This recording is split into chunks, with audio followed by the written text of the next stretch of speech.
Sorry baby, I just don't know the words or how to conjugate down. Was it really past tense I heard, or was it present perfect? Maybe we could forget the time you faced that friend without me. Maybe we could go back to mine, pretend it never happened. Oh, when the rally's out of time and you say it will be fine, well I just can't find the lines. Oh, hope I know what to say when you throw it all away.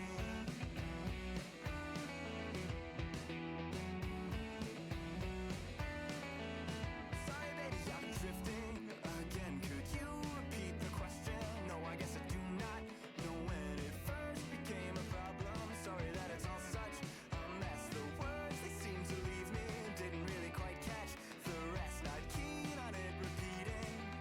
Oh, when the rally's out of time and you say it will be fine, well I just can't find the lines.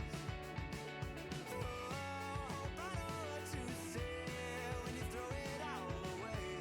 When you throw it all away.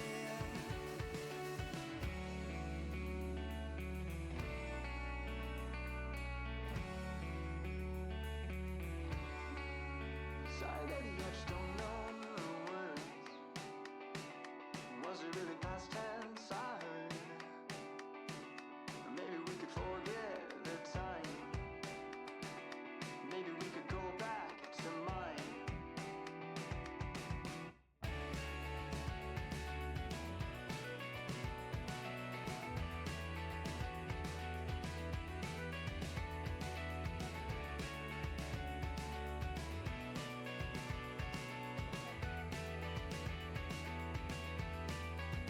Well, I think that I've been drifting without you drifting. I think that I've been drifting without you drifting. I think that I've been drifting without you drifting. I think that I've been drifting without you drifting. And now I know that you've been gone.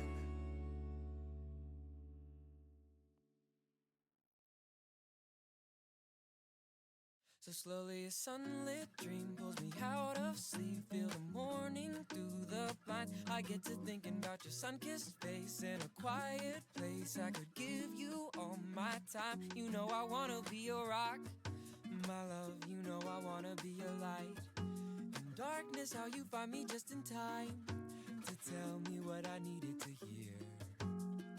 So if you don't know what you need, you can leave it all to me. Don't want you worried about a thing. I know you do the same for me. 'Cause you're so lovely, you're so lovely. I can't help but fall for you, love. When you love me, it's so lovely loving you. Oh, oh, so lovely loving you. Oh, oh.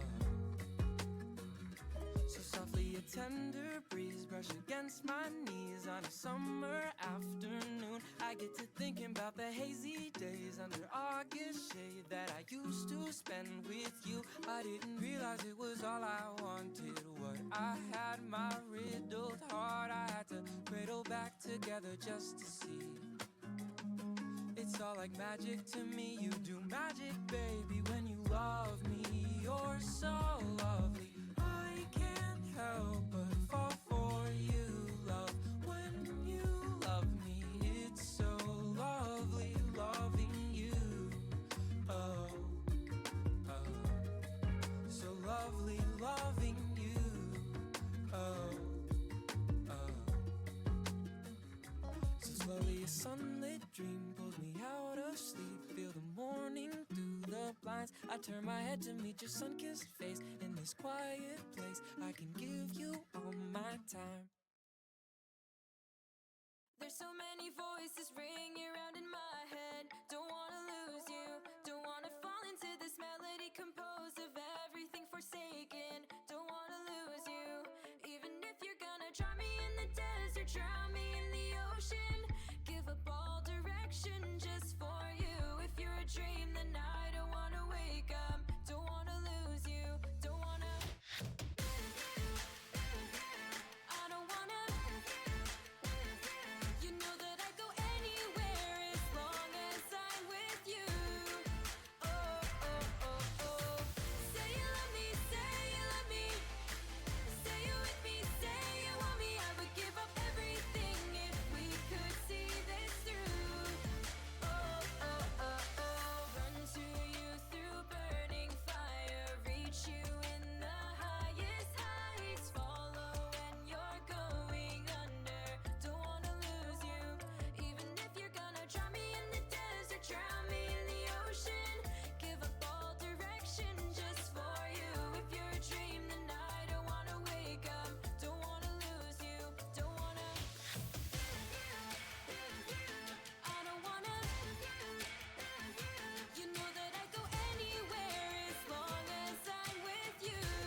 Hello, hello, hello.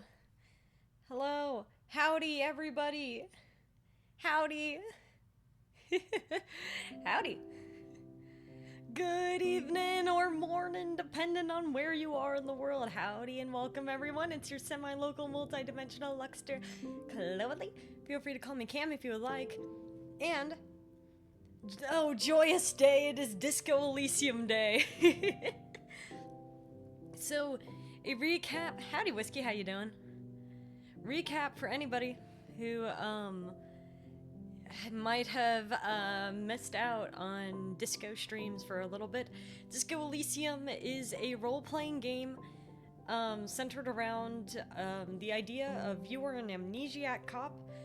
You do not remember who you are, you did not even remember you were a cop, but you wake up after having gotten smashed, like too many drinks that night, and now you have to solve a murder, even though you don't know how you got there, why you got there, what happened. And as we are trying to solve the murder, we are uncovering a lot of very interesting things about the politics of this world, such as the Union being the de facto government in this area, and is at odds with the actual, like, government agencies like the RCM, which is like the police here. And we finally got to investigate the body. We have all of these other side plots. It's getting... oh my god. We found out last stream that if we are not careful about how we handle this murder case, we could accidentally cause a civil war. Yay!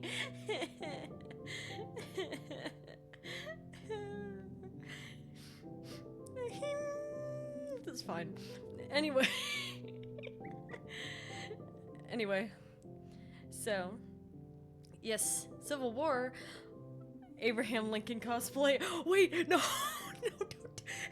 Prime, no! Prime, no, dude, you know what happens? Prime, no! Dude, you know what happens? Wait a minute. Don't go into any theaters.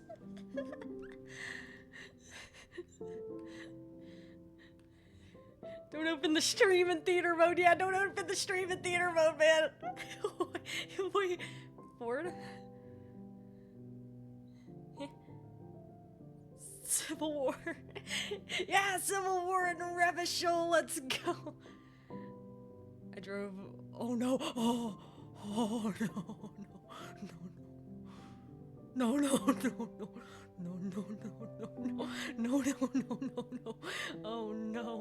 Oh no. Well, it's okay. It's okay. You'll be good. Just don't get, as long as you're not like at an opera or something, you know. Jeez. I'm very missable. Yeah, I suppose it is a large crowd, yeah. Just don't wear the top hat. The top hat will draw attention to you.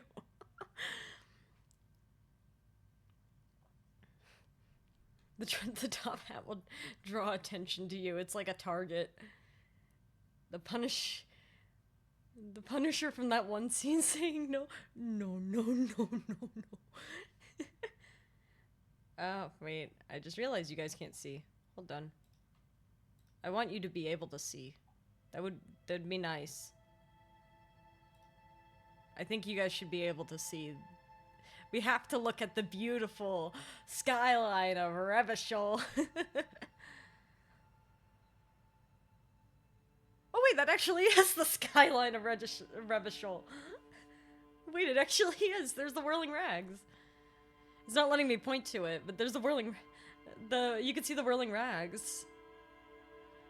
And, like, the little area where we get to, like, peer out over the water.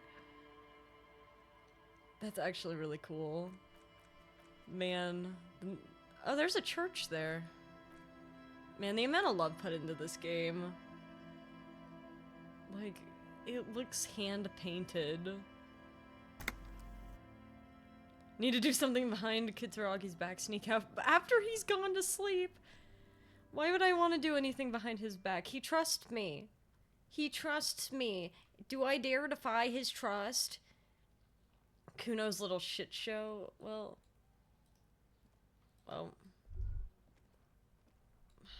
what was it? We failed. What check did we fail? The man is decomposing visibly now. Every hour, he looks less like a creature and more like a pile of intestines. I was just thinking about this today. We are basically bags of organs and blood, but that's okay.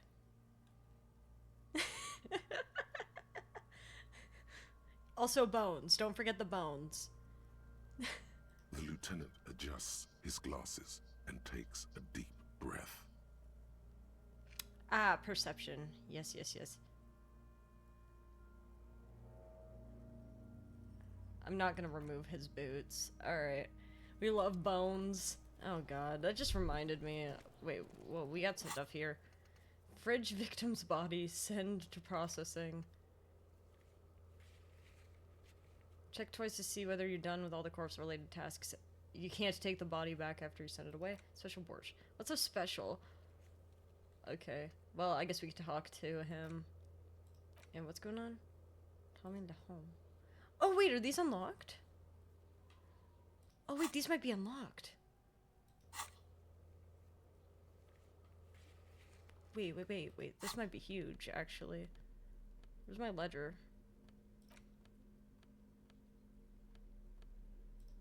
My ledger? My ledger. Ah, there we go.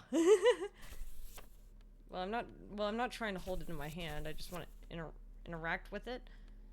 Sir, put that away.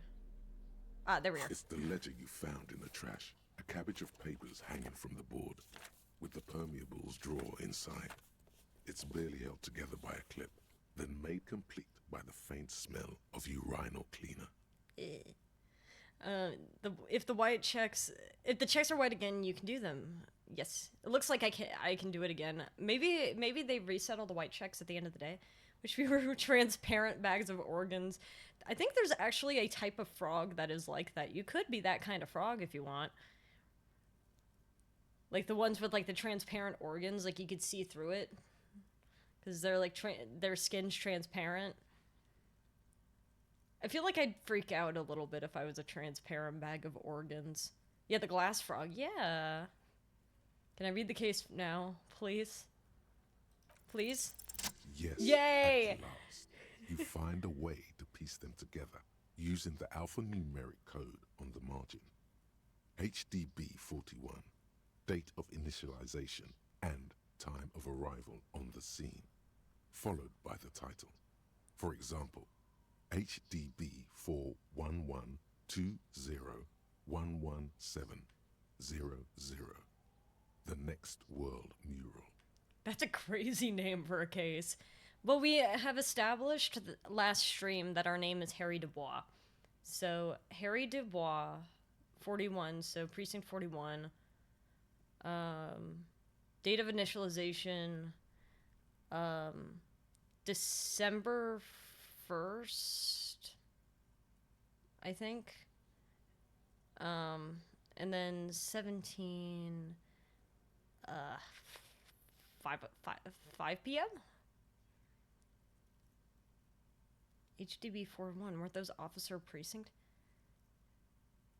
Hey, HDB baby, they are not always transparent. They concentrate their red blood cells to one spot when they spot a predator. Oh, wait, that's cool. Wait, how do they do that? Like, is that like a hormonal thing that like like when their adrenaline increases, their red blood cells like get shoot away like that? That'd be really, that's such a fun mechanism. It's gotta be linked to that fight or flight response if it has something to do with predation. Were those officer precinct? Why, yes. Your precinct number is 41. Cool. Precinct 41 in HDB, Harry Dubois. Every last alphanumeric in the files begins with it. And these are your case files. It's safe to say HDB are your initials. That I don't know, but I know they do it to avoid being spotted. To avoid being spotted, you most likely know that there's something that you do not want to be spotted by. So therefore, it most likely is linked to the fear response, which is really cool. That has to be such a fast process, but I suppose they have really itty-bitty bodies. So since they're so tiny, it must not be too hard to do. HDB, Harry Dubois. Harry Dubois, HDB. Yeah! Still feels like there's something missing from that. That's us, Harry Dubois. The fact that we had to find out from Evert Claire, though, was a little bit sad. Next world mural? This one is relatively easy to reconstruct. Overnight on 1202, a graffito, nay, a mural, appears on an 8-story tenement overlooking central Jamrock. The building is a sparsely inhabited ghost tower, part of a failed real estate development called Grand Couronne. Yo. Cause of failure, rent too high. Oh no.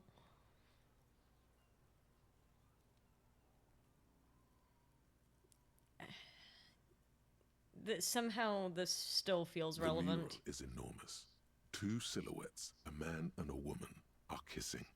The text cut into their form reads, Yeah. "True love is possible only in the next world. For new people, it is too late for us. Wreak havoc on the middle class." Oh. Oh. Oh. People really call sad. it that thing and that fucking thing. It's visible for miles. In 2 days, the station's complaints desk gets clogged with requests to remove the bummer. You and your partner are assigned to the case. Do we get to find out who our partner was? Because we know it wasn't Kim. The graffito crew is easy to track down. Only the bell lectures have the literage of industrial paint to cover the surface. One of the graffito artists is rumored to be rich. They take responsibility for the execution, but not the design. The ideologue of the next world mural, as the crew calls it, remains an unknown. Wait. It just hit me. We had a detective partner. So why are we not here with them? Like, I know Kim mentioned a pissing match, but why are we not here with our partner? Why did 2 strangers get paired together on this case instead of, like, 2 pairs of individuals?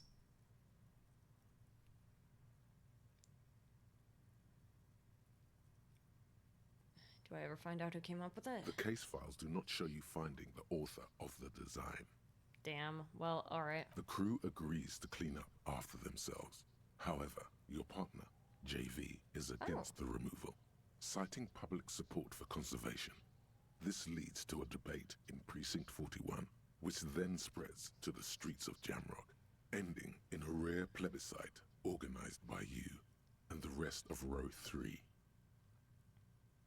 Row 3.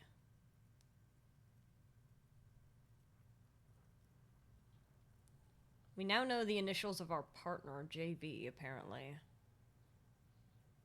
The 9,000 people subjected to the mural's message, all of Lakeside, Central Jamrock, and Villa Lobos, plus half of the eminent domain, participate in the vote.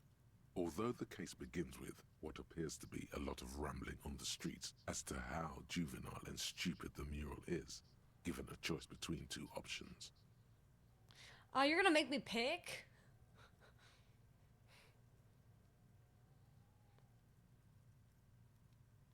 You're gonna make me pick between removing the mural and keeping it.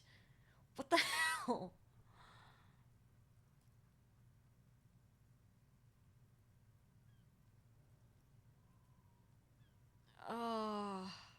What is it? What did it say again?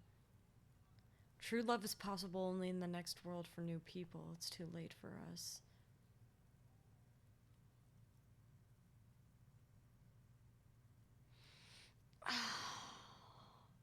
Fuck.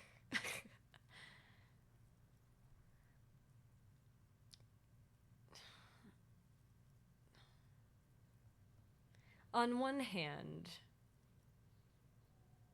I love seeing murals, and I think conserving murals is important to, like, understand the history of what's going on in an area during the time it was made. On the other hand, it is very sad. So my instinct would say, let's keep the mural. A staggering 78% of voters choose to keep it. Turns out the opposition were a loud minority. And that love truly is possible in the next world for new people. And it is too late for us. I like it, but can't we wreak havoc on other nations instead? Is crazy.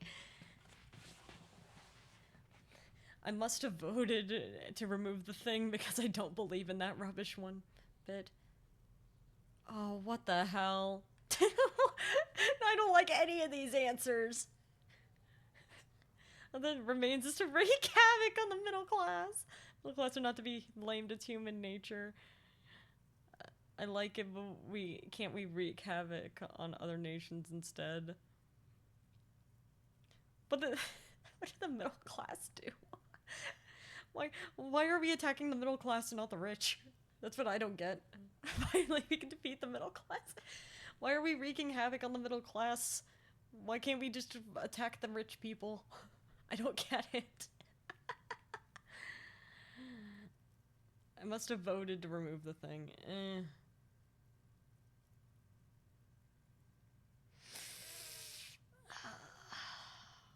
I don't like these. Should we go with one or two, guys? Beat the middle class so we can unlock the rich class? This isn't like the Elite Four, man. This isn't like the Elite Four and then you go fight the champion. Although I guess in numbers, yes, that would be true. Fighting the middle class is not like going into a Pokemon battle. Why? Should we go with one or two? What are we thinking?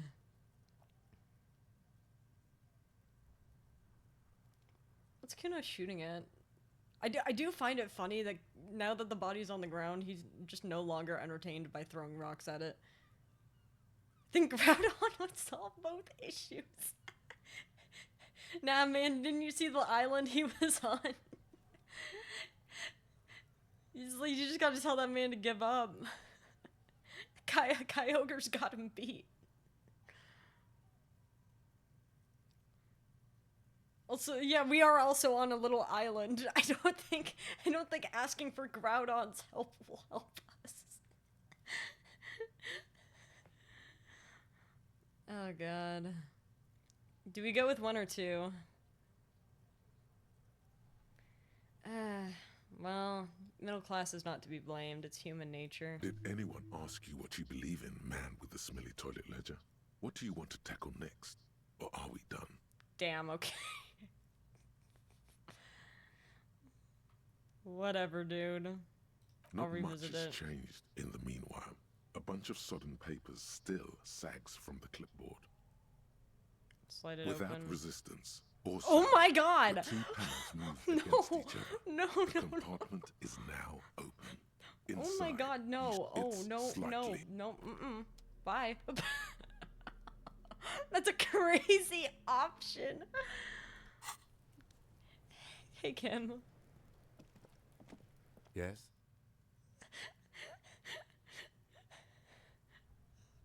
It's crazy. What's happening? It's crazy, man. It's a crazy world we live in. I could have lived in the trash. We could have been so happy in the trash.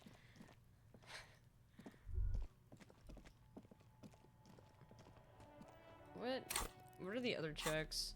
Wait, do I have a skill point? No, I don't. Okay. Well, wait, hold on. If I get through the other cases, I probably get The more letter you experience. think So it takes let's about read through. AKA Leslie and Burke. aka the public indecency drunk and the property damage drunk, is a cursed case. It has been It's a passed what from case? unsuspecting officer to unsuspecting officer for 10 years. On January 29, the unsolvable case made its way to you. Why you accepted it, it is unclear. Every officer, and indeed most civilians in Jamrock, know it's unsolvable. I got it. I got it. Leslie will always take his pants off when he's drunk. Burke will always trash everything. It's just what they do. It is their nature.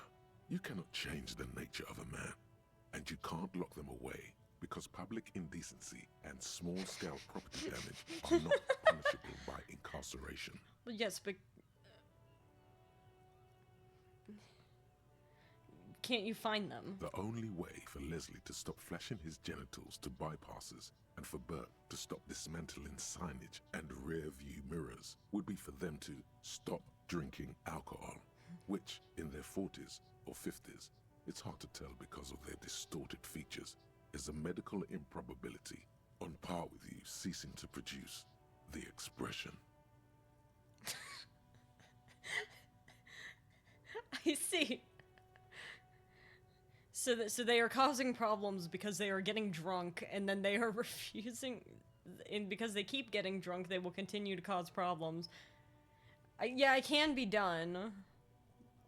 Well, we can't keep them off the streets. That's Threatening, fines, dragging them to the station, locking them up in the hellholes they live in, locking them up in the station, hypnotherapy. even trying to get the local gang of Zemyaki to take them out. The Zemyaki gave them ethanol, so Burke and Leslie would expose and rampage even harder. You tried it all, and still the complaints wouldn't stop, as they hadn't stopped for 10 years.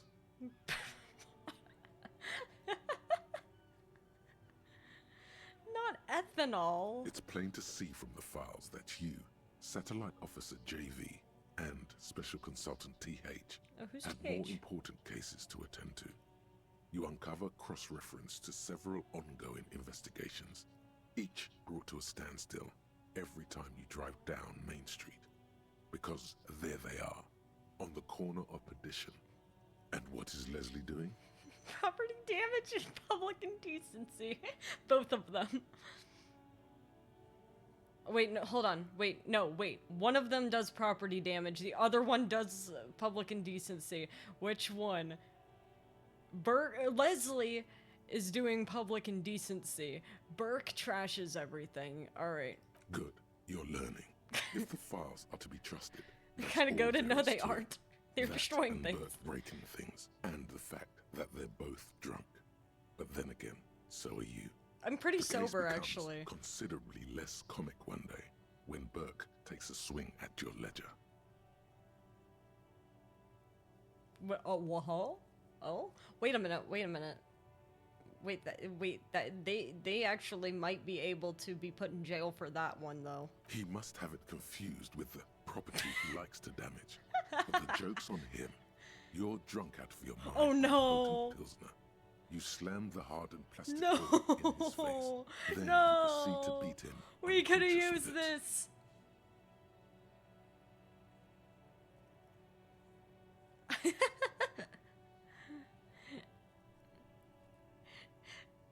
To be fair, he says it so seriously. I was so excited. I'm like, ah, yeah, we could get him with that because he took a swing at a police officer. But apparently, no. We decided to hit him with with our ledger. Awesome. In the process, the ledger sustains damage. The compartment within, reserved for permeable documents, is jammed shut. You stop your assault on the now unconscious Burke to open it, but are unable to do so. The officer began to cry, reports Leslie, who, at this point, is tending to Burke.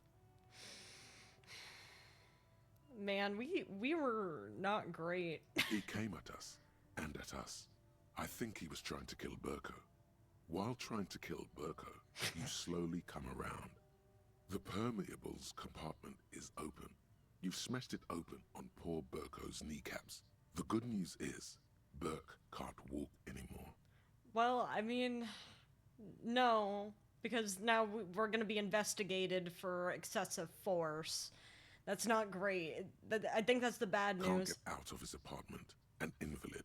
With Bert What? to tend to, Leslie cuts back on the indecent exposure. Maybe he flashes his genitals to Bert. Who knows? But both drunks are off the street. The complaints stop. The unsolvable case is solved.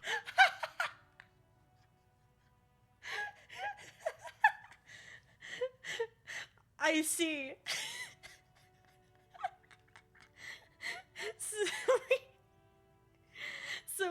So what I'm getting here is we were like, I'll solve the problem myself. Broke his kneecaps.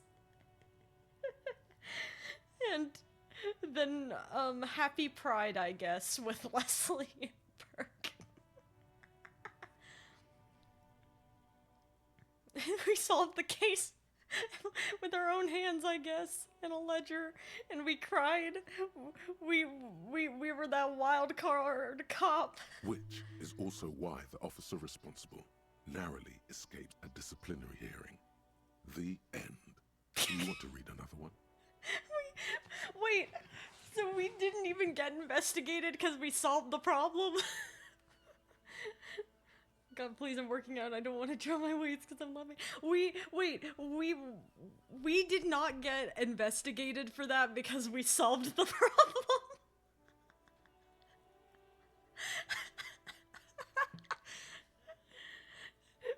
We're like, all right, if he's gonna trash it, I'm trashing his kneecaps. And instead of actually investigating us for using excessive force, we're like, yeah, we didn't like him anyway. That actually reminds me of a story from when I was in preschool, where there was a bully who kept like stealing the toys and like picking on other kids. And this is at like a Christian preschool, right? And one day they come by and I was there and they stole my friend's Barbie doll. And I was not okay with that. I was like, no, you can't do that. And she's like, well, okay, what are you gonna do about it? So I punched her in the face. At 4 years old. I punched her in the face at 4 years old in Christian preschool, and then the teachers pulled me aside. They called my parents, and they were giving me a very stern talking to. They're like, you can't do that. You can't hit other kids. It's unacceptable. God would not like that. And then they had me leave the room, and they kept my parents in there, and they said, we're so glad that your kid did that. That child had been a problem for months, and everyone kind of wanted something like that to happen. So, don't tell your kid, but we're so happy. She never bullied anyone again, so, it solved the problem. It solved the problem. But, I did have to get, no, wait, that's not the moral of the story. I did get a stern talking to, but I did find out later down the line that they were actually really happy that I did that. So, justice was served that day on the preschool playground, and I was happy to serve it. Full Bruce Lee. I punched her. And I'm okay with that. Justice was served. But not like, I did break a girl's nose, but that one at least was an accident. Square bullet hole murders. It would be very interesting to read about these, wouldn't it? There seems to be a square-shaped entry wound in the victim's forehead. She's been sitting there for weeks, on her rocking chair, with a square hole in her skull, staring at the wall, her mouth agape. Yeah, but... That's all you got. From the half hour you spent piecing it together, all you know is the entry wound was square-shaped. You never found the bullet. And then another body showed up, also with a square hole in his forehead. Sequence killer? Who knows? Those pages are missing. What next? Yeah, the girl whose nose I broke, it was because I was at a softball tryout, and I was catching. She was a pitcher, and I asked at the tryout to somebody. It was like the person who was judging the pitchers was the mother of one of my friends. So I asked, "Are the catchers being assessed right now too?" And she said, "Yeah." And I'm like, "Okay." I'm thinking to myself, "All right, I have to frame the pitch. I have to lock in, I have to drop and block, I have to show I'm a good catcher." And then I ask, should I be showing off my arm too? And she's like, "Yeah, gun it." And I'm like, "Okay." So the next pitch, she throws it to me, and with all of my strength, I throw the ball, and she didn't react in time to catch it, and it hit her square in the nose. She broke it. And she never played softball again. It was because like the coach told me to throw harder, so I was like, "Okay, I throw harder. Why not?" Where does the ball go? That's right in the square. That's right in the square hole. That's crazy. Yeah, but it's okay. The same mother was like, "You're not throwing hard enough. Throw harder." And I'm like, "Okay."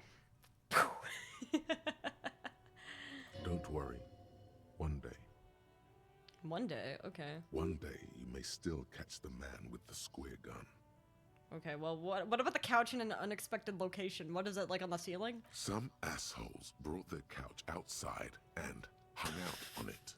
In the middle of the street, on the roof, on the hillside by the motorway. You know, at an unexpected location. They were young, and they thought they looked cool on it. They actually looked like assholes. They looked really cool, like models. They looked cool, like a rock band. Minecraft gun, that is true. Although it is kind of funny, ender pearls are not square. But then they made an ender pearl a cube in the Minecraft movie. But it's an orb? I would do that if I had a chance. They look cool like a rock band. Yes, as you've said here, insufferable rock and roll assholes. Young people are the worst. So anyway, you got a complaint about the damn sofa, or couch, or whatever it was. So the choices I make here actually are, determining what happened in these cases. That's awesome. They were leaving it out in all these unexpected and whimsical locations. Yeah! They took it to, where they also took photos of themselves on it, and smoked cigarettes, and drank coffee because they felt it's intellectual. He said young people are the worst. It's fine. He's in his 40s, I think. Drank coffee because they felt it's intellectual. But have they tried... Well, the cigarettes... Kim is the only one who can make the cigarette look cool. The coffee, though... Have you considered, tiramisu? Have you considered? Also, howdy, Wraithen. How are you doing? Old-ass man. Cigarette butts, coffee cups, stupid couch. You had to clean it all up. And you did. So congratulations to you. Case solved. Well, did I catch them? No, you didn't have time for that. These notes show that you have what is called a real goddamn job. You don't have time to be chasing down the couch assholes. You have a real job to do. What next? Good. Goes good in you? I'm doing pretty good. This is a fellow old person. Oh yeah, Kirst is the oldest person here, I think. Murder at the parlor. Murder. Tum tum tum at the hookah parlor was a case originally assigned to an officer called Joseph Mills, who is now dead, of circumstances completely unconnected to murder at the hookah parlor. Pum pum pum.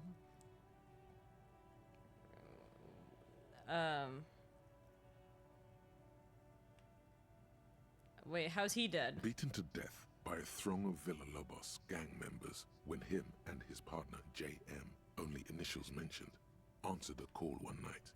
It's a sad story, and it isn't really represented in your case files.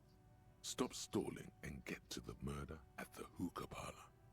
Why are we so excited about this murder? Alright, tell me about the murder. Joseph Mills was on this case that he just couldn't solve. Was doing it solo. Said it was a real nutcracker, a real brain twister. Was on it for, like, a month. The captain got impatient. Shit or get off the pot, Mills. This makes me think that Joseph Mills is his own partner here. Like, he was just working on it by himself, and he was pretending like he had a partner, so he just wrote his partner's initials as his. Mills didn't get off the pot. Not yet. He kept at it for a couple of weeks more, racking his brains, running with every theory as outlandish as they seemed. Still couldn't solve the murder at the hookah parlor. Tough case, he said. Toughest he's ever had. Wait, was Joseph Mills a good cop? Probably not. No, he was awful. Awful sense of humor, too. The worst jokes you've ever heard. Really? Oh rapey. no! Still, Oh no! he'd been on Oh it no! for He's months terrible! now. Said Oh no! it He's was bad! the He's final like real case. bad! Said it was He's yeah. uncrackable. That murderer vanished into thin air. That goddamn hookah parlor was all he talked about. Okay, yeah, you know, yeah, yeah. Okay, he's real bad. He's really bad. He's real bad, actually. Yeah. Okay, so the case is handed to you because Mills isn't Oh, getting yeah, shit. anywhere, Yes, and thank you. Look into it. Here's the setup. A young man is found dead in a hookah Say parlor. something. You know, those places where you go and smoke bubblegum flavored vapor all There you day. go. Where you go and smoke bubblegum flavored vapor.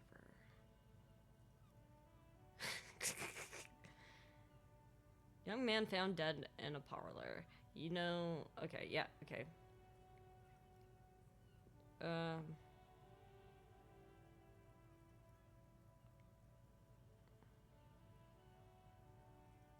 That's stupid. Yeah.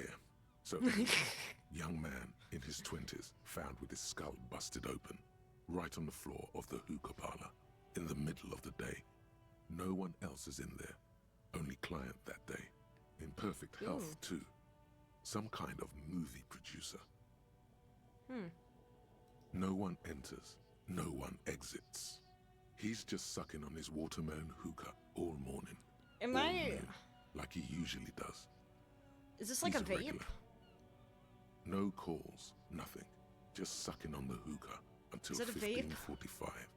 Then bam, he's dead on the floor with his skull busted open, blood everywhere. Oh, it's kind of What like a vape? happened? How can it be? Same principle? Okay, so it's kind of like a vape.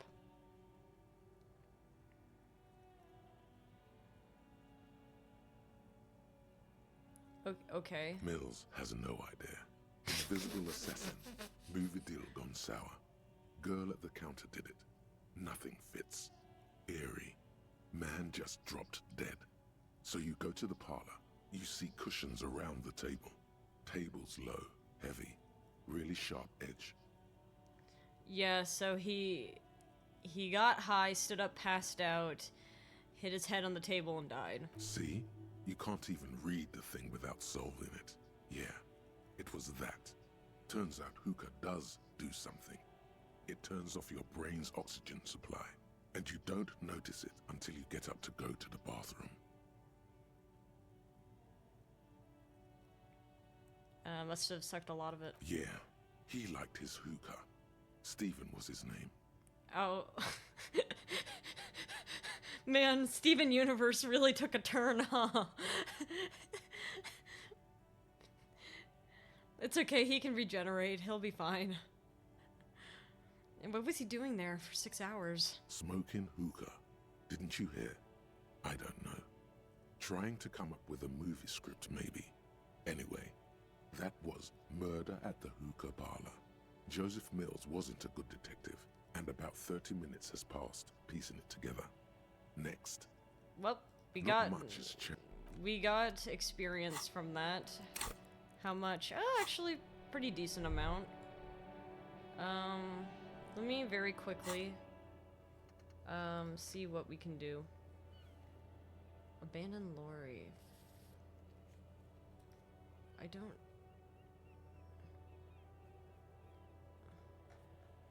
Sleeping dock worker, I don't want to really do that. Silang. Can I roll down in peace?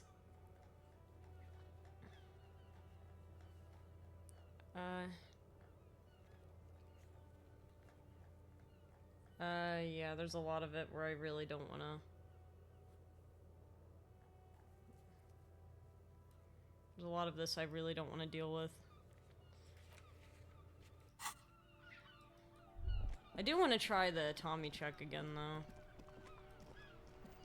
Hey, Tommy. Still here.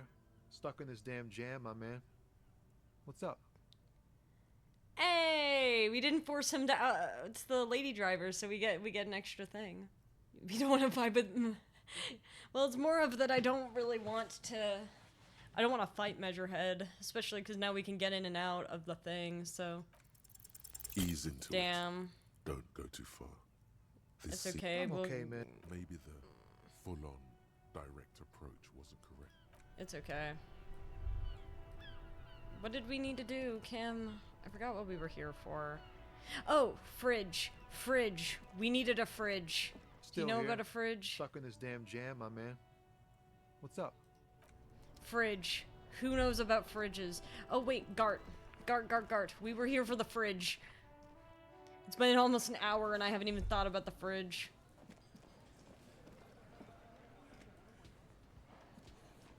That is a really strange looking thing.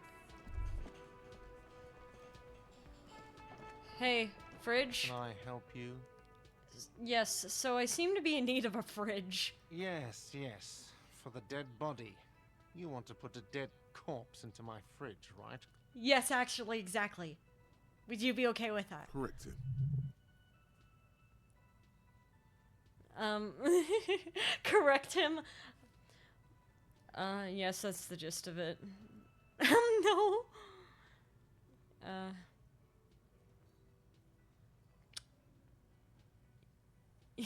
Yeah, that's the gist of it. Well, I have a fridge, and you're not putting it here. I'm not even gonna ask why.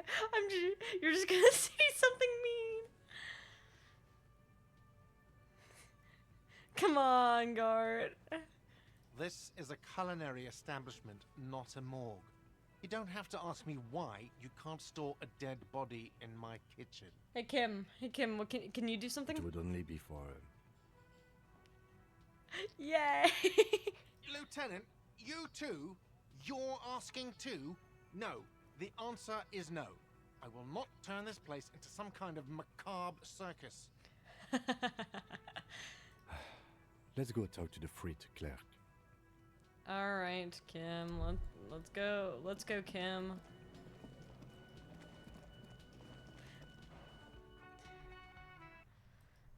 He's mean to me.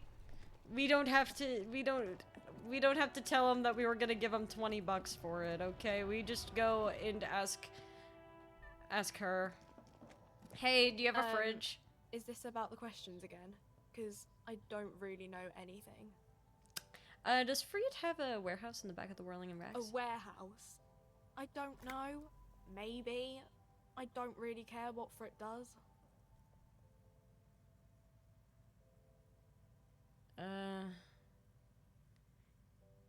Come on, give me something to work with here. She looks up from under her brow. She's so real. Fine. Frit doesn't have a warehouse. Just a little back room here. Okay? I can't believe that worked.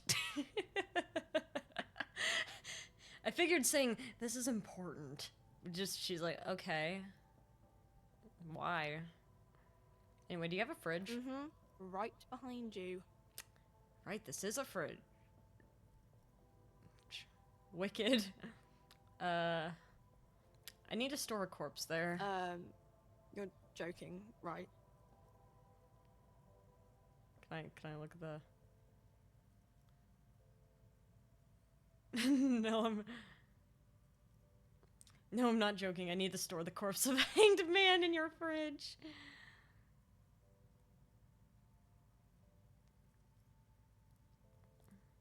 Well, I don't see what the fridge looks like. Can I scroll out? No.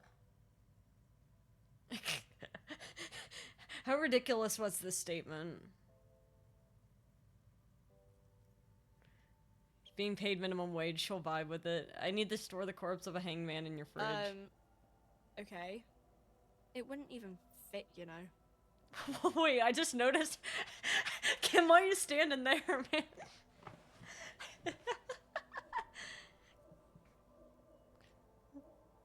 That's awfully close, man. Huge. Howdy, wizard. How you doing? Now that I'm looking at it, maybe a glass-doored fridge in a public grocery store isn't the best option for storing a corpse. Pity, it would have been so beautiful.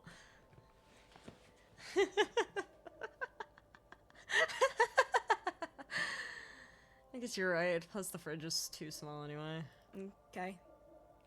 Alright, well, what do we do, Kim? Yes? I just had to really... okay, well... What do we do?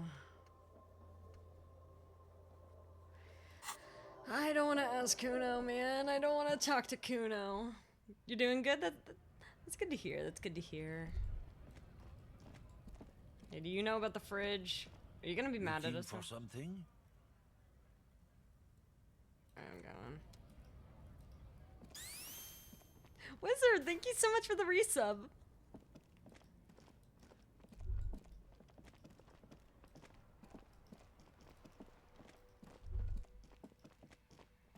My goodness. Oh man, I can't believe we have to ask this. Whatever.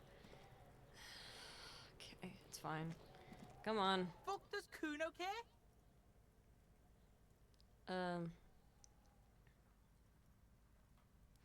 Kuno, I need a fridge to stash the body. For the fuck him. Good thing you asked the Kunmeister. Kuno knows a fridge. Perfect for freezing. Can't be saying that during Pride Month, man.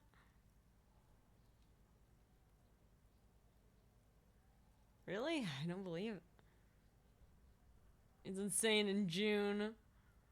In Pride Month. Why are you doing this in Pride Month? Really? I don't believe it. Kuno knows all kinds of shit. Kuno gets around. Well, that's the thing is you have to to people like this, you have to show doubt. You have to show doubt, and then they'll be like, "Oh no, I'll prove it to you." We're gonna find this perfect fridge then. Bacon Man's in a rush. But what's in it for the Kuno? What's the return on Kuno's investment?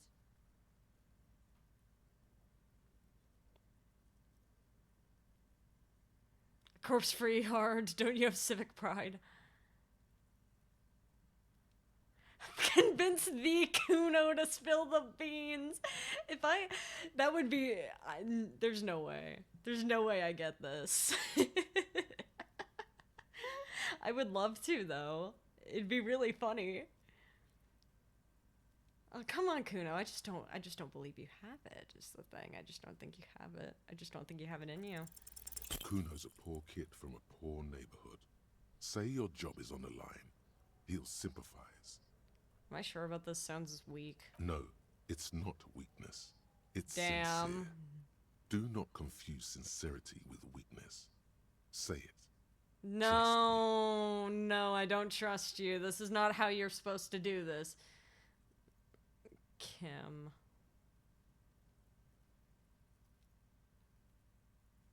Kim, help me. Kim, help me. The fuck are you doing right now?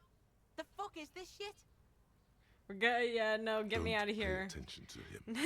Just keep telling I us. lost almost everything, Kuno. My memory, my money, my name. I can't lose my job, please. Get me out of here. I hate it. It's not that dramatic. We can just send the body to processing. No. No. Kuno's never seen anything so lame. Listen, pig.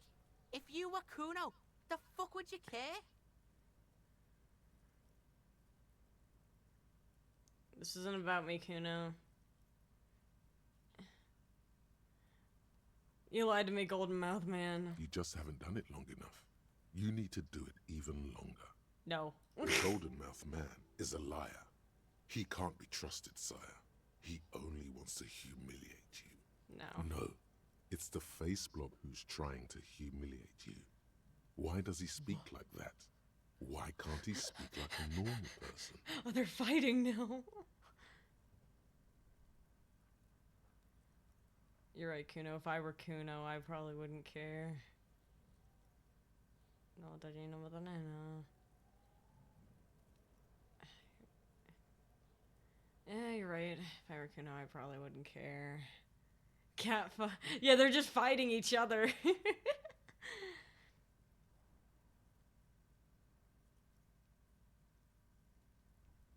Not that I am, though. Come on. What do I say? I don't even know what to do. I'm stuck. Right, Kuno. If I were Kuno, I wouldn't care. It isn't about me. It's about the people I'm trying to help.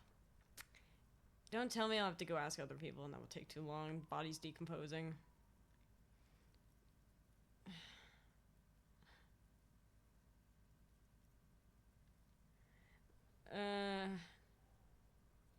This is just really sad. It's not about me, Kuno.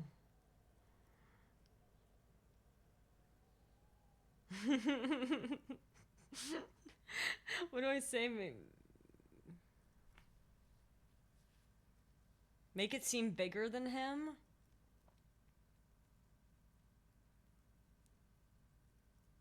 Is it about the people? What? Like, number 2? Is number 2 the play here?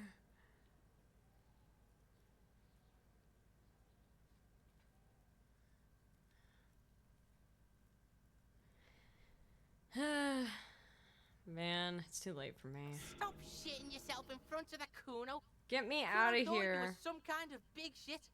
What is this? Get me Why out. don't we go pester some other kids now? That's actually not such a bad idea. Kids do see stuff. Anyway, I'm Kuno leaving. doesn't. Bye.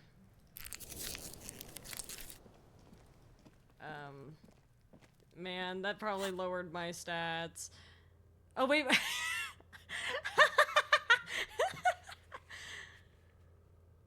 my good cop stat went higher. Whatever. Actually, you know. Do you know anything, actually? Hey, Ian? Hello again, sir. Annette. Say, you wouldn't happen to know a good fridge, would you? A fridge? Yeah, like a big fridge a cop could put a dead body into. You mean like the ice bear fridge? Man, that's scary. Ice bear fridge? Oh? Yes, like a bear, but white. There's a fridge below the building in the basement, with red glowing eyes. I went back there once, behind the bookstore.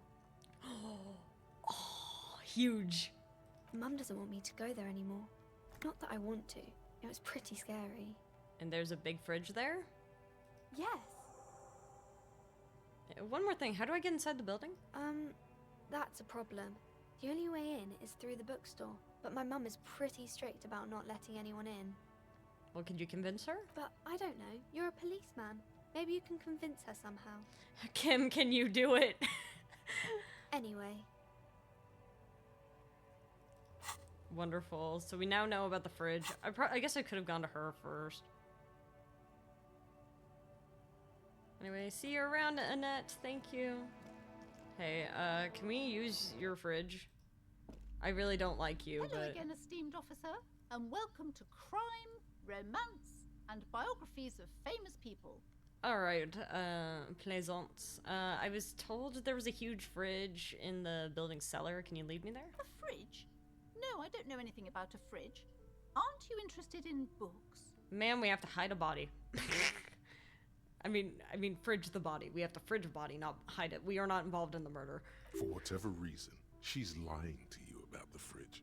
Seems like you have to find your own way to the cellar. Okay, well, can I... The curtains, tattered with age and covered in dust, hang before you, as if taunting you. There has to be a way.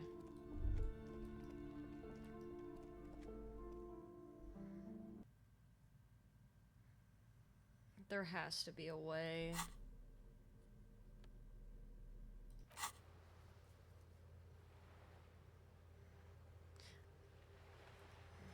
Across from the whirling.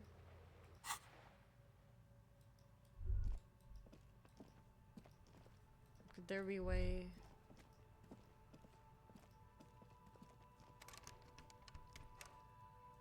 Do I have to pull open the curtain to get there?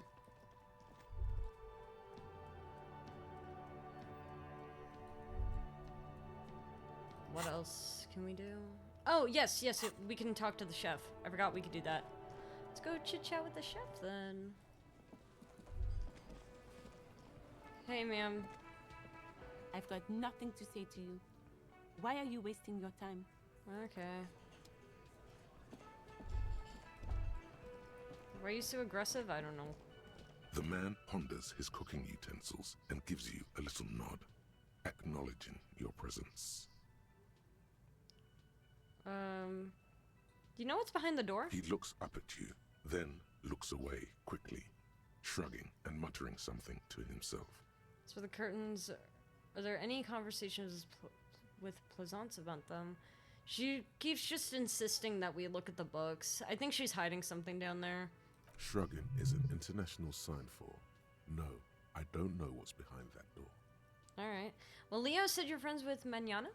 Is that true? The mention of Manana gets his attention. He smiles and delivers a whole slew of unfamiliar words and lively gestures. Then he falls silent again. Okay, so what's in the borscht you're making there? The man says a couple of sentences in that strange language of his, and then seems to wait for you to speak. I'm pretty sure he asked you a question. As in, like, why do you want to know? He doesn't know your language. You can just say something cool in return. Sorry, I don't understand you, Mercury Rising!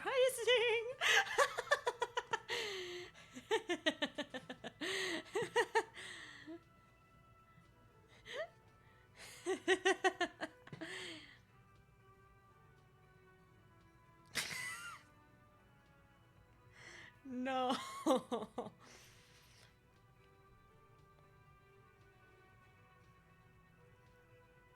I feel like that'd be insulting.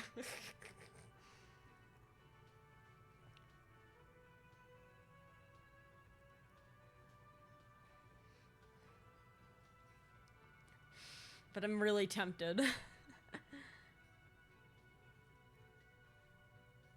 I wonder if he's asking if we want to try it or something.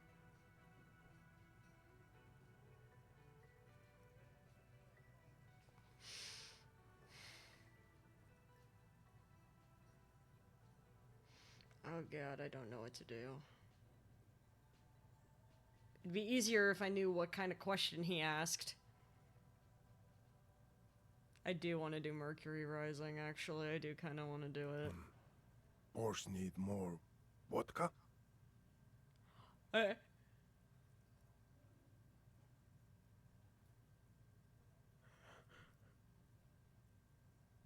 Okay, so it's vodka that keeps the men happy and in good spirits. Clever move by the Union. How did Mercury Rising work? Vodka? So we're just getting them drunk. Vodka borscht! I love it, Rakan! Turn it the fuck up and then ask for some yourself. Holy shit! It's always such a delight every time the necktie starts speaking to us. Turning it up seems like a dangerous idea. Honestly, the place is a powder keg.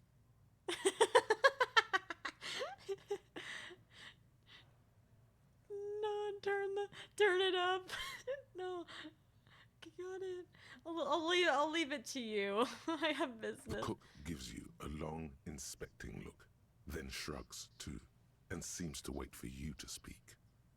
It's just like, sounds good. No way did I get a superstar cop for that.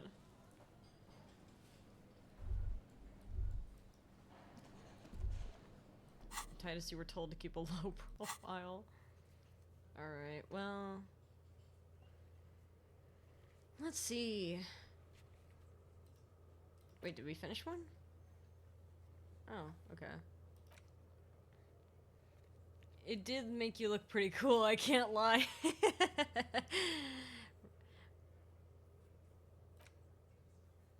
After 21, okay. Track down the gun.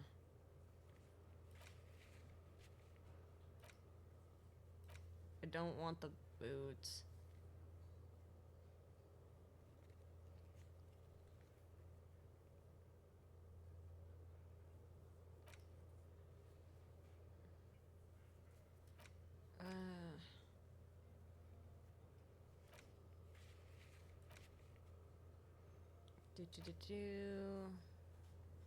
I want to ask someone about the tattoos, but I really don't want to.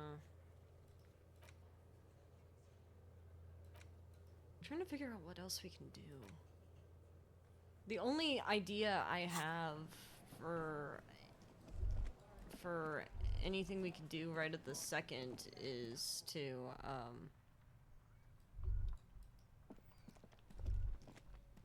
like open the doors, but I wonder if did the bottles fill up?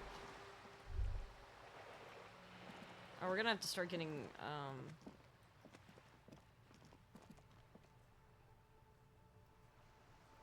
this game confused me a lot. It definitely is a very interesting one. Hey, ma'am. Hello again, esteemed officer, and welcome. I want to ask about the curtain again. There's a lot going The on. curtains, It's very fair. tattered with age and covered in dust, hang before you, as if taunting you. What's behind the curtains? Nothing. Now please go back to browsing the books. Don't you feel compelled to look at the books? The books are all you care about. It's almost like you're trying to use your pendant as, like, a charm. Like, you're thinking of it, like, in a witchcraft type of way. It's very possible it's like that. Which, in that case... maybe that's what you think you're doing. You think you're bewitching us into reading your books. She speaks almost as if she's trying to put a spell on you, urging you to buy more books. She's fiddling with her pendant. She believes it to be a magic charm. Oddly enough, the more she tries to draw you away from the curtains, the more alluring they become. Let's examine the trinket. You see some kind of charm, an irregular polyhedron assembled from bones, sticks, and straw. Inside, a disturbing fish head with empty eye sockets stares at you. This is a traditional Seminese ward, meant to provide protection against ill luck, bad dreams, curses, and other supernatural scourges. Yeah, we already know about the Seminese. Inhabitants of Ile de Fantôme, the Seminine Islands down south. Right. Aside from poking at it suspiciously, there is nothing else to do with the fish head charm at this time. The curtains remain shut before you. I feel like I wish there was another way to open these curtains, because the thing is that once we do it, we're gonna lose rapport with her. Hello again, sir. Help.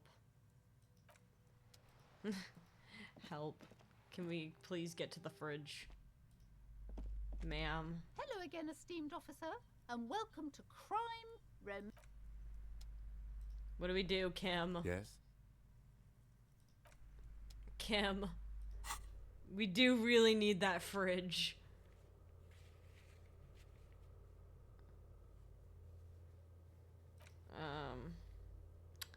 Well, we can open the door. Well, we are the police. We are the police. We could just take a look-see. We do really need that fridge.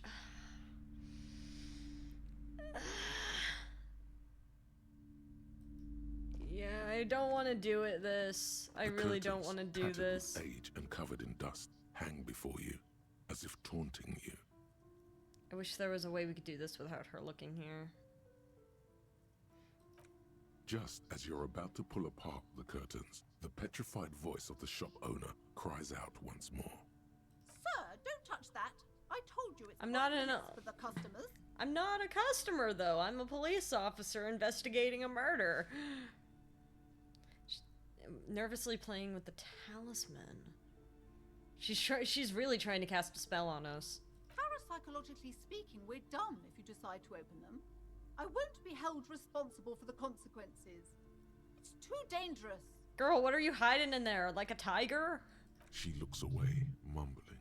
Why is everyone always messing with the curtains? Why can't they just buy books like normal people?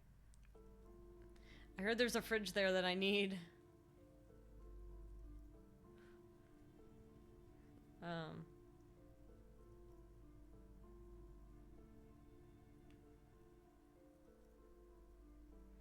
I heard there's a fridge there that I need. Everybody suddenly needs something from there. Leave the curtains be. It's what it wants. It's what the curtains want? Can I talk to the curtains? 2 tigers. It's just about the curse. That's why you're afraid? No, it's just a storeroom for the employees. I told you. Now please step away from the curtains. Ma'am, this is different. I'm a police officer. I need to get in there. Why? It's not like anyone was killed there. I'm sorry. I don't mean to be so impolite. Just please don't go there. I can't allow that. You'll only make things worse and unleash the powers. Have you been just hiding the demons in the basement? The curtains do seem frail suddenly, not robust enough to contain a slippery darkness. Kim, what do you want to do, Kim? I sense this place calling for me. I must investigate beyond the threshold. You do? My God, even more reasons not to mess with the curtains. Step away, dear sir.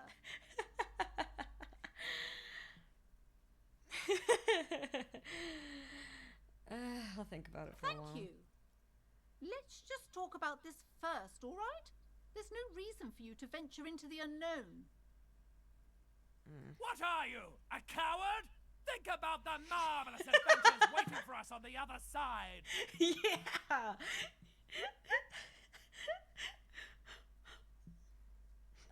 Oh, I love you, necktie. I love you, necktie. Do you think Kim just glances over at us every now and then and sees us, like, looking down at our necktie? You know, like that one meme of, like, the girl looking at the other girl's chest? Do you think that's Kim looking at Harry and staring at his necktie?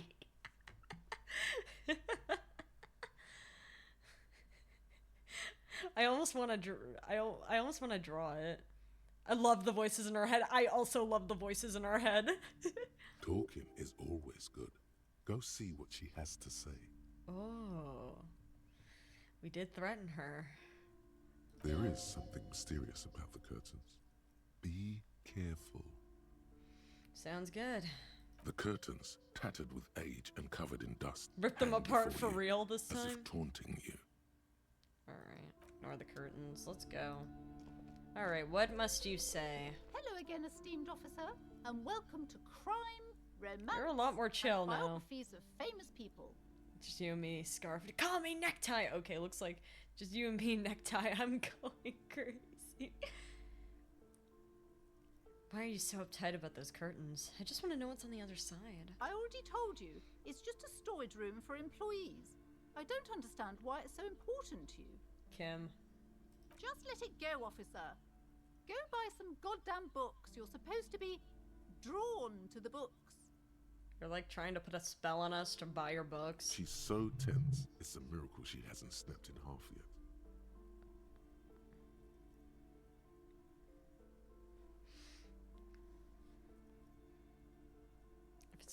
storage room, then why are you so tense?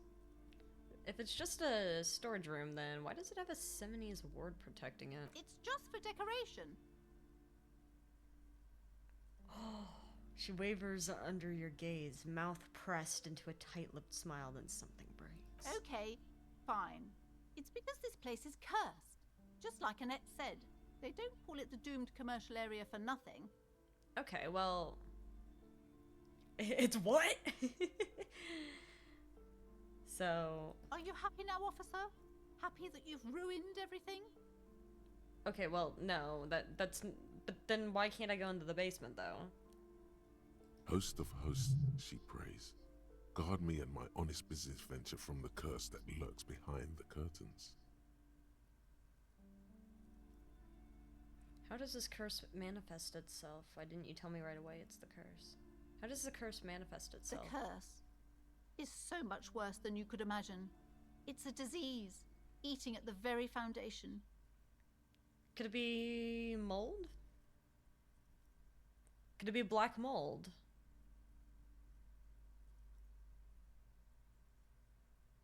It's very possible it's like black mold at the bottom, and that's the reason why it's going out of business, is people kind of are noticing that there is black mold and no one wants to clean it. It's also very possible that people are getting sick if they stay too long in this area. Can we go get black lung? Oh my god, it's Skulk, no. It's the curse of financial distress, of ruin and bankruptcy. Okay, but what's in there? Eating at the foundation makes me think that it's gotta be mold or like termites or something. But if it was termites, then you wouldn't have like this stuff in here. Didn't that curtain just move? Why do you sound so scared?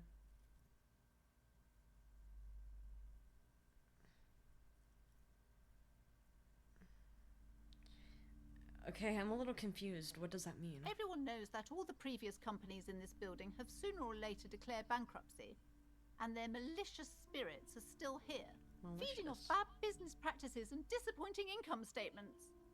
I see. There's something wrong with this building, I can tell you. Ever since I arrived, I've sensed an eerie lingering presence, as if I was unwanted here. Why didn't you just tell me right away it's the curse? It's not good to talk about the curse, not in detail. The negativism, it's dangerous. Talking about the void wraiths angers them. I feel like you're just being pranked by like Kuno or something. Inland Empire, I don't like mold. Inland Empire getting shaken up is really funny, actually. Out of Mold Empire. Wow. Void raves. You have new words. I learned words today! Oh, this is so wonderful. Have you sought help from anyone? Yes, I've contacted numerous parapsychologists, and even a pair of Simonese mediators. They provided me with the wards.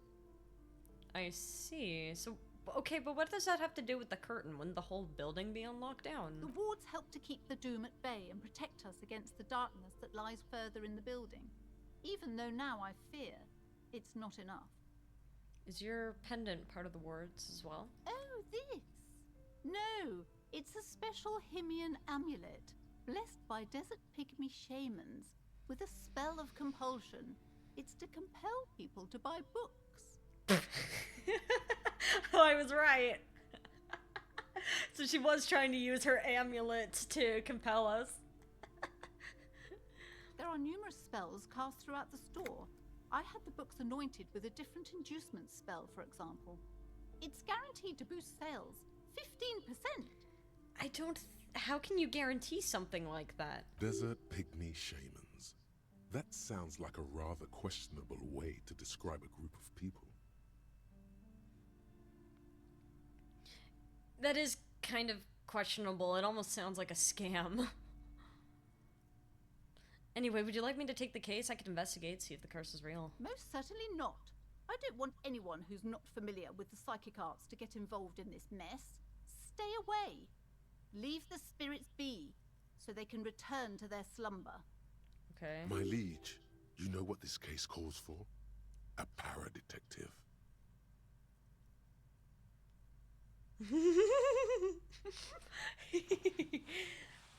Oh, what if it's just like rats? Oh yeah, maybe rats down in there.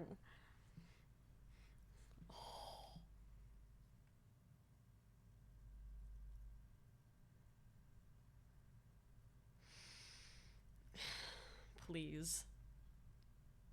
Yeah, it's a gas leak. It would be really funny.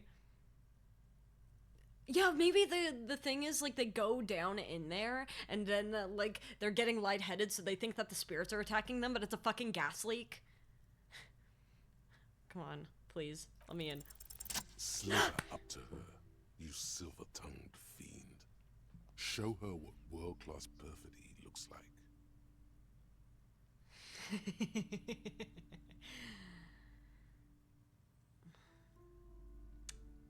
I got it. What if I don't want to lie? You're not lying. You're giving her peace of mind. The means are thus justified. This might not even be wrong. This could be true. Detective? It's not weird being called that. Ma'am, I came here to help. I've handled paranatural situations before. Are you sure? Don't think I haven't seen charlatans before.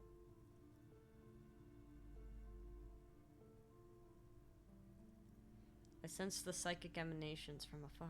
The sleeper beyond calls out. I returned from the void, a para-detective from a long line of para-detectives. I sense the psychic emanations from afar. The sleeper beyond calls out. I'm not sure I can trust your claims. Honestly, you look like a bit of a drinker. I'm sorry for being so blunt, but... Kim, back me up. The lieutenant keeps his usual stony calm. He silently picks out his notebook. Go ahead then, rock her world, he thinks. I'll compose some notes.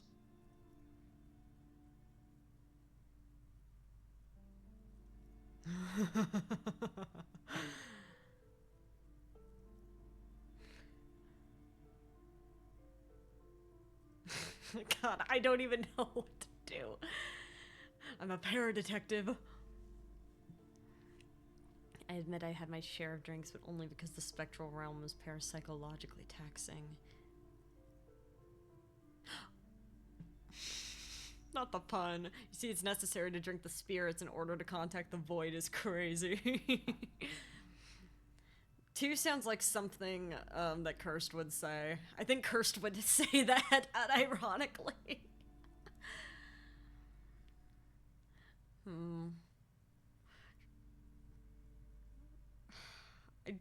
I'm trying to decide. Because on one hand, one just sounds sad. The other one...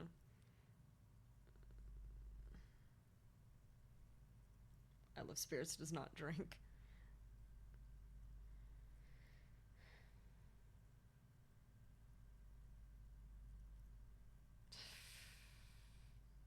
It's necessary to drink the spirits in order to contact the void.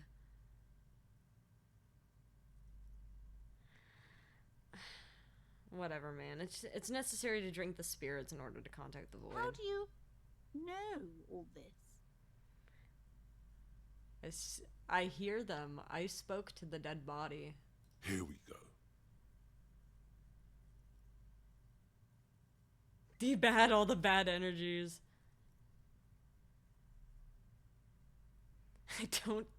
I don't want to claim I'm Seminese.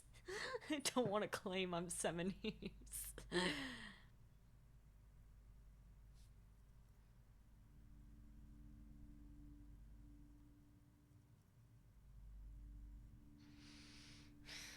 I don't know if I want to claim I'm Seminese. I might not have a great understanding of what being Seminese means.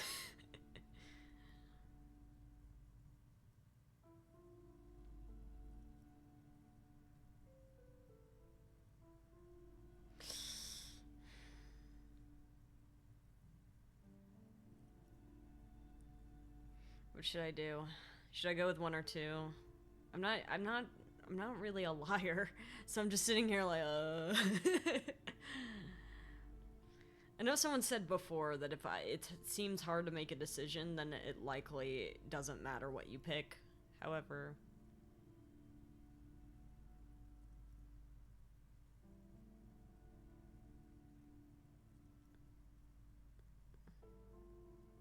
yeah, Void Wraiths.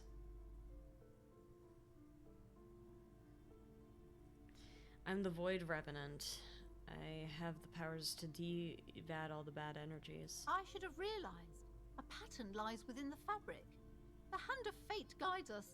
Our meeting couldn't have been mere chance. How did that work? Perhaps you truly are the one to deliver this woman from the doom. Huh. But I am not the only one at risk. I have to think of my daughter. You are certain you can help us?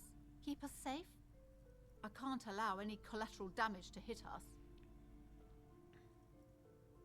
Your family is safe, the phantoms are no match for me. Just ask my partner Kim, he'll vouch for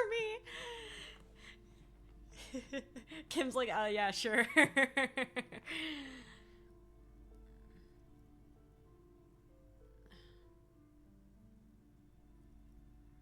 Should we make him vouch? That is the good question. Do we want to make poor Kim vouch?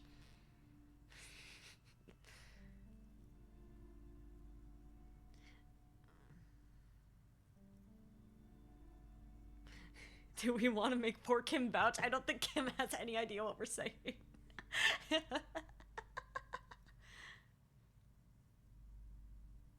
We're getting her... This is interesting, because we are getting her to let us go in there willingly. Like, she is going to just let us go in now.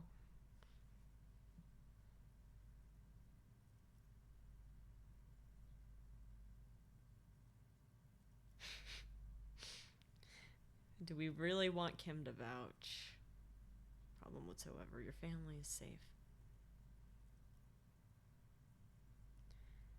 No problem whatsoever.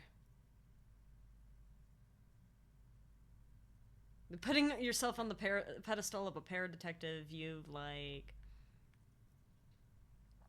positioned yourself as a solution. Yeah. No problem whatsoever. Your family's safe. The phantoms are no match for me. If you promise, good officer, then you might be our last hope. Do you swear it? Actually, I'm not feeling the vibe anymore. I just wanted to get to the fridge.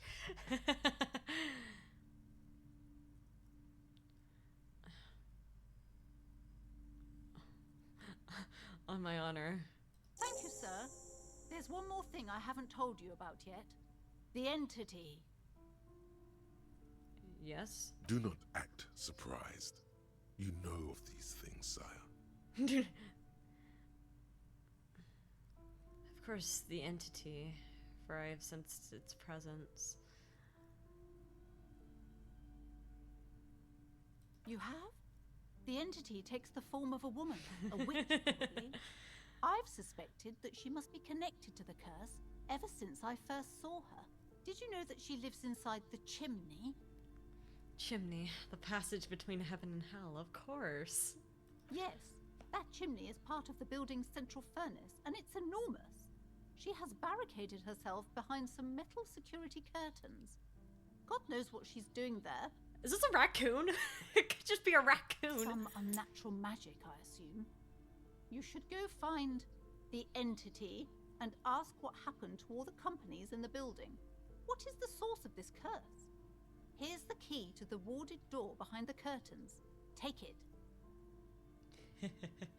Oh, and please do return to me after you've looked round.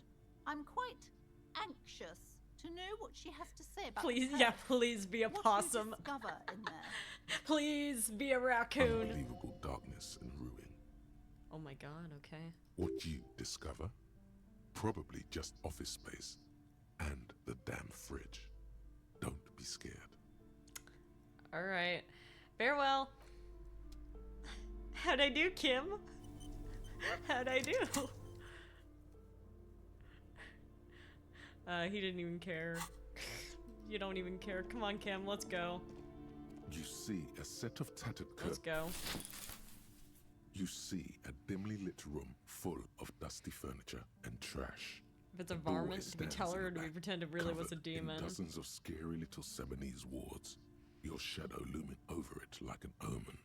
We walk out with the pet carrier with the animal in it, and it's like, don't worry, I'm such a strong void revenant that I was able to turn the entity into this possum. We are disposing of it now. That is what we say.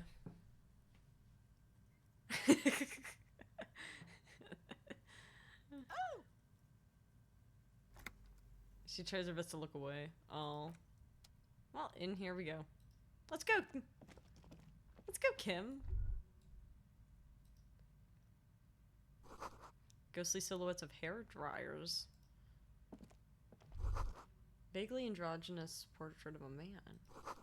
Merely looking at that unmanly haircut threatens your masculinity.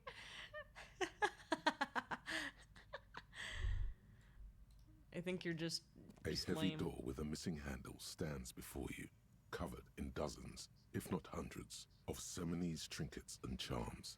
It appears to be locked. Alright, let's knock on the door. So it was good that we went and actually convinced her to let us go in, because otherwise we'd be trying to break down a door. Let's knock on it. Only an echo. No one is there. Our cop knock!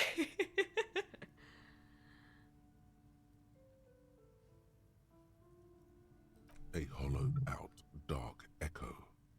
Alright, let's unlock the door. After exerting some force, you manage to turn the key. It's eerily silent. The door slides slightly open, letting a draft of cold air into the room. Kim, maybe you should go first. No. Let's enter.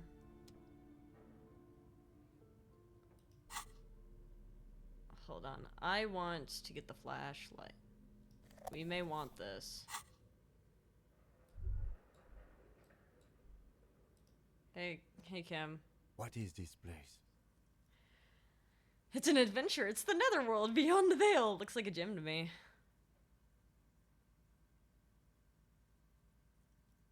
It's an adventure. The nether. It literally just kind of looks like a gym. It's an adventure. I love that it's an adventure. It's so funny. La la la lava, chicken. Steve's lava chicken, yeah, it's tasty as hell. Ooh, mamacita, now you're ringing the bell.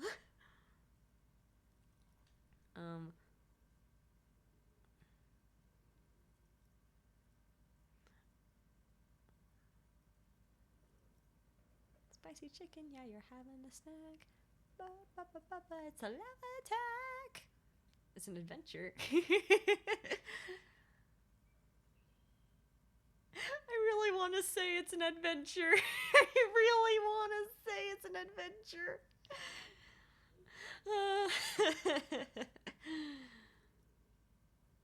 I really want to say it's an adventure. No, it's a gym. Though it looks like no one's been here. Oh no! I doubt the electricity still works. Good thing we have a flashlight on us. Damn. Some specks of dust shimmer in a faint beam of daylight falling from the window. Other than that, the room is dark. It's an adventure. An eerie feeling rises in your chest. What if there's a reason why no one's been here for ages?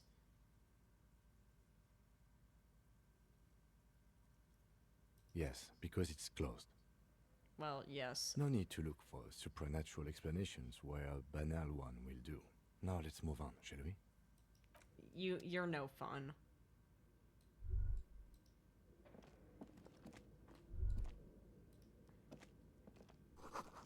Sand is dripping from a punch bag.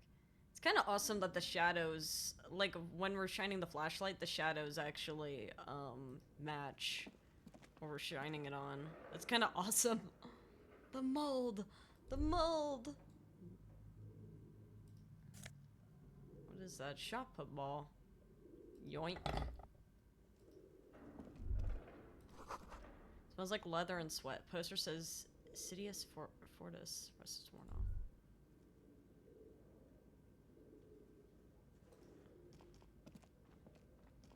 A barbell lies on the floor.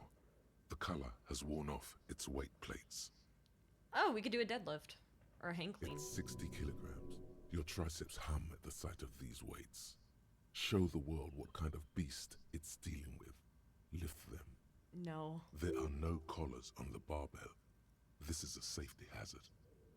Oh yeah, that's true. There's not any of like the little areas.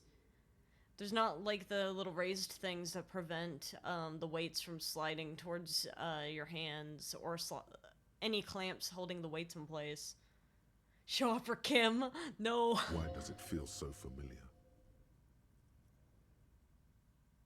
Look, Kim at the trap. There's no collars in the on the barbell. This is familiar because I'm a weightlifter. No, it's not that. It's the stale smell of rubber, the squeaky sound of sneakers, your bruised knee against the mat, and a whistle.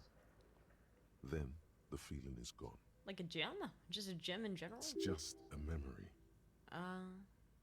A memory from another life. When you were young and fit.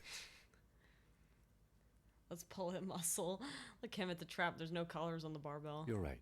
The weights may fall off. Better not touch it then. What kind of bastard would just remove the collars? It should be a felony! It would be a violation of EPIS safety regulations if the gym was still operating, but it isn't. No one's supposed to come here anymore. Yeah. I need to stop looking at this. My brain's just honor. Why did I get honor? Interesting. Worn out wall bars. They look unsafe. Is there anything else in here? It's not. Oh, ooh. Oh, this goes up here. What the fuck? Hallway is blocked by old window panes and debris.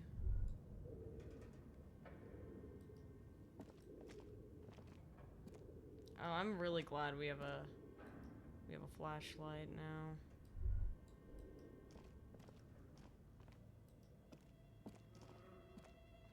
Why is it giving eerie music? A large demijohn full of strange liquid. Awesome. Hey, Kim. Wild animals stare at you in the dark, stuffed and mounted. Why would they do that? Now, why would you put that there? Kim, why'd you run ahead in the darkness? Airship rotors covered in spider webs. They remind you of blades. Interesting. Why does she pose like that? Oh. Man, I tried to click on it. Naked mannequin torso, strange yellow color. This place is so eerie. Behind the curtains is one of my favorite areas in the game. Love this place. This place is really unsettling for no reason. Blue velvet, soft to the touch, moth bitten. Oh, something's here. Hold on. Where are the clothes it used to display? That's a good point. I guess, like, this could have been a clothing shop before, so maybe they had to, like, get rid of all the inventory. Money? Money. We almost have enough for rent tomorrow. Oh, wonderful. Kim, I hope you don't mind me. Well, actually, you shouldn't mind me stealing money. You really shouldn't, Kim. This appears to be some kind of machine with a cube-shaped heart and a wired framework. The keyboard has a rectangular on-off button. A piece of paper still hangs from the printer. What does the printer say? Well, it is cursed. I don't know if it actually is cursed. A radio computer. Just sitting here without anyone inside. That is a bit weird. But we are looking for a fridge, and we are pressed for time, so... On the other hand, it's not that I'm not interested in abandoned radio computers. This is the Ream Civic radio computer, model RC5120. equipped with a Feld mainframe and a Ream-compatible printer. You think I should turn it on? Maybe the body has stopped decomposing somehow. I don't know. You're in charge of this expedition, officer. Whatever. I guess we'll come back later. Your flashlight slides over a whole green chalkboard covered in scribbles, sketches, and schemes. That's a very like some detailed, ancient cave mural. very detailed art. But if there's a squatter, oh, it's very possible. Some of the writing has faded with age, but you can still make out sections here and there. Photos and drawings have been pinned to the board. Inspect the drawings. These lithe, pointy-eared creatures appear to be different types of welkins. You make out autumnal candle welkins, casting wax-based magic. Ooh. I wonder what that would be like. Translucent welkins, with organs shining under Oh, we their were skin. literally talking about that at the Even beginning of the ether stream. welkins, hailing from the vast emptiness of sidereal space. Mm. Who are all those creatures? Fantasies of a tortured, feverish mind? I mean, it could just be D&D You characters. should adopt one of those Wilkins as your persona. No longer a mere man, but a Welkin.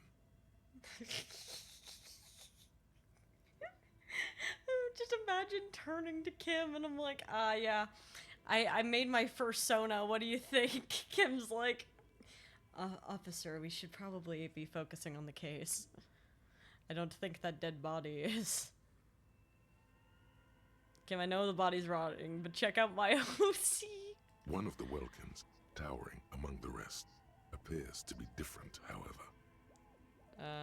This is important. It's Vara Hamira, a high Welkin, his face white and scarred like cracked marble. This is clearly a Welkin supremacist. The note says, all non-Welkin races will be purged.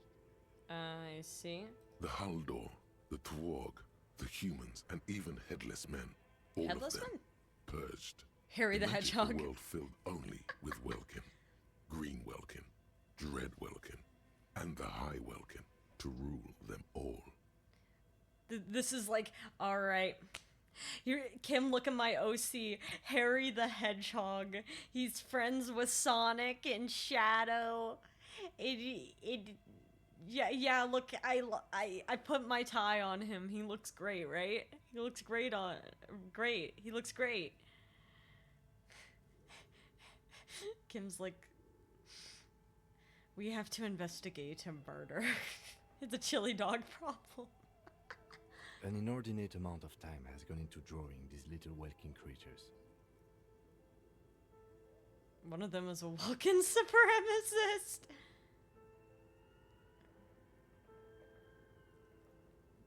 Why would anyone? There's so many questions. One of them's a Vulcan supremacist. You want me to whisper one of them is a Vulcan supremacist? Evart the cat, and then there's the matter of your lost Chaos Emerald. No! What would Kim be? Is there a, I'm trying to think of an animal that starts with the letter K or has that good alliteration.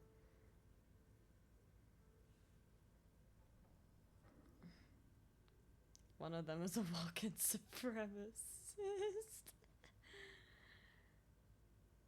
Kim the kangaroo. I could see it. It'd be interesting. He has a pouch for his notebook.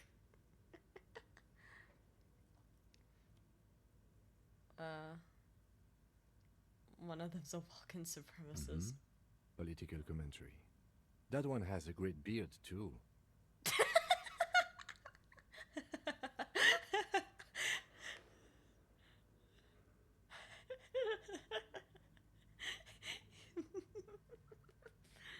Oh, what a beautiful world.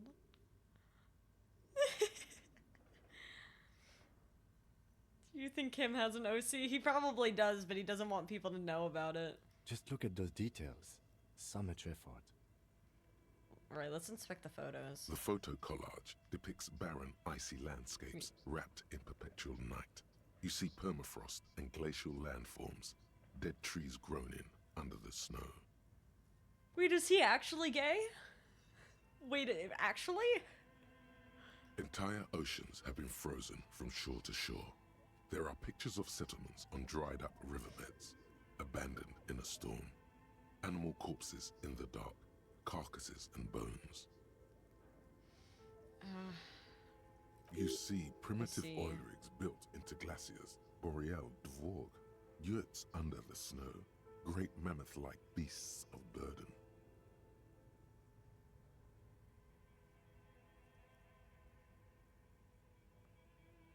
Albeit dark and cold, this vision also feels cozy in its own way, like eggnog. Morphine? A much-needed respite from our own world. No. A pinned postcard reads, "The heat death scenario.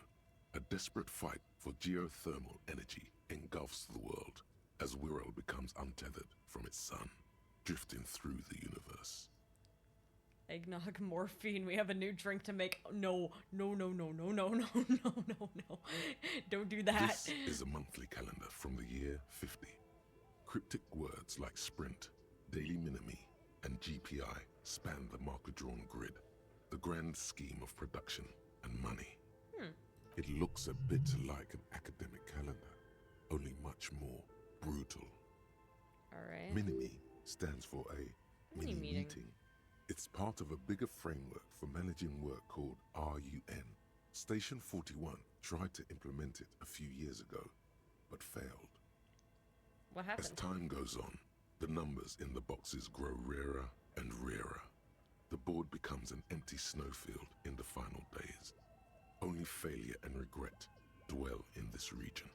So this is likely not a real thing at all. Like this isn't like a conspiracy. This just looks like someone's story. Looks like they didn't make it.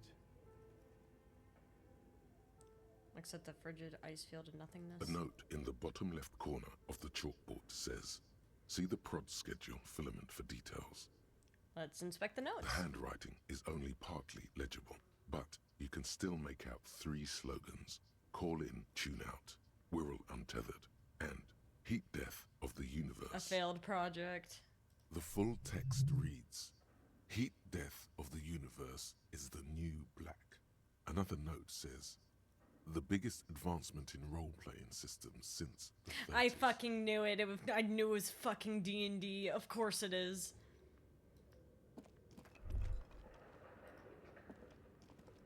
This old fireplace is covered in lines drawn in blue and red marker, the mesh spreading over the stone like blood vessels on alabaster skin. It looks ghostly and strangely ancient. The whole thing resembles Kadran mosaic tiles. Very pedantic. How do I know what Kadran mosaic tiles look like? History classes, students with their textbooks open, studying the roots of our civilization. Oh, yes, Those those. aquarelle blue tiles looked beautiful in the sun. So what am I looking at? Radio frequencies, it seems. UKV 123.6, UKV 123.7, UKV 123.9. Wait. Some written notes, too. Sparse and cryptic. This might actually be important because we were actually looking for somebody involved who knew about these types of radio frequencies. I wonder, since the computer's open like that, I wonder if our lady driver might be coming back to this place. Especially since there are a lot of stations on here. What are the radio frequencies for? Unclear.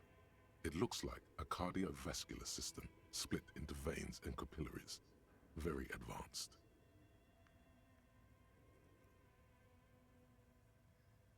The anatomy of this curse. This must be an elaborate piece of art. Dealing with something medical? You think so? The web is comprised of radio stations, all lead back to one red heart, titled the Game Master Frequency. A note says, this one can listen in on any station it wants. They must have had massive air width. These things don't come cheap.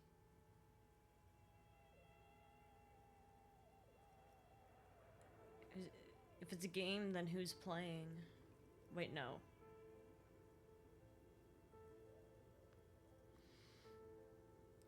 If it's a radio station, then anyone who has a radio would be playing by default. So who's the game Someone master? very important. The leader of a massive on-air game built by these people. A conductor for the hundreds of story threads that pass through the game master's frequency. Is this actually still just D&D? If it's a game, who's playing? Whoever decides to call in to a call-in station, it looks like. I see. So, someone's listening in through the radio, so we have to be really careful about the stuff that we say through the radio. A list of names under the stations suggests people across 6 Isolas would be playing. Muindi, Insulinda, Kotla, Grad, Samara, and even Ilmara.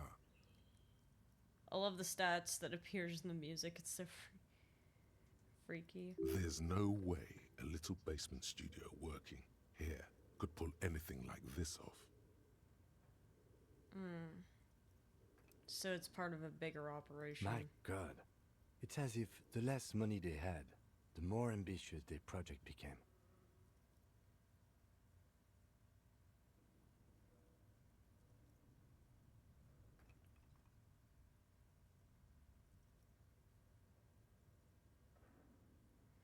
The cost of Airwith alone must have been huge. Exactly.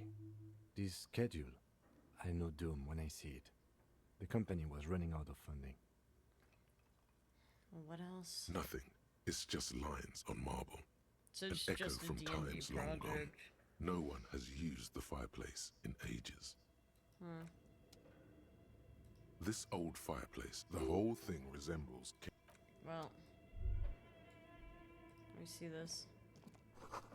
Scribbled across a notebook, developers of the most advanced RPG in the universe. So they were just trying to make a D&D campaign.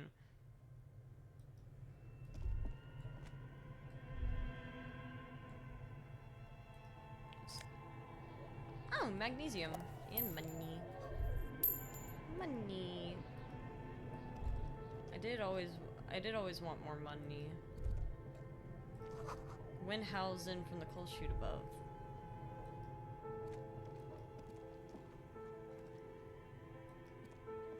We love money. What's over here? Wall collapsed. It's inaccessible now. What's in here? A thick layer of coal dust covers the furnace, coloring it pitch black. Looks like this furnace has a face, and it's a face of agony.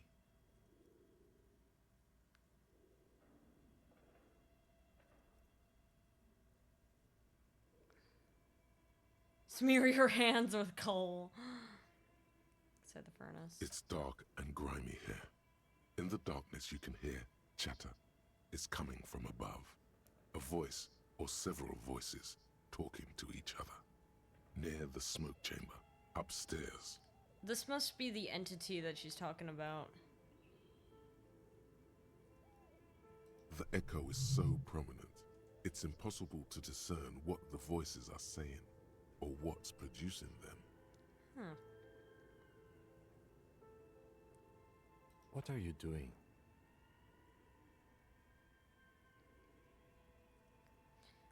Not sure, Kim, but I think I can hear someone talking upstairs.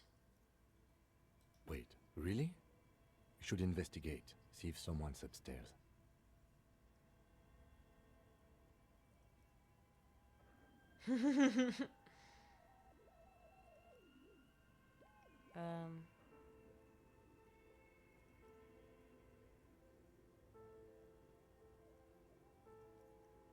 Well, I gotta ask, is this a furnace? Looks like it.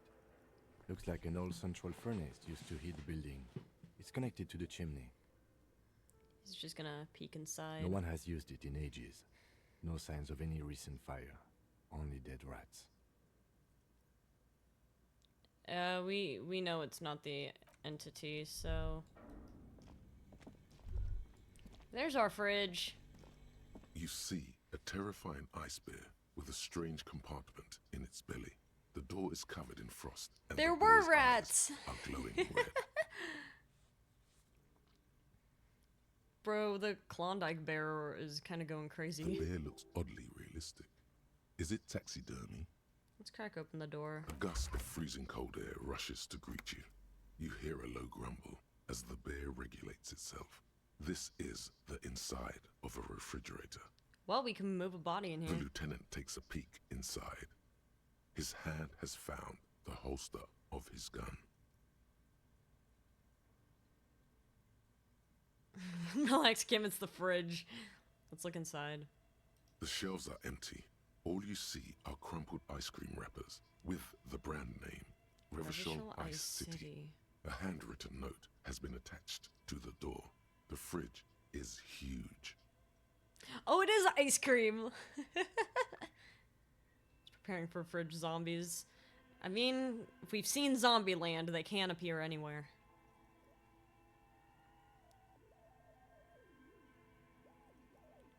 What's a giant bear-shaped fridge doing in an abandoned cellar in the first place? Good question. It looks like an ice cream fridge. So they tried to sell ice cream from the hyper carnivore? I know. What an unfortunate marketing choice. But it's cool. What is even worse, the bear is still costing them money to this day. Oh yeah, right, because it's plugged in. The electricity.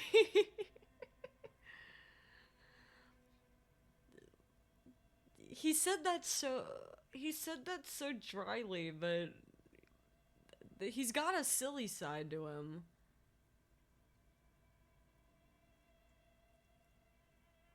The fridge buzzes with energy. The electricity bill on this thing must be catastrophic. Let's examine one of the ice cream. Is it a Klondike A bar? friendly cartoon bear smiles back at you from a glossy cellophane wrapper. It looks nothing like the fridge. The paper still smells of vanilla and chocolate. It is. It's like a Klondike bar, or like ice cream sandwiches. Let's take the note. You pocket the note and the little fridge magnets keeping it on the door. Oh, we get both? Oh, this is wonderful.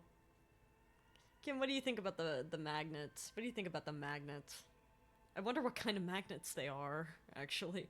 It's the fridge. Looks big enough for two corpses. It's certainly an eccentric choice, but it is capacious and cold enough, too. What's a Klondike? You don't know? A Klondike bar is, it's like a vanilla ice cream coated in, like a dark chocolate. So, instead of it being like an ice cream sandwich where it's kind of got like the soft outside, it's got like a thin layer of chocolate around it. So when you bite into it, you have the crunch of the chocolate and then the smooth vanilla ice cream in the middle. It's very nice. I enjoy it. Kind of, I think. But the optics on this are awful, he thinks. We need to be as silent as we can. Your visual confirms you could fit 2 more bodies in the ice bear fridge. I hate that my first thought when visual calculus said that was, would you kiss me in the ice bear fridge? JK, unless... Noting down in the case report, stuffed corpse in giant ice bear fridge. Shall we go and get the body, then? I'll take the head, you take the feet. The stairs won't be easy, but we'll manage. Okay, let's do this. The body is heavy. Oh shit, okay, we're doing it now. It takes half an hour to get it down to the basement. Then more left to stuff it into the fridge. The lieutenant takes a step back to admire your handiwork. Damn, okay.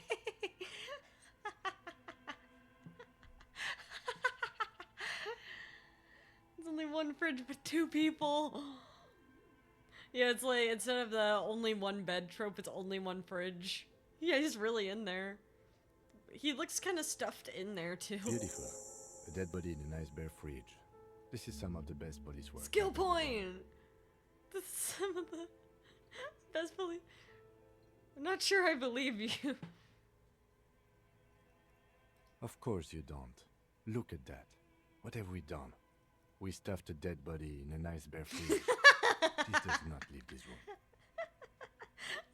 think this is a glorious achievement and people need to hear about it. We did our best with the means at our disposal. But we did find a it's art, we're artists, and this was our vision. I'm not a bird either, but we did find a bird.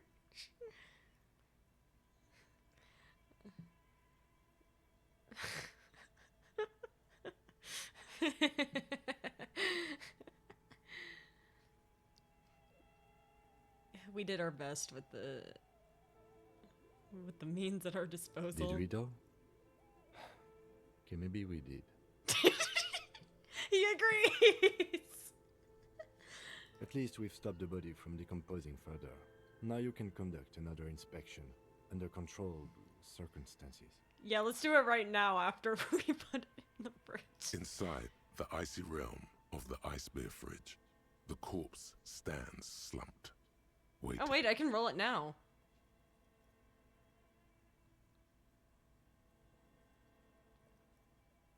Tell me something, dead man. Shoot, Looney Rooney. How do you like it in the fridge? I like it a lot, brother. This really is your finest hour. I'm so You're glad. A genius. A regular Corporangelo. Thanks, man. Come back later, Corpo. Amuse He's comfortable, yourself that's with my great. frank manners and my memento mori features. If possible, also, see me in your dream. Nah, man, it's fine. I saw myself in my dreams and that was scary. Anyway, let's see if I can get it. It would be crazy if I get this check, but if I fail it, I can immediately try again. Your arm reaches out and your eyes close, as if by their own volition. It's dark all around. We just You had to put feel him in the cold, fridge. dead flesh through the latex glove. It's right under the palm of your hand. The luck in the luck goes crazy. Eyes closed as if by their own volition. It's dark all around. You feel cold, dead flesh through the latex glove. It's right under the palm of your hand. What is it?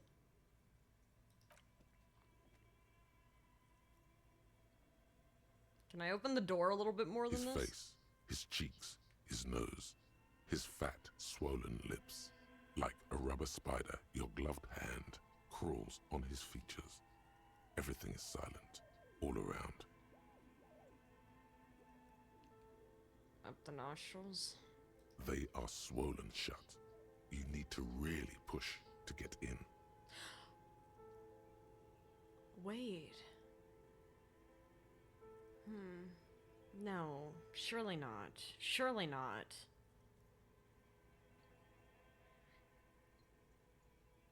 Although I'm not fully certain, it has been a while, and there is bloating that starts to happen when you start decomposing. The fact that they're swollen shut makes me curious if something he ingested might have been drugged or could have been an allergic reaction to something. What are these options? Fingers in the nose. Only the little one fits. The flesh changes shape as you bore in, searching for something in the cartilage. Is there nothing? The thing you're looking for, it's not there. Crawl out, spider. Fingers in the mouth.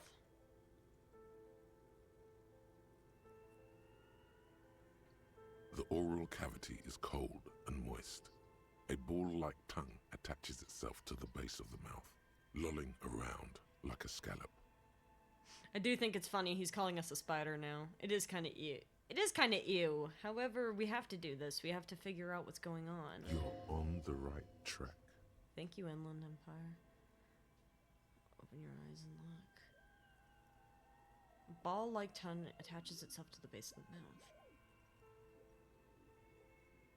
Open your eyes and look. A vision of black and dark red death, pried open by your hands and studded with teeth. Looks like he's laughing. Death fumes rising from his throat. And there, in the back of his mouth, above the bell of the uvula, right in the soft palate, you see a hole, barely visible to the human eye. It is swollen shut, almost vanished. No larger than 0.4 centimeters in radius, the edges appear darkened. A hole. An abrasion collar. This is what we're after. Abrasion collar. Abrasion collar. There's a pen in his hand. Open up the copy paper. Touch it with finger gently. A black trickle of liquid runs into his throat from the wound. Well, I guess we're putting our finger into the abrasion collar. What is an abrasion collar? I'm not really sure.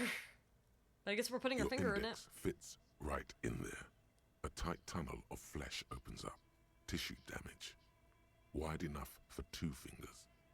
As you push both in, you reach through his mouth, right into his brainstem. Ooh.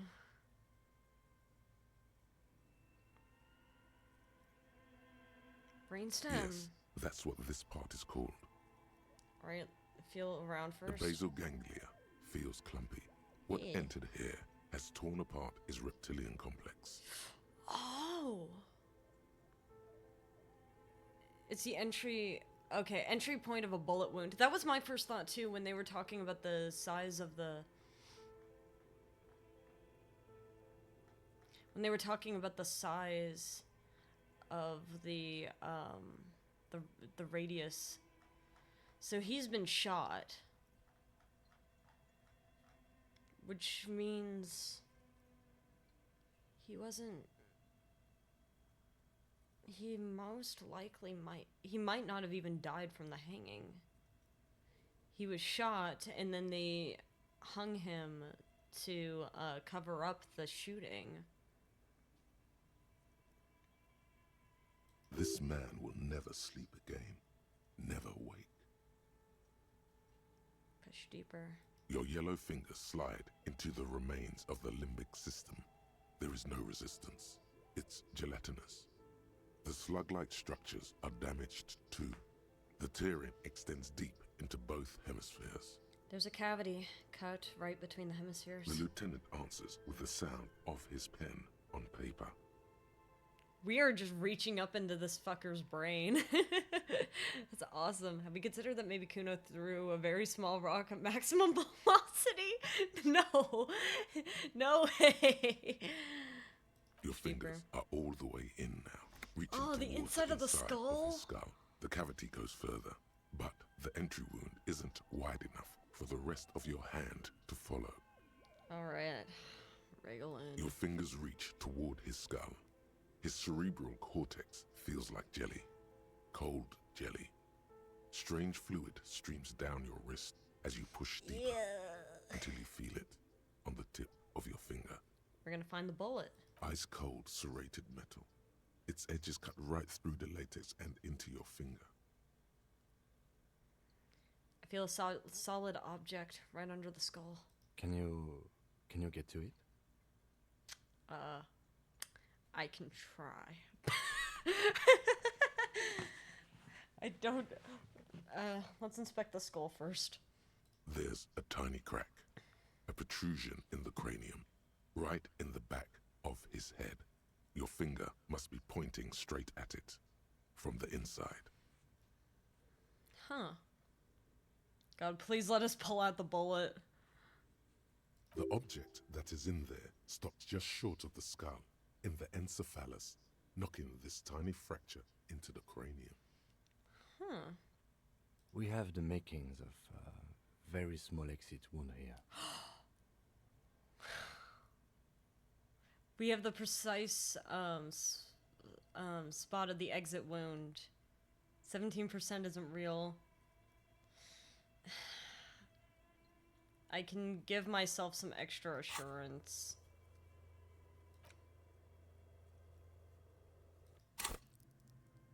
We could give ourselves some extra assurance.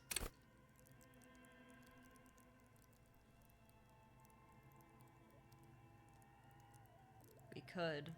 We could make it impossible to fail. It's a red check. That's the reason why I'm curious if we should do it this way.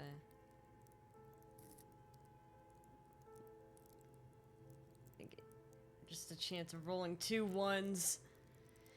With my luck.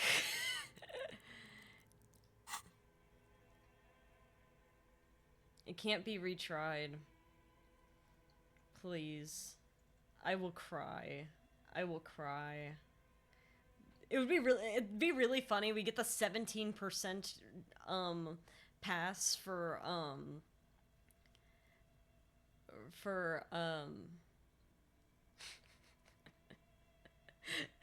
we get it for the perception check, but then we fail the 92% interfacing check. Oh, thank God. I'm scared. It's been my luck in this game. You pick the object between your index and middle finger. It feels sharp, like metal. With your face twisting from pain and concentration, all you need to do is just... Got it. Good, good. The fridge in the background buzzes with excitement. Let's slowly pull our fingers out. The inside of the head feels cold and smooth, like a glove. Sweat dripping down your brow. Careful not to lose the prize between your fingers. With a plop, your hand emerges from the mouth. The garden glove is covered in blood right up to the wrist. Between your fingers, a small flower.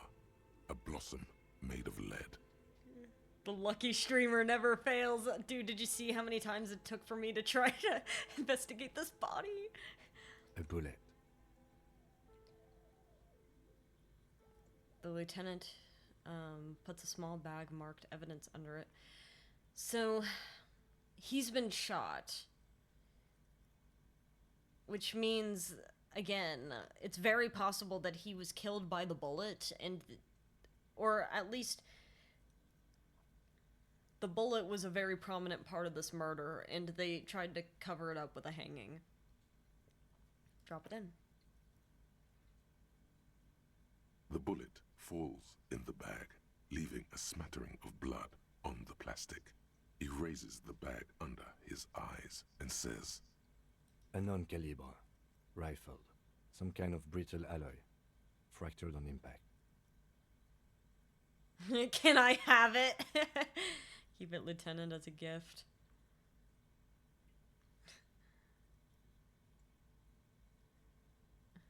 Best homosexual gift. You want the bullet that I fished out of his head?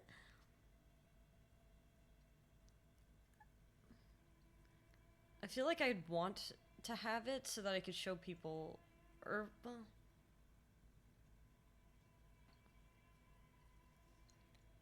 and to think you wouldn't have found this if you just sent the body off to processing. I knew we shouldn't have sent it to processing. I knew we had to investigate it further. Can I have it?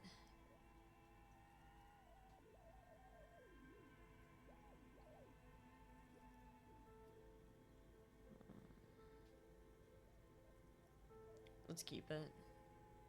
Of course. You deserve it. Thank you. We need to add an item to the injury list. Injury number 4. Oval entry wound with an abrasion color. Soft palate, back of mouth. Yes. High velocity. Temporary cavity in brain tissue. Small exit wound on the occiput. How does that sound?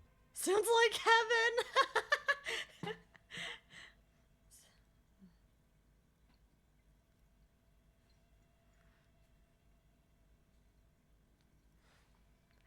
Sounds about right. A Opinion, fatal injury.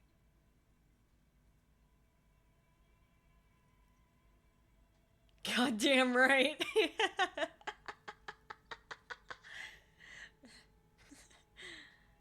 Agreed. And one last thing. We should amend injury number 3, ligament mark. New opinion, non-fatal, post-mortem, treatment. I agree. He's proposing the bullet was the real cause of death, and the hanging an attempt to conceal this. I said that before. I feel vindicated every time this happens. I'm like, yes! My exact thoughts. The ligament mark, the fractured hyoid bone, is all treatment. Yes, and the belt around his neck, the hanging, even dragging him to the yard. All of it was done after this man was already dead. Dead. Dabba doop doop.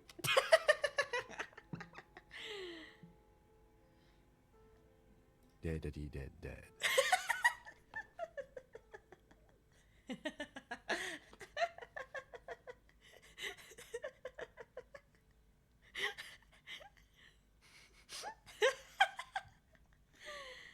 Gotta get ready for work. Catch you tomorrow. See you, Whiskey. Thanks for stopping by. No shot. Aren't we jumping? Think so.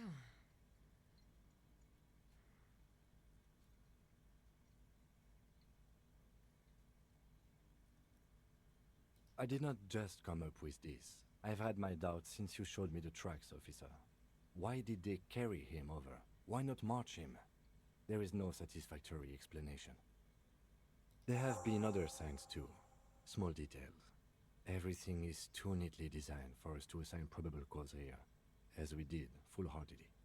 Well, no more. We did so good. We almost fell for it, he thinks. Almost. But we didn't. There is, of course, the very real possibility he was both shot and hanged. Maybe the bullet holds more answers. Maybe they shot him while they hanged him. That would be stupid. Why would they do that?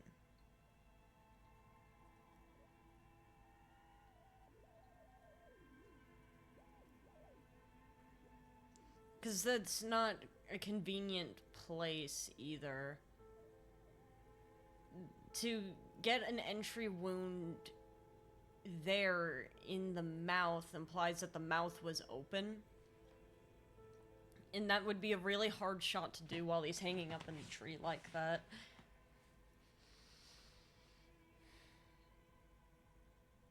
That's too precise. In my head, how that would have happened if they're shooting like that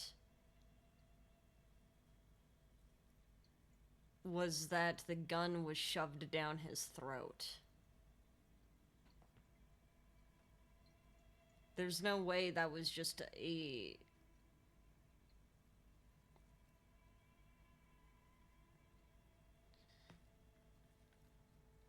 There's no way that's just a random shot taken at a corpse hanging...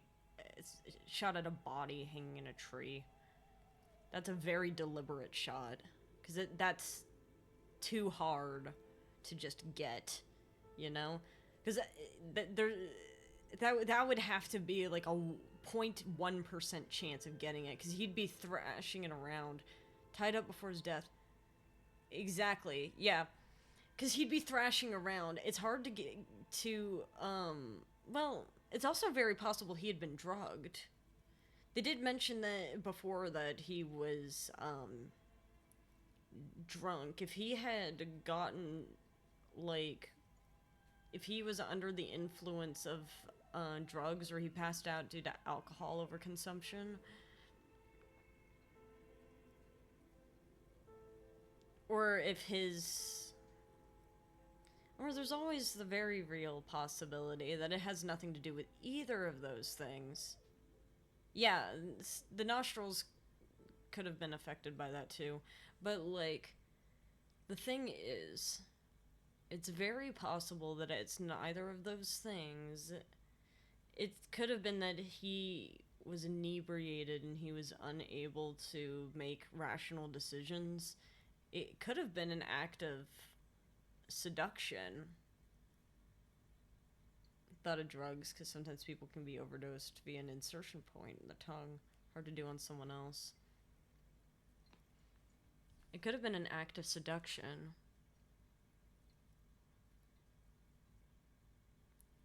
And therefore, there's an amount of trust.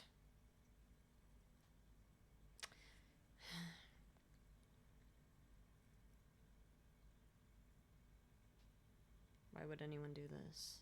Maybe the bullet holds more answers. Yes, we should take a closer look at it. I am certain it has more to tell us. This little thing could reveal much about the weapon that shot it. Who would do this? That's for us to find out. But this, it will make finding them just a little easier. Now, why would anyone do this? To hide something. The real killer? The real motivation? What really happened here? I think I need to wash myself. Oh, you really, really do. I am glad to hear you say that. Your room in the Whirling in Rags should come with a bathroom. Be sure to make use of it in the evening. No! He called us stinky. Well, maybe they shot him while they hanged him. To put him out of his misery? It's possible, but it does not explain all the other dubious things here. Yeah, lack of struggle is the main thing bothering me. I may be intellectually sloppy, but I prefer one theory at a time. And this just smacks of treatment to me. I may be intellectually sloppy. No, you're great, Kim. You and I are on the same page. Great minds think alike, man. But no, the lack of struggle is the main thing that's bothering me. We bag the corpse and carry him to the holding pen of my kinema. I can transport him to processing myself, but I will be gone for the rest of the day. You'll be gone? What should I do in the meanwhile? Work on the case. Tend to personal matters. Try not to do anything too dangerous. An officer needs backup in a neighborhood like this. Well, I'll leave that choice to you. And one more thing. Great work, detective.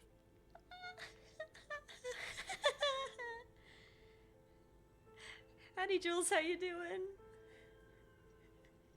Yay.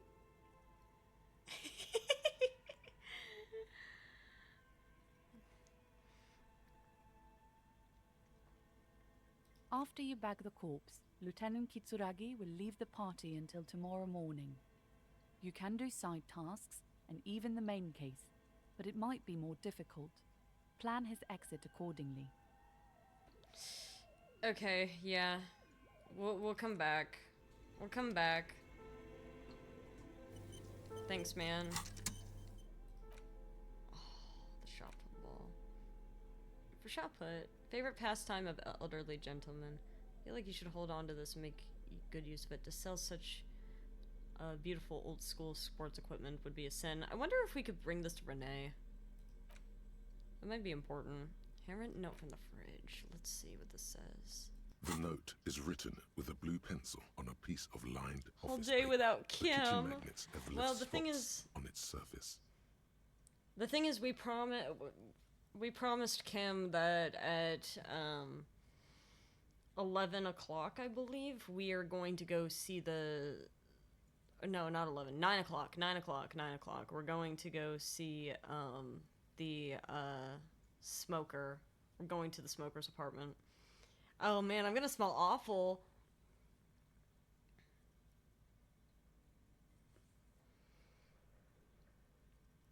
Does it say anything interesting?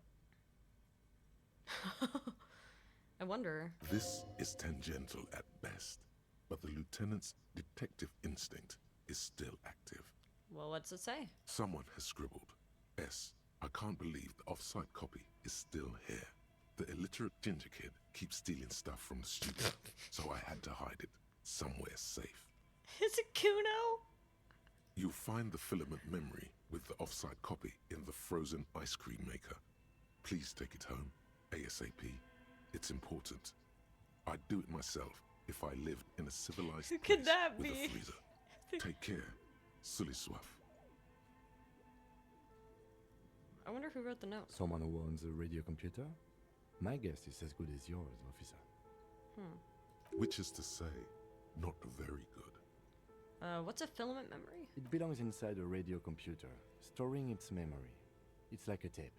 You listen to disco tapes, right? It's like one of your disco tapes, only for a computer. That's really... You remembered! Damn, we must, like, have, like, a really high rapport with Kim that he's willing to mention the fact we like disco. Is he a literate gingerkin? Probably Kuno. Really? You don't have a single guess? It's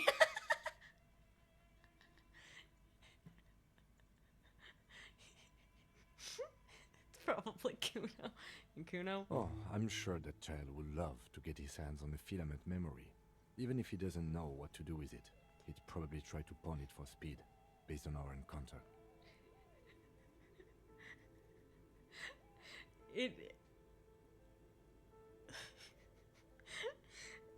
It makes me so genuinely happy to see Kim is, letting his guard down a little bit and being sillier with us. It just makes me so genuinely happy.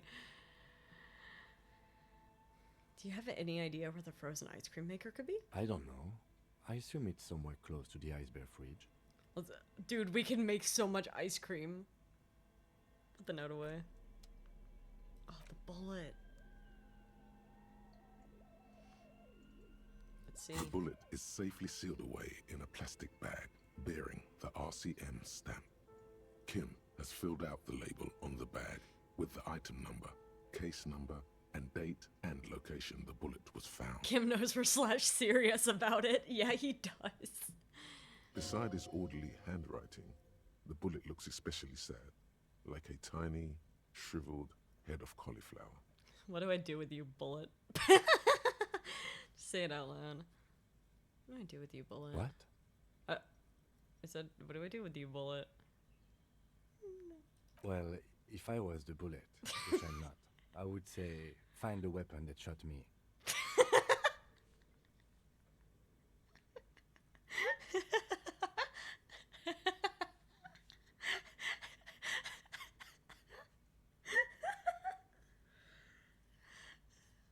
Oh, yeah, you're right.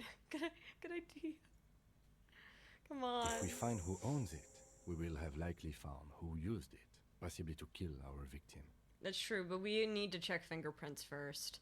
Because just owning the gun, while it makes you a suspect, does not necessarily mean that you're the one who fired it.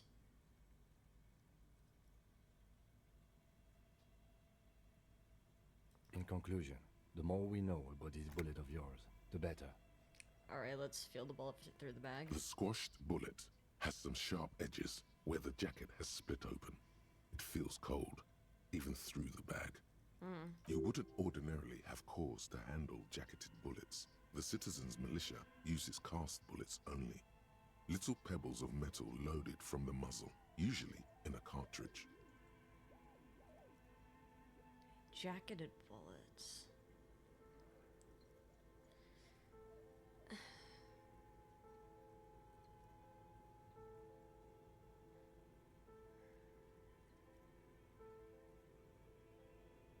Is there, like, a specific type of gun that uses jacketed bullets? I'm not very knowledgeable in guns. But it is interesting to me that the police force doesn't use them.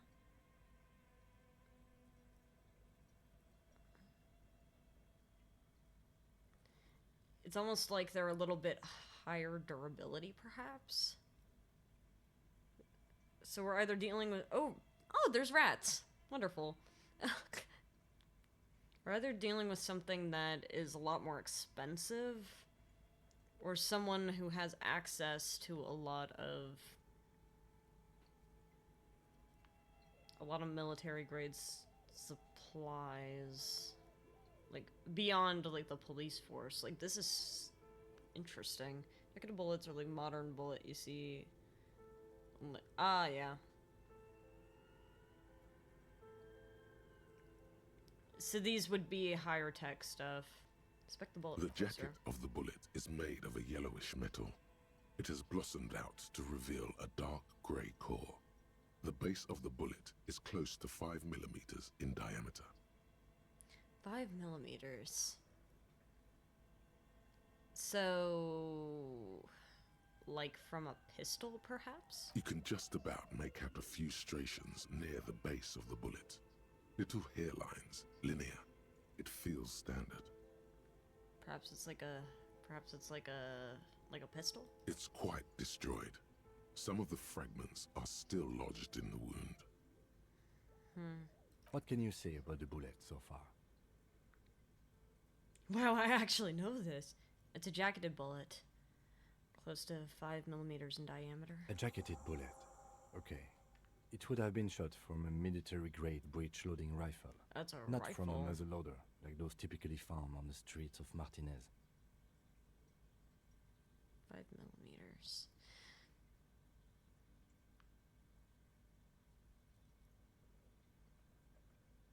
So I was right, it would be military grade. Highly unusual. The people of Revachol haven't carried breech-loading weapons like this for nearly half a century. Nearly. But that doesn't mean that there aren't people who have access to these types of things. Even the RCM uses ordinary unjacketed conical bullets. This is strange. Very strange. I like this, officer. Strange means unique. Unique means incriminating. We need to find the gun that shot it. Although, I'm getting the feeling you're also just excited about this in general. Just thankful that it wasn't our lost gun. Yeah, well, yeah, that would make things a lot messier, huh? But we know that it could not have been us because we showed up after the body had... I mean, we showed up after the body, was put in the tree. Something tells you that won't be anytime soon. This'll have to be one of those epic tasks that's open for a while. This would be really crazy. This would be really crazy, but we did get that 17%. Encyclopedia said this came from a breech loader. That's awesome. This would be really crazy. A revolutionary period.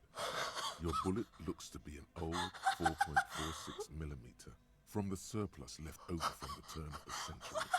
Probably an antique or a retrofitted antique. A rifle, revolutionary period.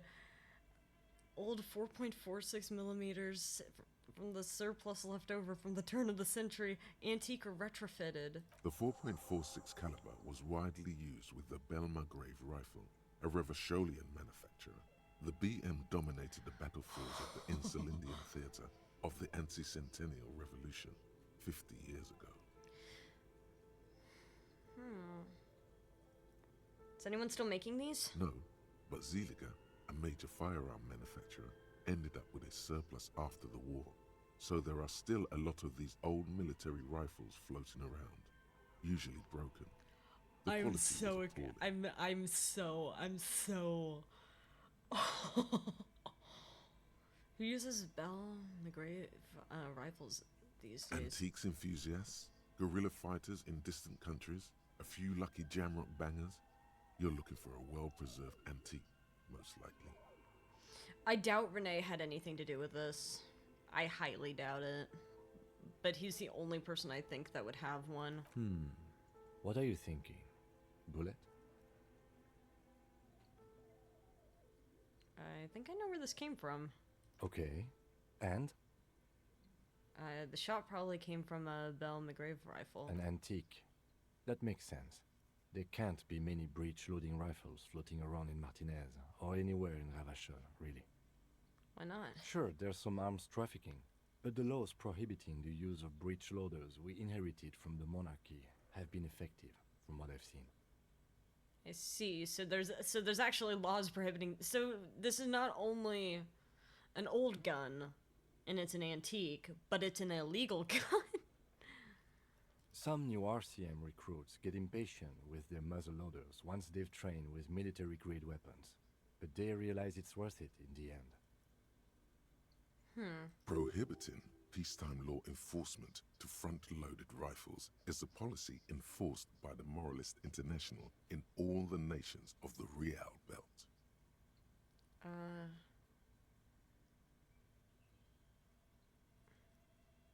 Makes you consider every shot. Yeah, because I assume that they're getting impatient because you have to,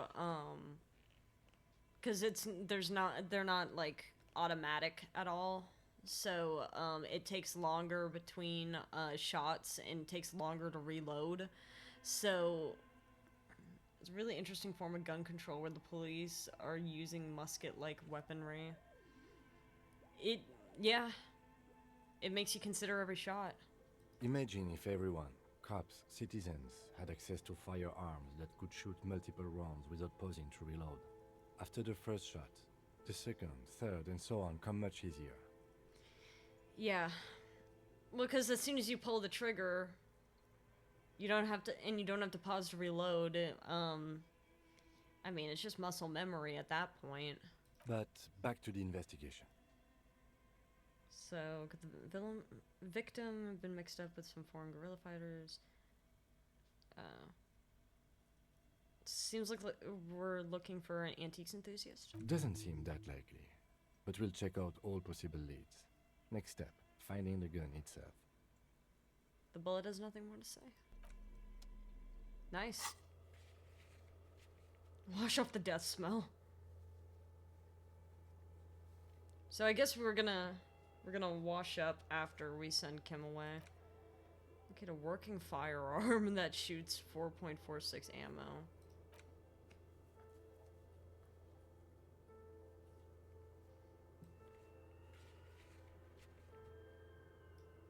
Come on. Oh, I guess we don't have a city map yet. Done. Well, we did it. Huh. Interesting. I feel like here. I knew there was more up here. Ice cream maker! Hey! I love our ice cream maker. Firelight casts a strange shadow. There's a hidden doorway here.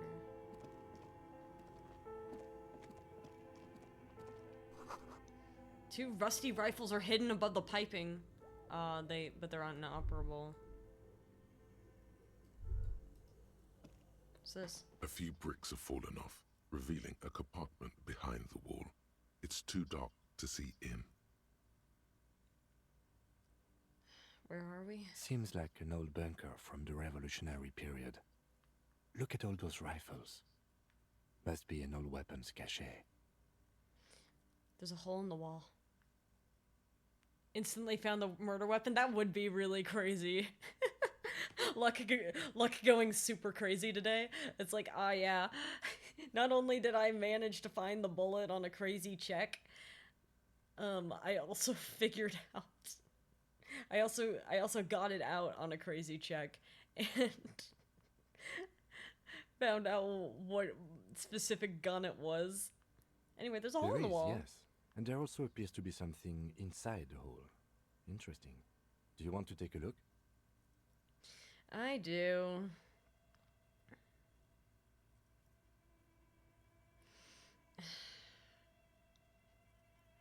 I do. Your hand reaches deep into darkness and spiderwebs. Rummaging around, you find rusty rifles hidden away. Rifles! Are these any good? Let's inspect them. Most of them are rusty and inoperable, like the rest. But one catches No! your eye, a bolt-action model with a fine wood stock in better cosmetic order than the others.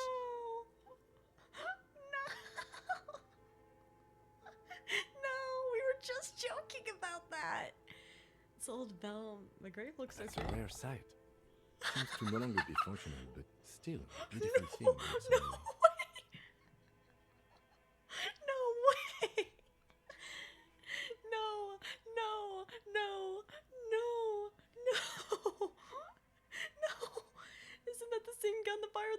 It's the same type of weapon, yes. A breech loader. But it's not the same gun. This one's been out of order for years. No. I'm afraid our search for the real murder weapon must continue. What does it mean? A rifle here? It means there are firearms, albeit inoperable, still lying around in Martinez.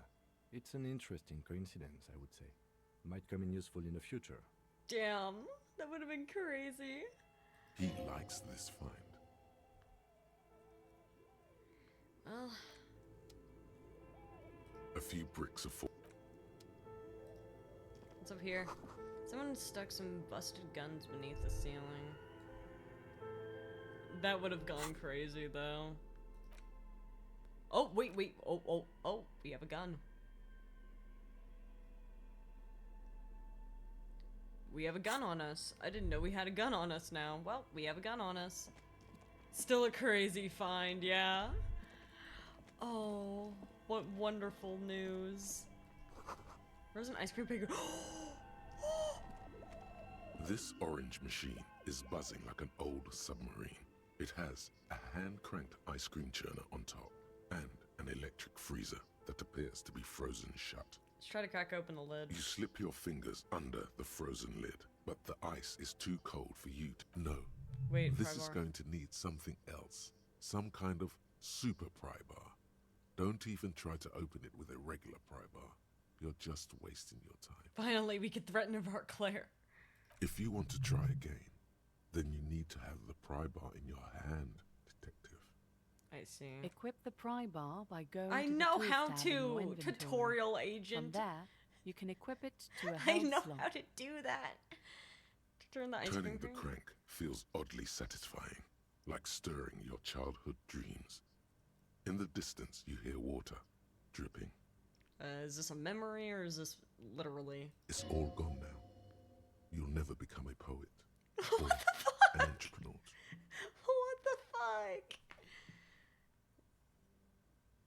Just giving some advice, you can equip the pry bar by going into your inventory. It'll help you open things. Well, thanks, tutorial agent Cursed Eyes.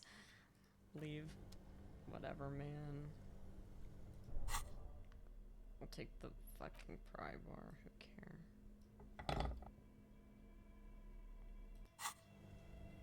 This orange machine is buzzing like an Pry old bar not submarine. strong enough. It has a hand-cranked Could ice you cream churner on top and an electric This would freezer be that really appears to be crazy. frozen shut. There's no way. But it would be really crazy. The ice squeaks Didn't think beneath so. the pry bar. You think you've got the bar jammed in there pretty well, but the lid simply won't budge. What is this? You see the pry bar's metal handle bending right before your Oh very no, eyes. no, no, no, no! Yeah, well, that's a good pry bar. I'm not criticizing it, but this ice cream maker is frozen shut. It takes an advanced tool to get it open. Advanced? Where do we get one? I have no idea, officer. This ice cream maker isn't important enough to requisition a special tool. Sooner or later, you will stumble upon a tool mighty enough. Then we will know what's in this mysterious ice cream maker. I see. Well, that's fine. Anyway, let's give me back my bag. Oh, wait, there's something here. Money. He knows a Fed. Wonderful. What's in here? 2 cables are plugged into the breaker box. The red one leads to the ice bear fridge, and the black one to the ice cream maker. No, why would I unplug these things? That seems dumb. There's probably more money. Ooh! Insane mesh tank top. Wonderful. Intercom wires were running into the breaker box. Oh! We're out. Well, that works. I didn't expect to be here, but you know what? I'll take it. Well, wait, is there actually blood on my glove now? Yeah, there is. I can kind of see it right there. You can kind of see the little blood on the glove. What do we do now? We just got some crazy information. Find a way in.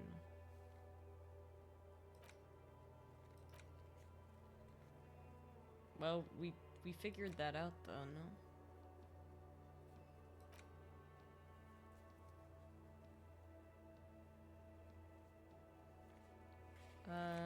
I don't want the speed. Track down the badge. Track down the gun. Alright. Yeah, but you can see the blood on the gloves. Which is kinda nasty. Hey, Kim. I don't think you want me to open this. Inside, you see a set of steering levers, a radio microphone, a pull-out toolbox, and... I don't think now's the time. It rules they put detail into it, though. Yeah, it does. It's really cool. I wonder who we can ask. Oh, you know who we should ask is, Renee. Angriest man I know. I'm sure Renee would recognize it, no? I like playing in the dark. Sharpens your nocturnal I was right. instincts. Feels like being on recon again. Is there anything you could tell me about this rifle? It's a Bell McGrave. 4.46 caliber. Breech loading. Revachol made. Good weapon. Accurate and reliable. His moves are quick and precise as he first checks the weapon, then aims it at the sea. This man knows firearms intimately. Wonderful. This one's inoperable. The bolt spring is missing and the mechanism is jammed shut. Still a beauty. Where did you find her? Sorry, can't divulge that information. I understand. Unfortunately, I don't know what else to tell you. These BMs are an antique. No one uses them anymore. The ammunition is impossible to find. Ammunition's impossible to find. I'm very curious to know if Avart Claire knows about this. The worn and beaten wooden planks of the bench do not look overly comforting. We can sit on benches after we've solved the murder. Let's go. Man. You can revisit the bench if you ever need to pass the time when... Man.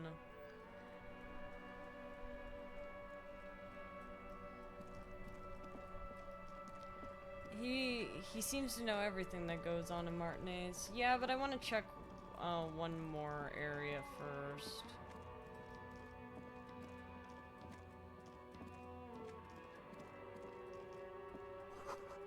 Scribbled between the thighs of page 3 girl. The origin of disco.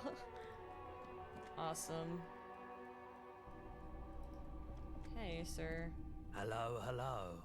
Let me know if I can help you with anything. Never mind. Wait, oh. Wow, a very large red t-shirt with an impressive print stands out from the other garb. Oh yeah? Oh yeah. The print depicts a muscled man striding toward you, a giant sword in each hand, encircled by burning embers. Behind him is a cluster of cabins engulfed in flames. Beneath him are the words, Hjelmdal burning. Why is this word familiar The to me? antlers on the hood of the man's cloak and his piercing blue eyes are familiar. What's the deal with the man on the t-shirt? It's the man from Hjelmdal. What does that mean? Walking away from his burning village. Yes. Remind me, who's the man from Hjelmdal again? The man from Hjelmdal is the hero of a series of popular books based on a fictional version of Kotla. Mostly what is nowadays Hardie NFD. What does that mean? In fact, most people don't think that man from Hjelmdal ever really existed. But they are wrong. Yeah? Hjelmdal isn't a real place. Neither is the man a real man, of course. But both the man and Hjelmdal are an ontological necessity. Maybe it's a woman. But hey, it's not worth getting into an argument about. Wow. What? You know, it's great when, Rhetoric is confused. What do you mean? What do you mean's real? I mean, even if the man from Hjelmdal didn't exist before the adventure novels, the stories have made it so that he has. It's simple, really. This is like the type of guy that thinks that fictional characters are real. So it's like you can't talk bad about a character. What if it hurts their feelings? Okay. You sound skeptical. It's not that complicated. All that's required is a more robust understanding of cause and effect. It's just hit me that I don't think any of the characters in this game have an American accent.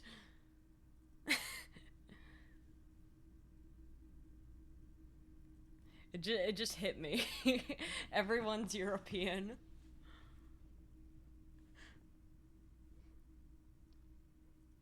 Besides, I've been to Kotla, though not quite as far north as the Hjelmdal, and watched northern lights travel across the sky.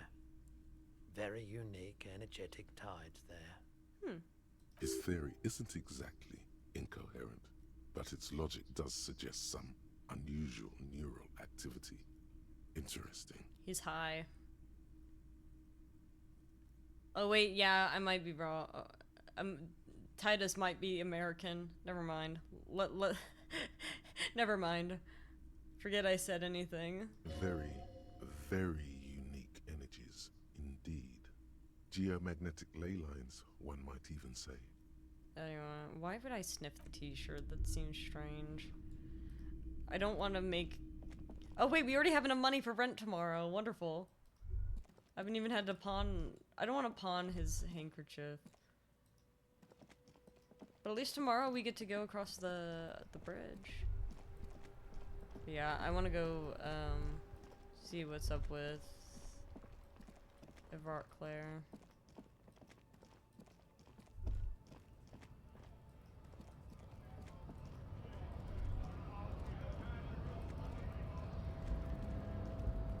We're rich, we have $20. How'd you like our harbor? You've been in there, he means. Talked to the boss man too, probably. Nice enough. It's but a rest area on the path leading across open plains. They haven't worked for like 3 months though. Right. You talk to the boss, eye to eye. Like men of the plain. If you have any more questions, I'm set to talk. Any idea who killed the hangman? The mercenary, eh? Who could have killed him? That's indeed the question. Why even do such a thing? Mercenary was hanged with a very specific type of cargo belt, one often used in heavy transport areas. For example, harbors. What a thought! Why would noble workers resort to such a thing? Unless they were pushed, of course. Pushed how? Your dead guy was an enemy combatant. Well, no, what does that mean? He was an agent of the opposition, attempting to undermine our honorable efforts. Well, yes, we do know this, because Joyce confirmed this for us. Did you kill him? I ain't the murdering type, but that's just me. Large organizations like our union have all sorts of men, with all sorts of skills. Nice. He's not lying about not doing it himself. Yeah, I didn't think he did it, but he seems to be okay with the fact it happened.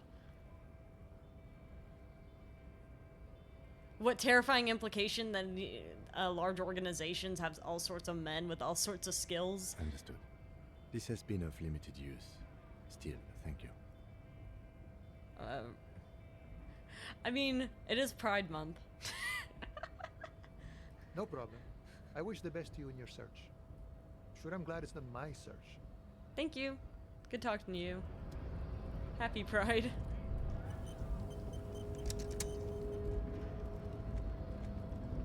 I don't really want to talk to Measurehead right now.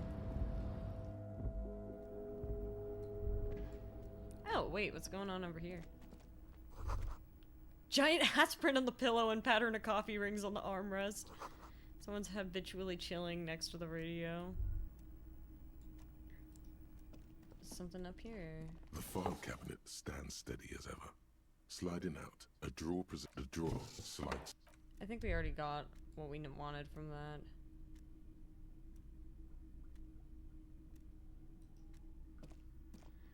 This is the type of vibe I gotta be on. Sitting in a chair next to the radio.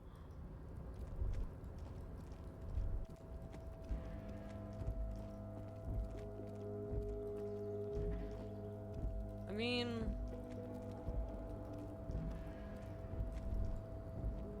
Leo is very chill about this.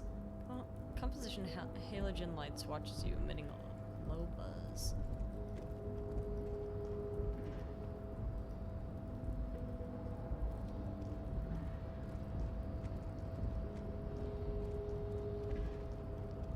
So I guess the Wild Pines group is more like an employer to these guys.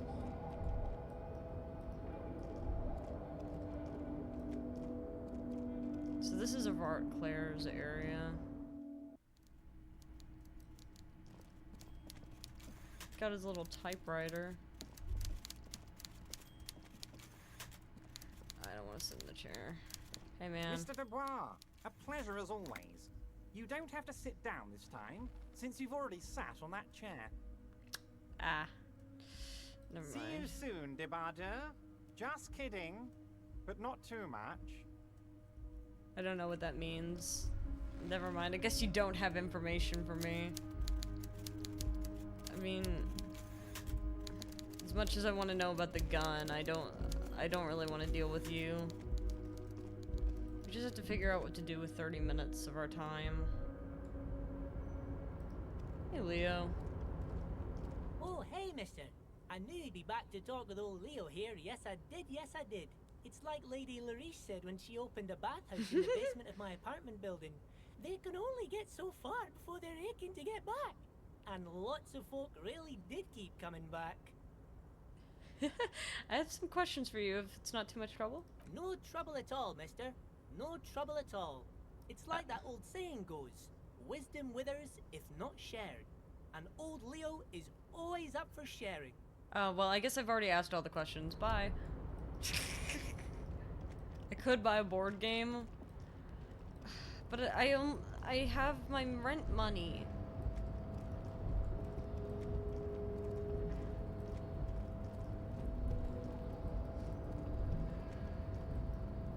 If I was a better detective the first time, I wouldn't have had to pawn his money. Like, I wouldn't have had to pawn his spinners.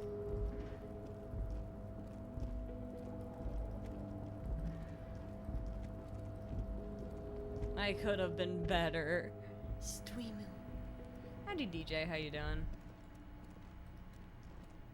You can get rent monies tomorrow, but have we considered that maybe I shouldn't have to do that? I don't... Right to work! Right to work! Shame on...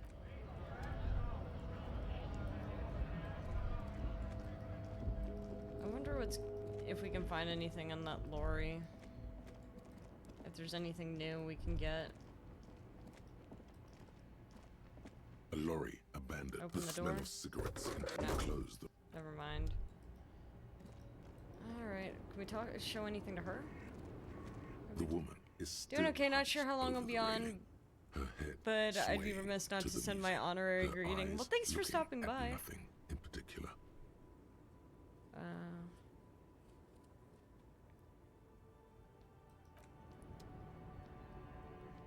The woman is still hung. Huh? What is it? What do you want? Never mind. I just wanted to wake you up, ma'am. Let me try to figure this out. Surely there's something that I can do in the limited time I still have left. I wonder if, now that I have this information, I have extra stuff that I can present to the Hardie boys, if they're still here. Oh, actually, back at the beach house with family. Ooh. Hey, man. It's you again. What is it? I got some information. I just found a bullet.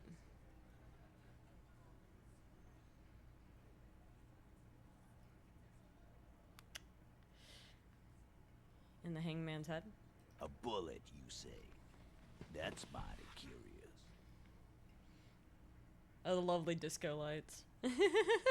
It is beautiful. It's beautiful. It makes me want to sing karaoke. Makes me want to sing karaoke. I don't know what his voice would sound like. I guess that's the one way to find out Harry's voice for sure. Indeed. Mighty. How did it get there? Well, there are so many bullets in the world, and so many heads. Well, somehow this one bullet managed to get into this head. So, would you mind being pretty kind and telling us where the source of that bullet came from? I guess it's a little logical. At some point, one of them bullets had to end up in one of them heads. Would you be so kind and tell us, sir? It's bound to happen again, you know? Just statistically speaking, of course. This ain't just some coincidence. This ain't a coinky dink. Sire, it would be an event most dramatic if you were to produce the bullet and dangle it before their very eyes. I'm gonna ask you again, why was this in the victim's head? Did you guys shoot him? Shit! I probably did shoot him. I was drunk last night. You guys know me when I'm drunk. That sounds... Yeah, Glenn likes to shoot his guns when he's drunk. Better hope he stays sober. So where exactly is the disco? I am the disco. And is there an Elysium there or a panic? It's everywhere in the past and it is a shining future, but for now, present disco is us. We are disco. We are disco. And we are failing Elysium. No, he meant before he was hanged. Did you shoot him before you hanged him? Yeah. Before? After? During? This is getting ridiculous. They told you what happened. Stop wasting your time. Stay out of this, lawyer. I'm gonna ask you again. Why was this in the victim's head? Wow! He's got it in a real evidence bag and all! Why don't you go home and log it into evidence? These men have told you what happened. I think the hanging was a cover-up for shooting. You know what I think? I think he was shot in the head as a kid, and his brain grew around the bullet. That's not how things work. Around the bullet, man. That's a good one. All the goofing around is to avoid lying. It's a technique. Don't worry, we'll figure this out sooner or later. Never been worried in my life, lawman. It's not like you blew it wide open, but there's a little crack in there, somewhere. Something will happen in the future. Stay out of this, lawyer. Scan the Starting room. from the right, sitting across, and It's then the same information. standard working boot. The emblem on his vest says Rowing Club. A little patch below it reads T. Hardie, Captain. In the far corner, standard working boot, steel reinforced toes. Size for in It's the the middle, same. heaving, and in conclusion, these 7 exactly. You've The fuck is with you, fella? This is low. Strange reaction to the bullet. Weak when you first met. Confronted about the drug trade. I don't know if it's worth mentioning that feels like something on the verge of civil war. However, we can increase our chances. It seems like a threat. We could increase our chances, but do we really need to?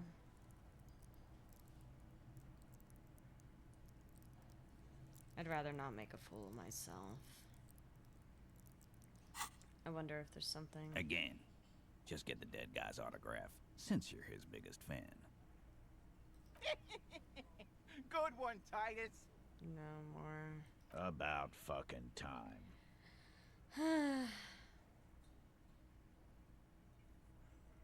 That seems like a threat.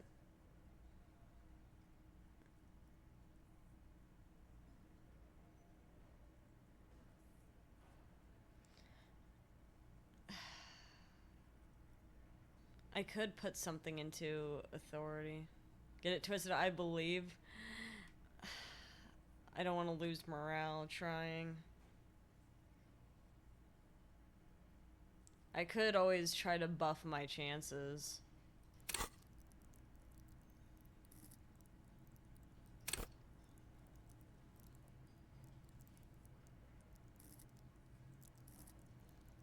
I don't know what we got.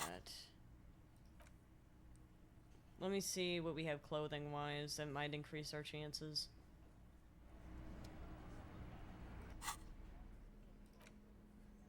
Do we have anything that increases authority? No. Well, that decreases it.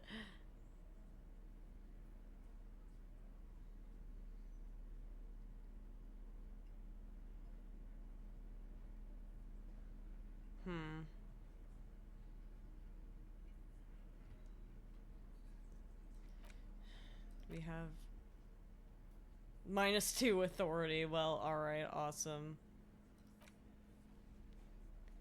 We're not super authoritative. Yeah. That's the sad thing about all this.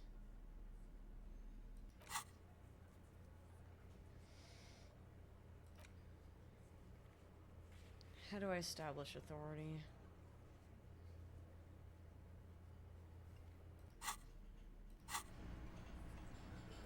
You've connected him to the drug trade. I literally think the only thing that we can do is try to put the skill point on authority. And pray. We do have a buff with Psyche. But I somehow feel like this won't work.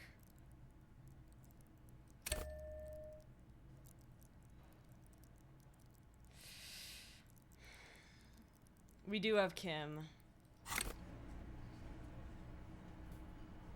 It's you again. What is it? Alright. Get over here. That's a higher chance. But we've done something like this before.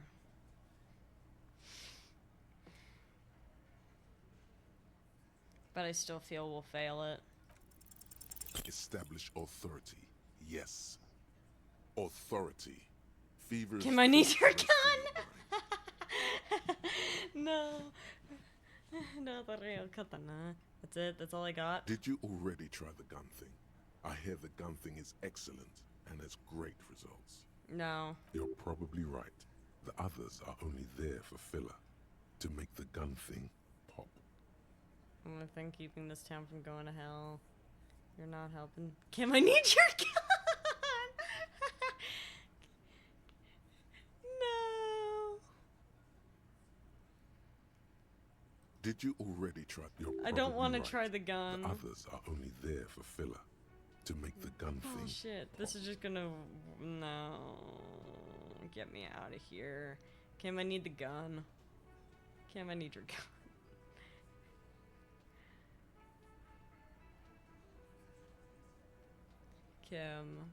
Kim, I need your gun. All the rest of them just don't work. Kim, Kim. He's gonna say no. He's gonna say no. Please say no. Get me out of here, Kim. Why do I have to live with this? Why? Why? This is not what he thinks it is. This is a great idea. No, this is not a good idea. What you think it is either. Who, me, what is it? I'm afraid it's not what you think it is either. What? Who, me, what is it? Yes, you. Stop talking out loud. You sound like you're unraveling.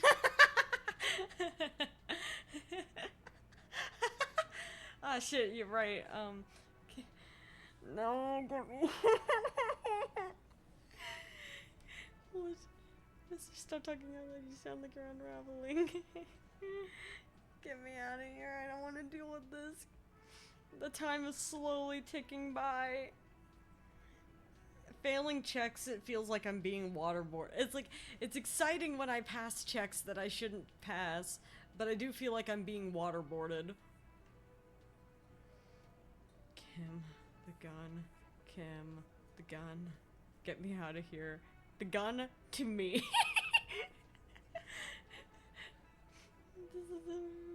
What in the name of fuck are you doing? Sad. I don't want to give you my gun. I don't want you to give me the gun. What is happening, Titus? What are they whispering about? I don't want to give you my gun. I don't want you to give me the gun either. Shanks. I want to see where this is going. Just think, am I merely flesh? There's no other way. I know what I'm doing. I want to turn back. But I don't want to give you my gun. Just because I'm not scared anymore. I know what I have to do. Just because I'm merely flesh. There's no other way. I know what I'm doing. It's not my. I want to turn back. Just come and take me out of here. I don't want.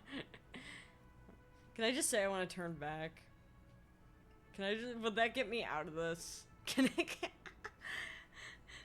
It's like the difference between like, oh yeah, I'm having worth a shot. Can I get out of here? I want to turn back. There is no back.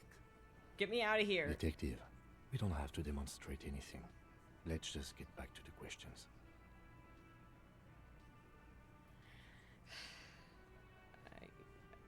There's no other way. I'm not scared anymore. Get me out of here. I want to turn back. There is no back. This is crazy. I am being waterboarded. I am being waterboarded. Help me. I'm not scared anymore. I know what I have to do. I know what I'm doing. It's not my first day on the police job. Police job? Don't give me it. It's loaded. Why did you give it to me? Good. Now put it in your mouth.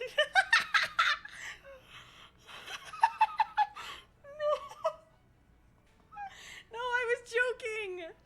I was joking. But I want to point it at them.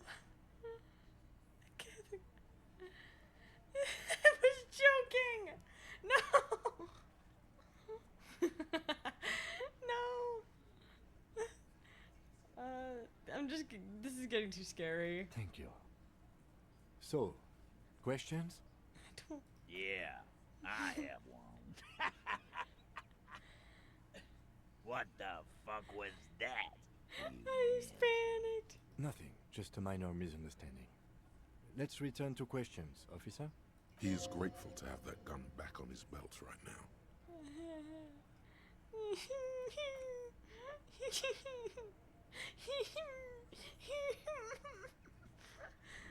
I was joking. I was joking. Why did it? Man. Unbelievable. Hey, man. I've got nothing to say to you. Oh, okay. Man. I bet it's still not time yet to look out the window. Behind the dock workers, A ceiling height window. The hawthorn branches scrape the glass like bony fingers. It's not time yet. I guess it can't hurt. Damn, I almost have one in almost all of these.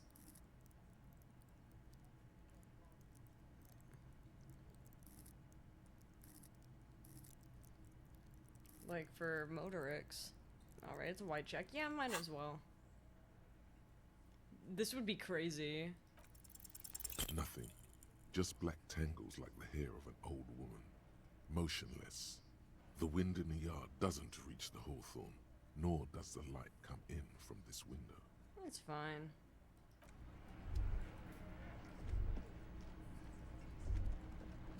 We tried. You see a heavy... No. Is there anything new I could talk about with you? The man ponders his cooking utensils and gives you a little nod. Stay masculine is crazy. Oh god. I bet my stats are like... How did I gain points after that display? How did I gain points after that display? How did I gain points? Plaisance? Oh yeah, I guess we could go back and talk to Plaisance.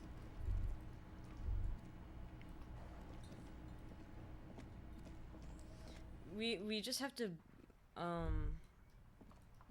actually, you know what I do want to do?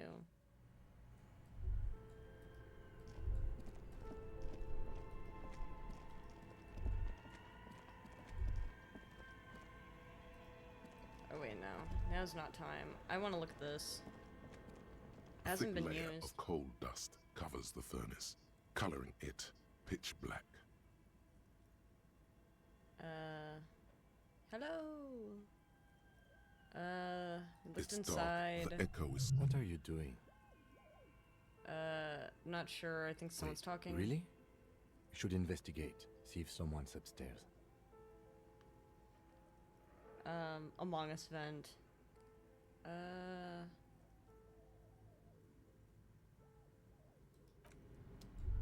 How do we get up there, though? 'Cause that... This looks like how we got here.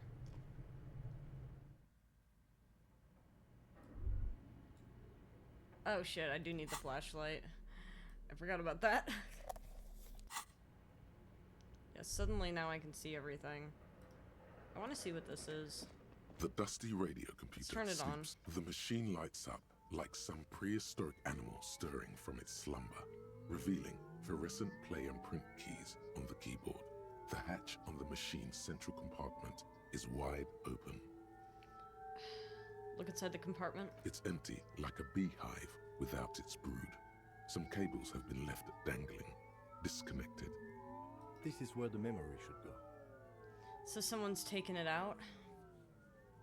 Press play. Nothing happens. Something's missing. There's no tape in the player. Press print. Nothing happens. Nothing Again? happens. Nothing Something's happens. missing. There's no tape.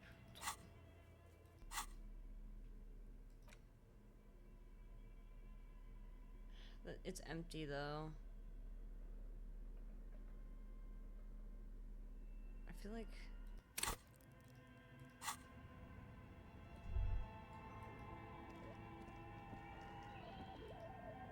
It'd be nice if there was like... Is this Emma's Italian? Oh, hey, Kim, you have something to say. Okay. What do you think is going on with that computer, chalkboard, and fireplace?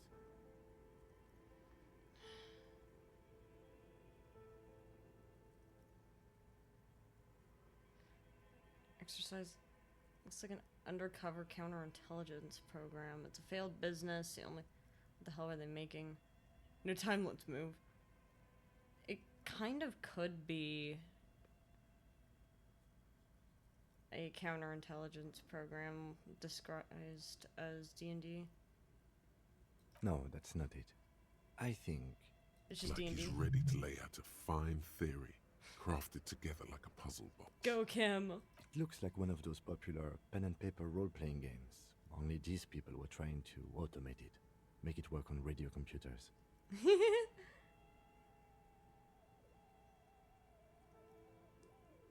So you know how to play? Utter madness, he thinks, as a compliment. How are they planning to do that? Through call-in stations. None of the players have to be physically present. Anyone in the world can participate in the game, as long Oh, as they have were it like through the doing... radio. They were doing it like Discord D&D. Role-playing game on computer? That could never work. Oh my god, yeah. That'd be crazy. Then there's the Game Master frequency that listens in on the smaller call-in stations. I think that was supposed to coordinate the stories, functioning as a master of ceremonies of sorts. I see. Coordinating so many games would take a whole switchboard of people, possibly divided into sub-frequencies. Has anyone ever done this before? Not to my knowledge. They make automated games in Graz, Messina, Königstein. You know, places with industry. Not in Revachol West, among the ruins. However, it's kind of cool that they tried. But I don't think anyone has attempted to create an interisolary game before. We just don't have the technology. This was a role-playing game? Indeed. Those Welkins are a dead giveaway. Role-playing people love that stuff. The world looks like a modified version of the WeWorld board game, with hit death thrown in. Kim, are you aware you're in a role-playing game? Super cool. Someone should give them millions of real immediately. This game is too good to be left unfinished. What do you think happened to the company? No idea. They stopped filling out the schedule on the chalkboard. Wow. Indeed, it's ambitious and untethered from reality, but...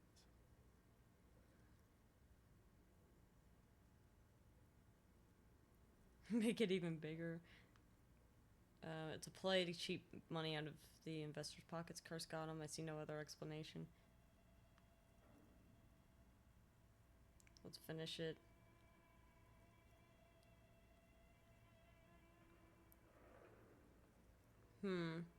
So true. I also think the creators of computer role-playing games should have billions of money. I agree. Do we have any money?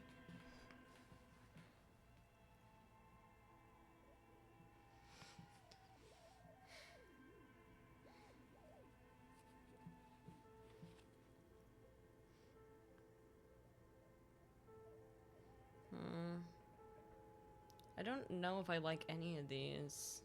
I wish I could just say it's a cool idea. Kim, what do your stats look like? They were insane if they thought they could do this. It's just a play.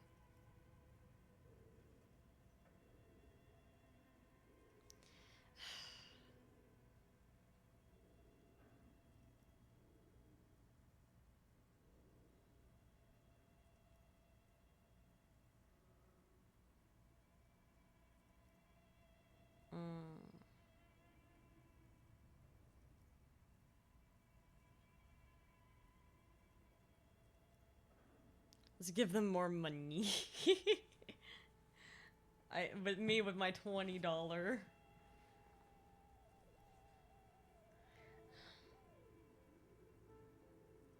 I just don't know.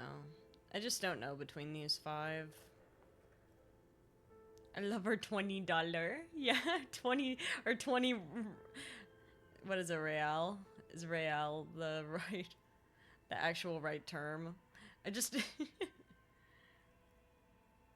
I don't like any of these. Do y'all have a preference between 1 through 5? I'll let y'all pick. I'll let y'all pick. Just because I can't think. Actually, not 2. Not 2. I'm artsy, so I'd say 4. What?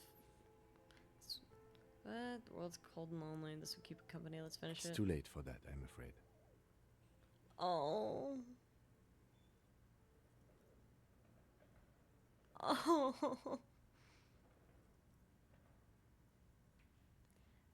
I'm happy you're smiling, but this is so sad. Okay, let's keep moving.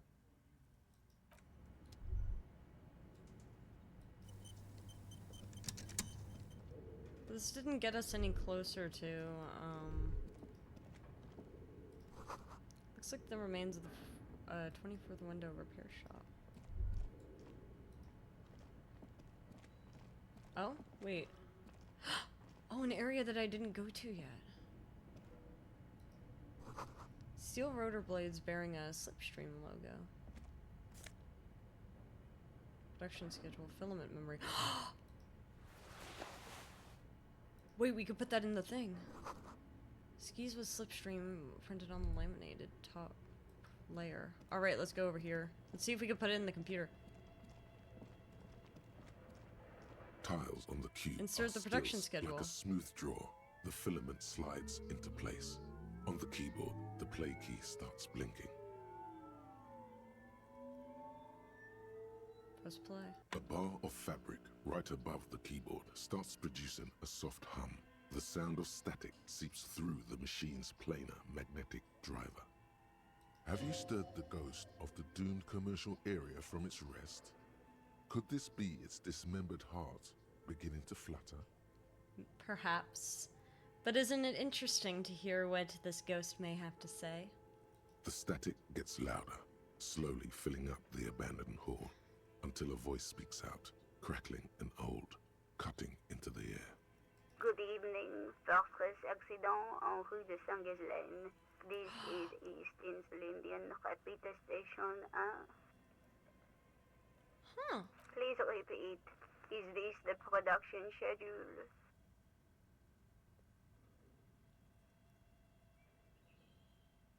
What's the production schedule? The filament you have inserted into the reader. Alright, thanks for That the was explanation. a question. Have you inserted it into the core?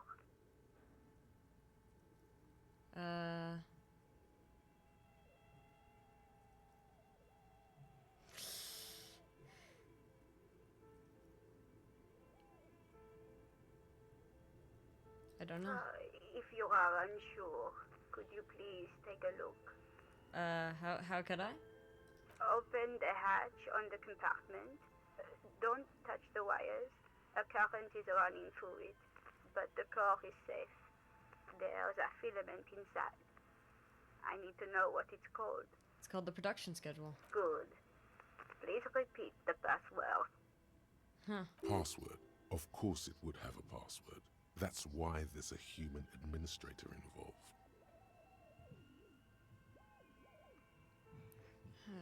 A password. I'm really bad at passwords. Can you give me a hint? No. Shit. A hint system is not part of the protocol for repeater stations.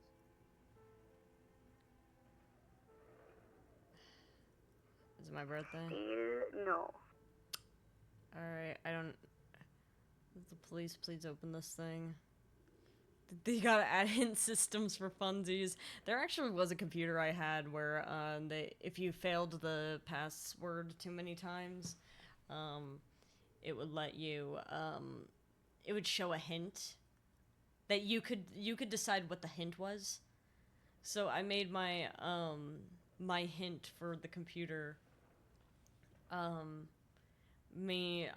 basically laughing at whoever was trying to log in. It's like, haha, you can't get in here.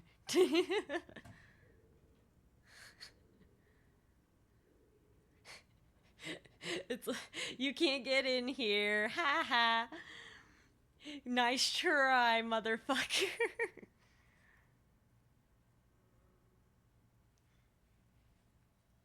So please open this I thing. am contractually obliged to protect the privacy of the filament holder for stress accident. Without filing a warrant with Lintel, I cannot give you access to this filament. Damn. I'm afraid we are not doing that, unless we want to wait for a month. No. Now, can you please repeat the password? I don't know. Received. I will register this login attempt. Don't worry. Passwords have a way of turning up sooner or later. Yay. Stress accident. Is there anything else I can do for you today? Why'd you call me Fortress Accident? Fortress Accident is the company on whose name the terminal you are currently using has been registered to. Do you have any other information about the company? One moment. You hear her flip through a catalog before she reads out with studious care. Fortress Accident SCA produces revolutionary interactive call-in radio games. That's what the catalog says.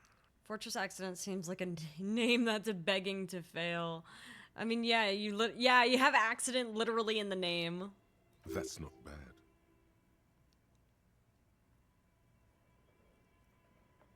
Wow, so conceptual. What's that? This interactive call-in radio game. Any other questions? Damn. You a machine or are you alive? Yes, I am alive. I am 74 years old and my name is Yvonne. Yvonne! Nice. She repeats passwords. Programming people are all paranoid.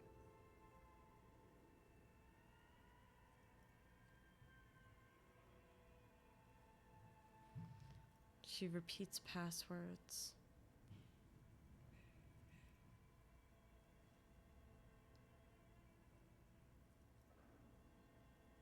Yvonne, my partner, tells me you're here because they're paranoid. Okay, but where are you? How did you know where I am? I work as a repeater at the East Insulindian repeater station. It's my job to know where you are, Fortress Accident. Oh. As for me, well, I am sitting in my cubicle, surrounded by a wall of radios.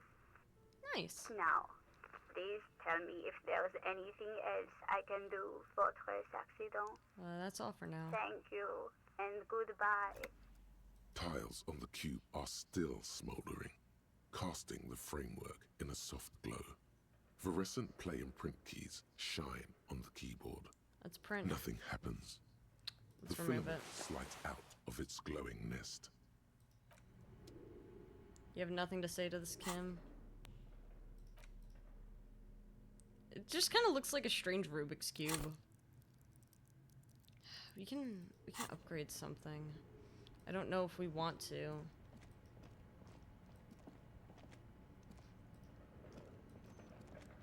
But it is tempting. Looks like someone tried to reconceptualize their business here. I don't get it. Look, the skis and rotor blades both bear the same Slipstream logo.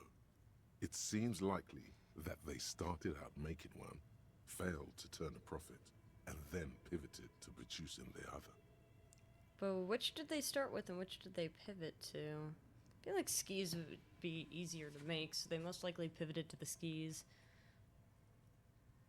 That's She is a good very question. sweet, yeah.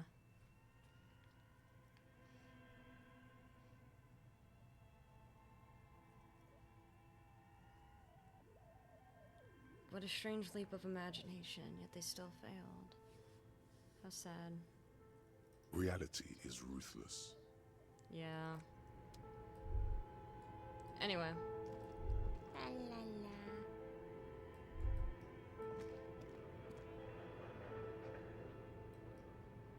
Just a wall.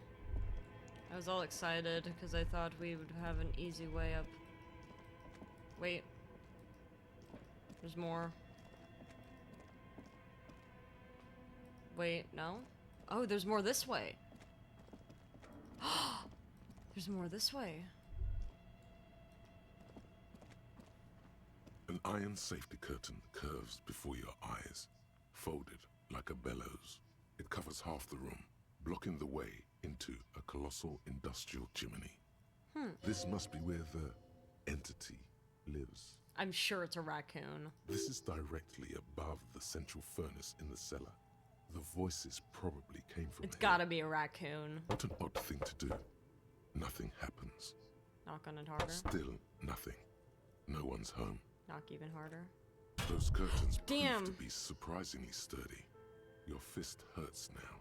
There must be another way to wake up whoever is in there. Maybe we can try yelling into the furnace downstairs. Oh, I guess we could. I just didn't think that that would actually work. Postcard. Shoes in a puddle of melting snow. Floorboards creak. Please be a raccoon. It'd be so funny.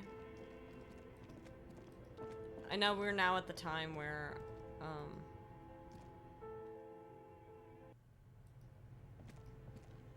Alright, let's yell. With purpose. A thick layer of coal dust covers the furnace, coloring it. Go! Something breaks loose in you. A mighty bellow echoes throughout the chimney's depths. The chatter of tiny voices above suddenly cease. Then... Hello? You've awakened the entity.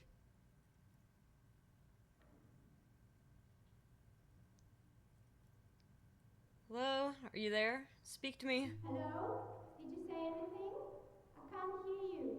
Please come upstairs. There's a safety curtain on the second floor. I'll open it. Oh, nice. You hear a low rumble upstairs. The sound of a curtain being pulled aside. I can't believe that worked. I'm putting my Harry up to the mic. After you, officer. Alright. Kim, why don't you ever do the embarrassing things?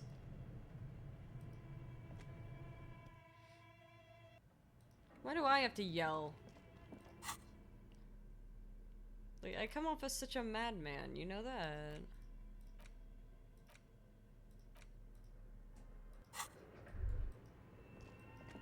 Is this entertaining to you, Kim?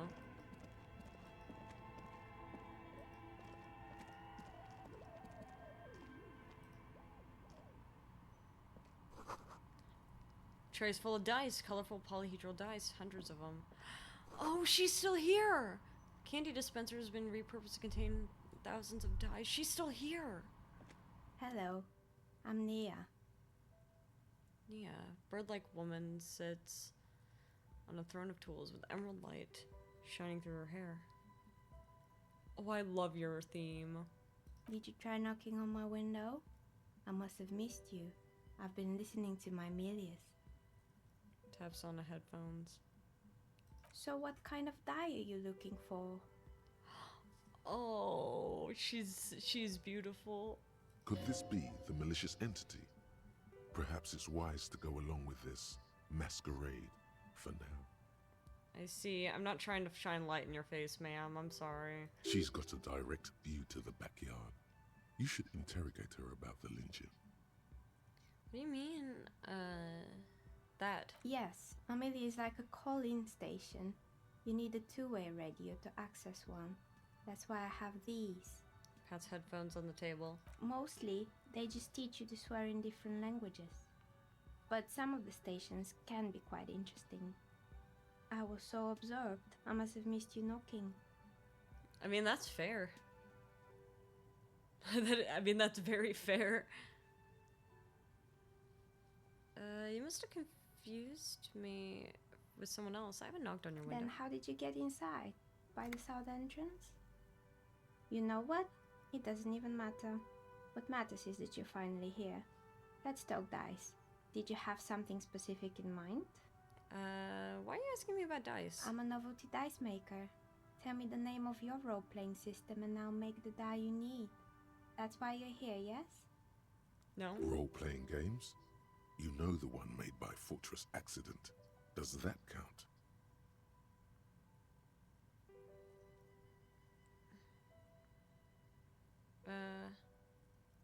Sure, I like role-playing games. I need some dice. But I'm not interested in buying dice right now. I'm a police officer. I need to ask some questions. Of course, I can see that. I just thought you were a police officer looking for dice. How else can I help you then? Well, I'll be looking for dice in the future. I need to get that board game and play with Kim. No falsehoods are present. She's a novelty dice maker and doesn't have anything to hide. Ask what you need. How'd you become a dice maker? How did I become one? It was a business decision.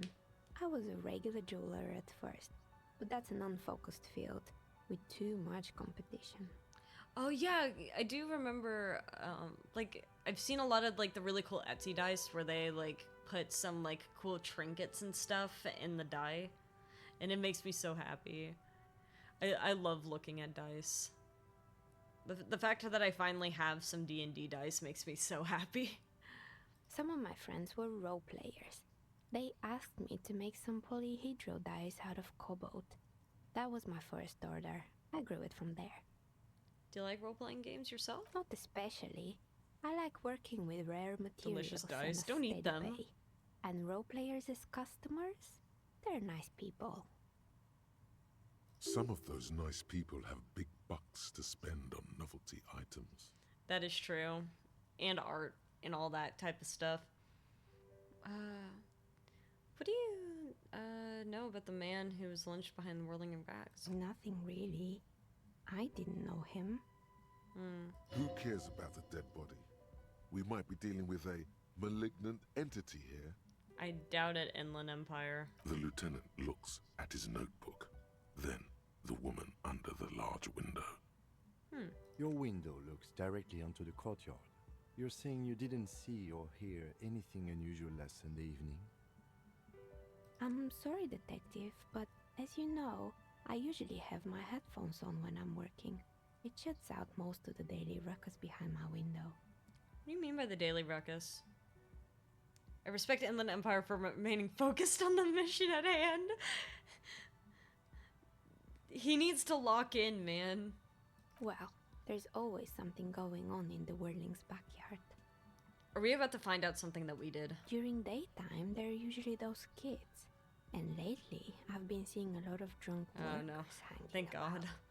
Must be because of the strike. She's heard of the murder, but did not see it, sire. But I never saw anyone during that fateful Sunday night, I'm afraid. And you never took your eyes off the work to look at the window? I might have, but in this case, all I would have seen is my own reflection staring back from the darkness. I see. It's light here, but dark in the yard at night. It's really hard to make anything out in the yard when it's dark outside. Besides, I rarely get up to look out the window when I'm in the zone. Well, do you often work Sunday nights? I get it, I work Sunday mornings. It's an odd profession, making dice for people, but I like it. And I prefer doing this to sitting at home. I see. Well, thank you for your answers. She nods. Anything else, officer? Hey, where are we anyway? What is this? We're inside the chimney of an old central furnace. It's strange, I know. She looks at the ruddy bricks that make up the walls. Even though they've been repainted, there are still signs of coal black soot here and there. But when I arrived here, all the other rooms were taken, so I had to build myself a makeshift home. Besides, I don't really have to pay any rent here, so that's a plus. She might be the nicest person we met in the entirety of Revachol that isn't Kim. That is probably true, yeah. I'm trying to think of another person that might be this nice. That isn't, like, Annette, who's a literal child. Renee, maybe. Renee's fairly nice. I like Tommy, too. And Mañana. Plaisance was right. There's an entity living in the chimney. You should ask her about the curse. Tommy is a homie. Yeah, exactly. Creative. I heard this place was cursed. Did you know that people call it the doomed commercial area? I've heard the stories, but I don't think those stories are true. How do you explain what happened to the companies then? It's just capitalism. We only hear about tales of success, so it's often surprising to realize how many ventures actually fail. Plaisance is the one who sent me. She's convinced the place is swarming with malicious energies. Plaisance, the bookshop lady? I've heard that her business is doing rather well. Have the energies spared her somehow? Actually, this bookstore isn't doing that well. Hardly any customers, and she has to exploit her own daughter to keep the company going. The curse is just biding its time.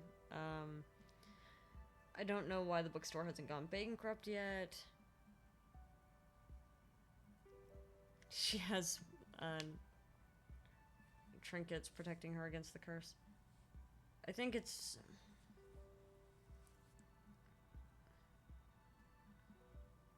Curse is biding its time before it strikes again.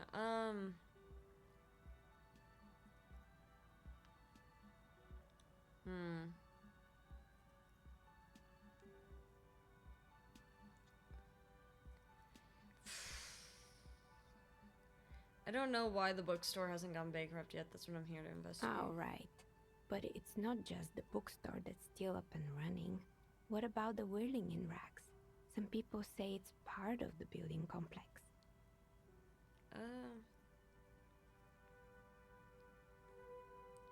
You're right. The whirling in rags doesn't really look like it's cursed. And then there is me. Are you doing okay? I've been here for 14 years, selling novelty dice to role-playing enthusiasts.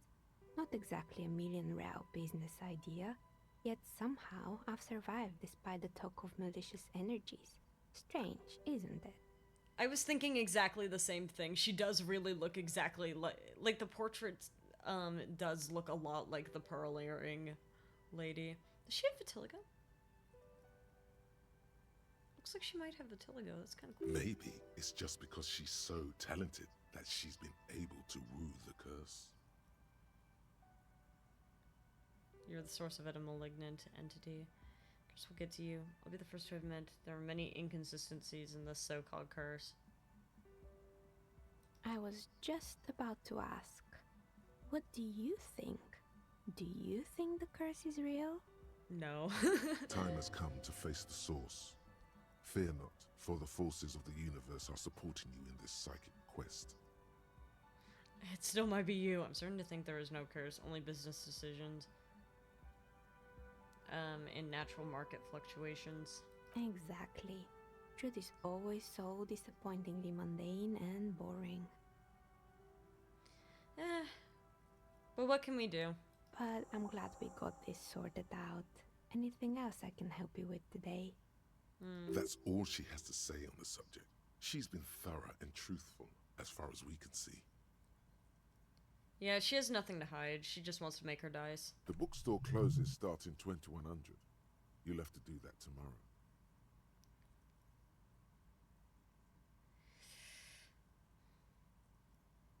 Do you know what happened to the other tenants? Everyone else is gone. Are you interested in anyone specific? No. Oh, quite a lot of them spring to mind. What happened to the gym? It wasn't merely a gym, it was Artemitep's boxing club. A community project created to steer at-risk youth away from drugs and crime. And who is Artemitep? A kind man from Zemsk. I heard he had some trouble with the law when he was younger, and that's why he wanted to start the gym, as his way of giving back. Maybe that's what Kuno needs, a community-centric boxing club. Kuno? Who's Kuno? Little ginger gremlin who likes to defile dead bodies. Oh, you mean the kid with the sailor's mouth? Yes, I've heard him yelling profanities in the backyard. We actually have to get him off the speed, yeah. I think it would take more than a gym to help that kid. Well, how did the community project work out? It didn't. If anything, it made the youth situation in Martinez even worse. At some point, someone started a rumor that the punching bag downstairs was full of amphetamines. Ooh. It's not really full of that. No one would store their drugs like that. It would be rather inconvenient, I think. You punch it too hard and it starts spilling everywhere. It's like the most fucked up drug pinata in the world. Eventually, the coalition took away the funding and the club went bankrupt. This was a few years ago. It's gotten much more peaceful around the plaza ever since. Well, I had other Good. questions. I hope it clarified things a bit. What else? Let's just leave. Thank you. You're so very cool, ma'am. But we have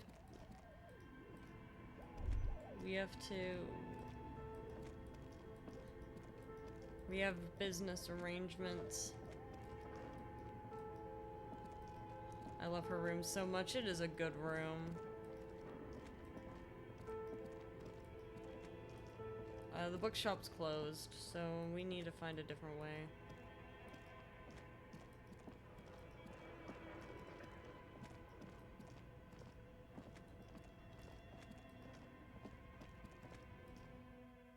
Business arrangements. Real cop shit. Only I can remember how I get in and out of this area. I think it's up here. Yep. It's out this way. Cool, cool, cool, cool. Alright. We did it. We figured that out. Now there's one more thing we have to do. And I don't really need that right now. One last thing we must do. One last thing.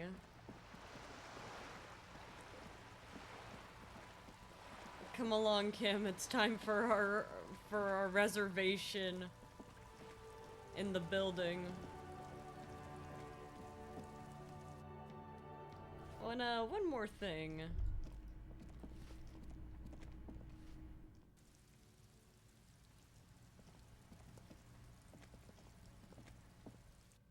Let's go. Not this way, I guess. I love Columbo.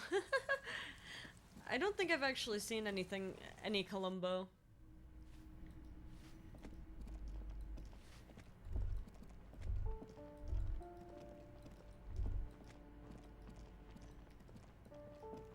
Oh, balcony. Oh, found you!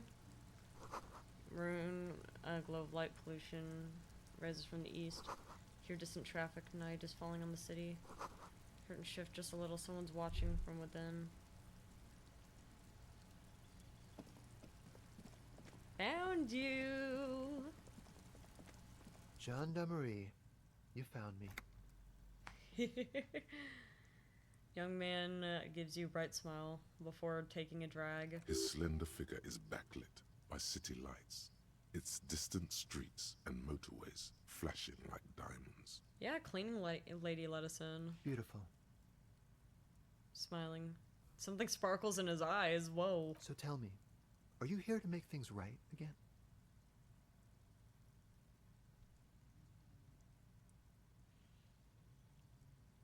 Honestly, I'm just trying not to not screw anything up.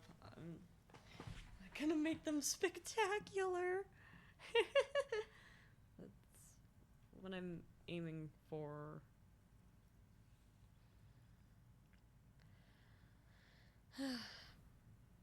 That's what I'm aiming for, yes. Beautiful. It says again. Nearby street lamp casts shadows on his chin, drawing out the slender cheekbones. I'm very curious as to why we're getting descriptions like this. I have some good news for you. My Sunday friend is visiting me tonight. I told him about you and he'd like to say hello. Step in. He's already waiting.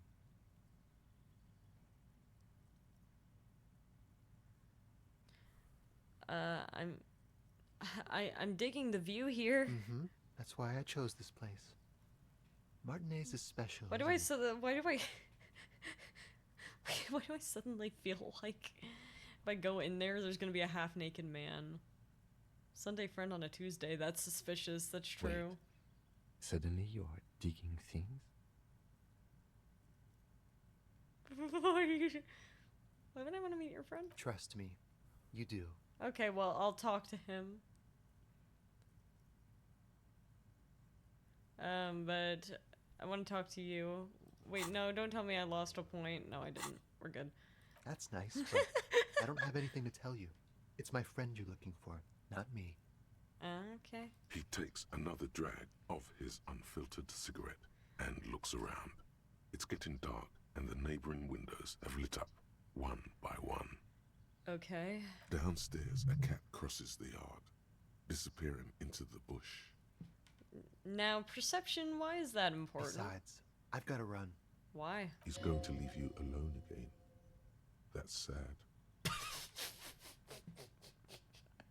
Are we that lonely?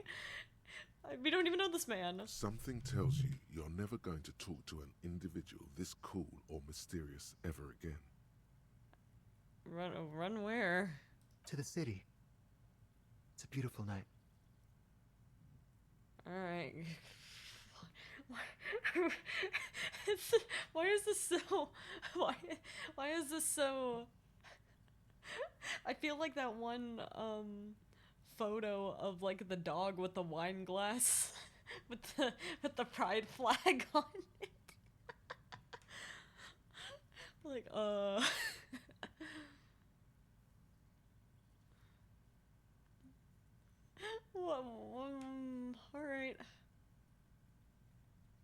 Good then. Take care, alright?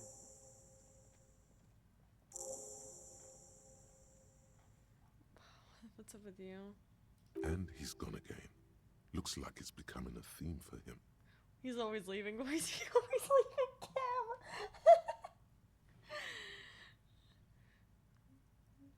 There's something so different about him that I can't put my finger on. Different, of course.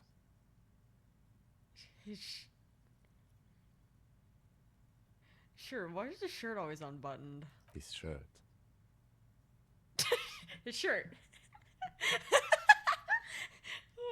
Why are you holding back laughter? His shirt. His shirt. He's trying to dive deep into the mysteries of his shirt. His shirt? No, I don't know why his shirt is always unbuttoned. What's wrong? He's barely holding it together. It's all he can do to keep from bursting out in laughter. What am I missing, Kim? Don't tell me that he's gay, Come Kim. on, detective, let's go. We've got a potential witness to interview. His Sunday friend, remember? Kim. Kim. Why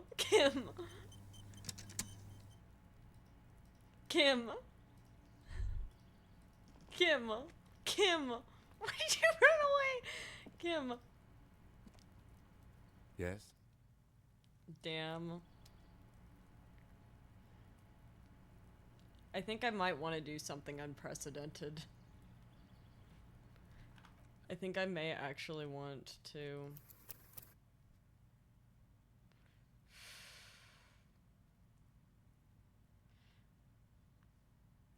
This just happened.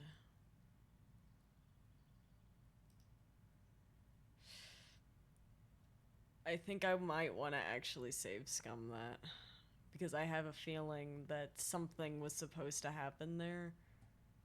And I want to see... I don't like doing this.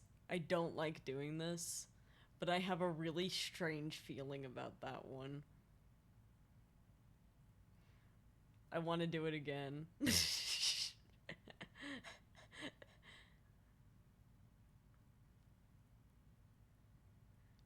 I think it's later. Does it matter? I hope I didn't lock myself out of finding out. Why is he laughing though? Okay, let's look around. Quarterly Business Magazine. What the fuck? Party Dragon Silk Robe. Alright, well, clothes for me. Old photo of the same apartment, dated year 2001. Expensive men's perfume? Buckets of paint on a layer of old newspapers. What the fuck? Okay, whatever. Loot for me. Exquisite canopy bed made of metal. Dishes soaked up in a pot. Flyers for underground parties. Dates for open lectures at a local university. Underground parties. Empty ashtray. Kim. Yes? what's the underground? Hey, man. Officers of the Revachol Citizens Militia. Howdy. You shouldn't be seeing him in an intimate setting. For some reason, you feel this man is your superior. Why? Superior, but he's not in the command chain. His hands are clean and well manicured. This is a man who knows the importance of Sonic Underground. Ah, yeah, you're right. My name is Charles Vildrouin, and I am an official with the coalition government. I work for the Institute of Price Stabilité on assignment from Sur-la-Clé. Okay, that's a lot of funny words, man. I heard you talking to my friend outside. Very good. Super. I am here to assist you in any way possible. Ask me about the hanging. Oh, you are way too willing to give information. Hanging? What's a drag? He seems like a cultured gentleman. You should ask him about the finer things.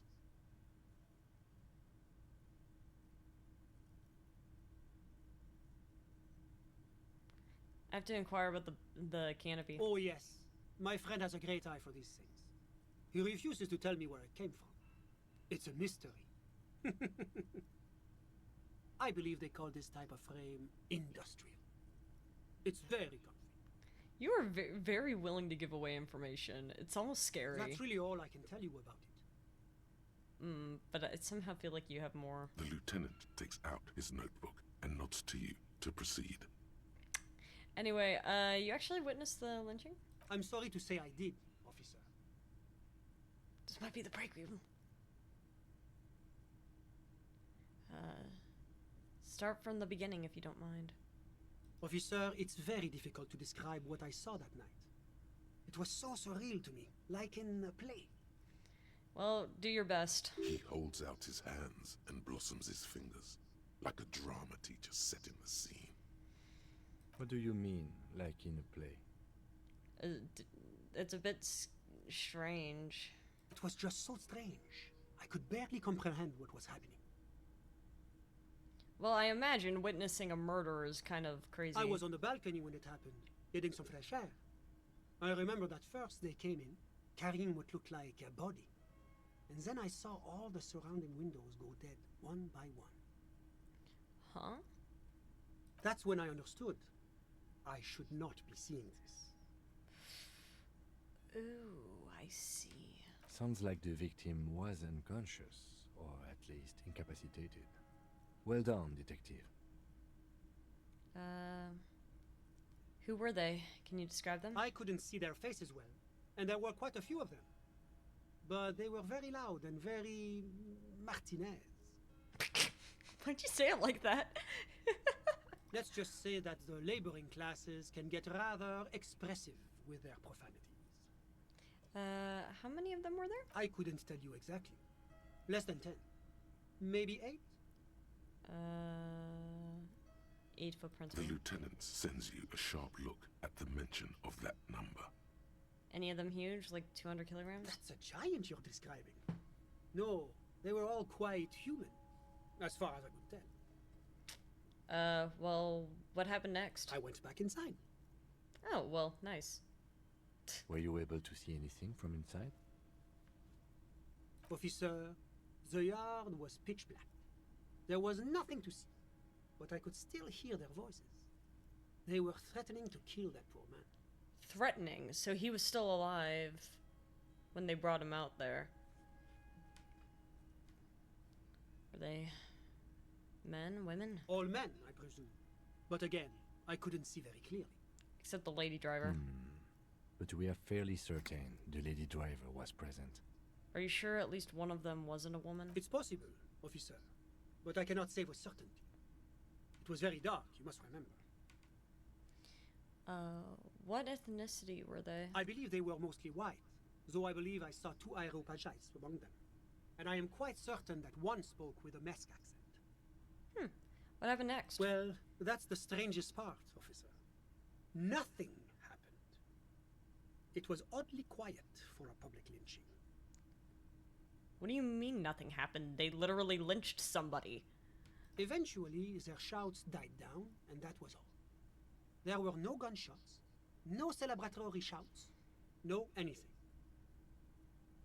Why didn't you call the RCM? You're right, of course. That is what one is supposed to do in such circumstances. I was simply in shock. I'm afraid I don't have anything else to add. Huh. About what time was all this happening, approximately? Yeah, that would be useful information. All I can say is that it was late.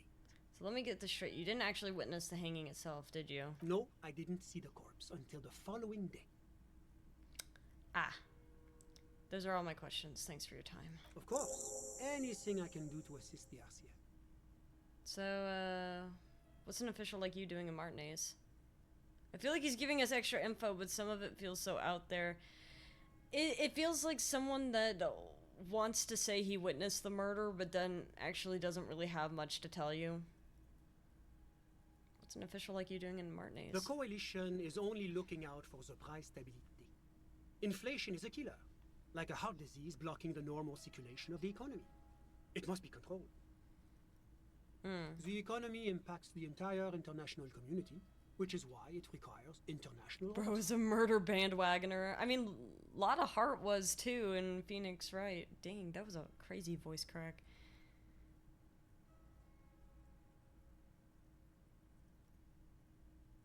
But what are you doing here in the apartment? Well, I'm renovating it. It is an interesting project. The building used to be a 12-story skyscraper before the cannons took the top 4 stories off. This, of course, happened when the coalition forces landed here. You could say I'm undoing some of the material damage the international community caused when we arrived here. So you're some kind of bureaucrat? Yes. As I said before, I am a commissioner from Sur-la-Clé working for the Institute of Price Stability. This is one of the main projects of the Moral Inter. Wait, there isn't actually an Institute of Price Stability, is there? Or maybe there is. God, it's impossible to understand whether someone from the Moral Intern is joking or not. The price stability. What is the international community? La communauté internationale is what Revacholians colloquially call the coalition. In other words, the nations that stopped the disaster of the revolution. What do I call your the employer, technically speaking? The governing authority of Revachol. The RCM is but one part of this provisional administration. You guys are so chill about the fact I don't know this shit. Anyway, what's the price stability? It is the most important thing. That doesn't tell me anything. It's the central goal of any sound monetary policy. Maintaining the price stability is essential to maintaining high levels of economic activity, which is essential for maintaining high levels of employment. My brain, this is going in one ear out the other. As soon as money starts getting involved, my brain shuts down. Which is essential for maintaining the social stability. That one I recognize, yes. Basically, it makes sure the price of bread doesn't change. Okay, thanks, Kim. Thank you. To me, it's like he's speaking nonsense. And then Kim translated for us. It's wonderful. Précisément. Too much inflation, bread becomes too expensive. Too much deflation, it becomes too cheap for bakers to produce. That's why the Institute of Price Stability works to keep inflation just below 2%. Below 2% of what? But not too far below. No. Too below is also bad. Below, but close to 2%. Not answering my questions. The coalition believes in the importance of informing the public about the benefits of the price stability. Transparency is one of our principles. Would you like an informational pamphlet? Yeah, sure, give me a leaflet. Why not? A sound monetary policy is essential for addressing uncertainty. Stability is the... Can you give me the pamphlet? Can you give me the pamphlet already? But oh, I don't have my leaflets on me today. That's too bad. You can always call our information line. Why would you offer it if you don't have one? Is part of the Moral Intern's commitment to transparency. Alright, I've heard about the Moral Intern before, but I want to know It's more. the international organization for moralists. Hence, Moralist International. The Institute of Price Stability is just one of its many mind babies, as is the Coalition.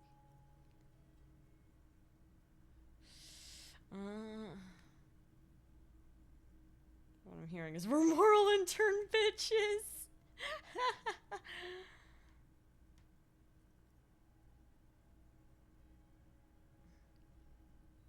We're not having one to give.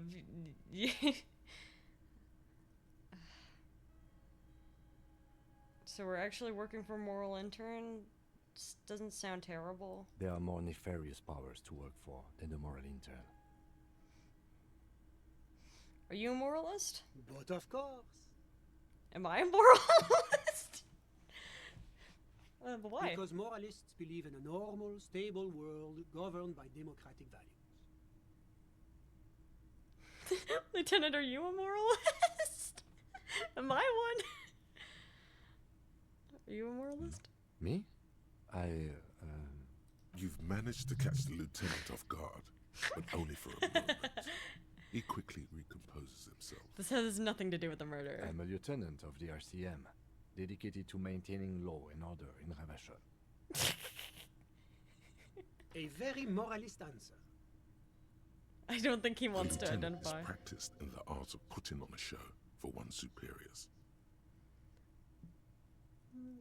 Marnie's does.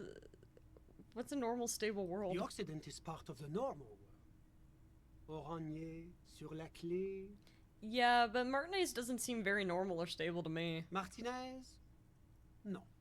Martinez is... If I'm a moralist and you're a moralist, then who's driving the plane? Oh, hey, shit, I got the One Piece. What about the rest of Revachol? Is it part of the normal world? Revachol is generally difficult. It's led by an interim government, which means it hasn't yet achieved full democracy.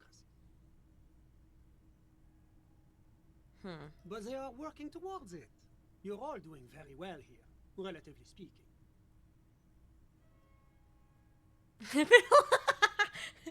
Realism's the ideology for an occupied. No. Democracy is a meaningless sham. No. Don't think I'm a moralist. Moralism sounds boring.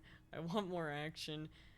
I think every time I'm talking to people, I'm choosing option D, none of the above. Is that moralism? Is this option D usually the most reasonable answer?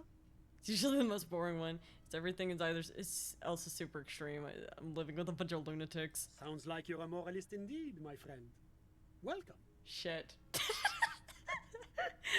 Moralism is all about compromise and achieving the achievable. It's pragmatic, realistic, and level-headed. An ideology for doers. Are you a doer, my friend? Alright, but what's the cons? Now, enough of this delightful political interlude. Was there anything else you wanted to ask? Tell me about Sur-le-Clef. What's there to say?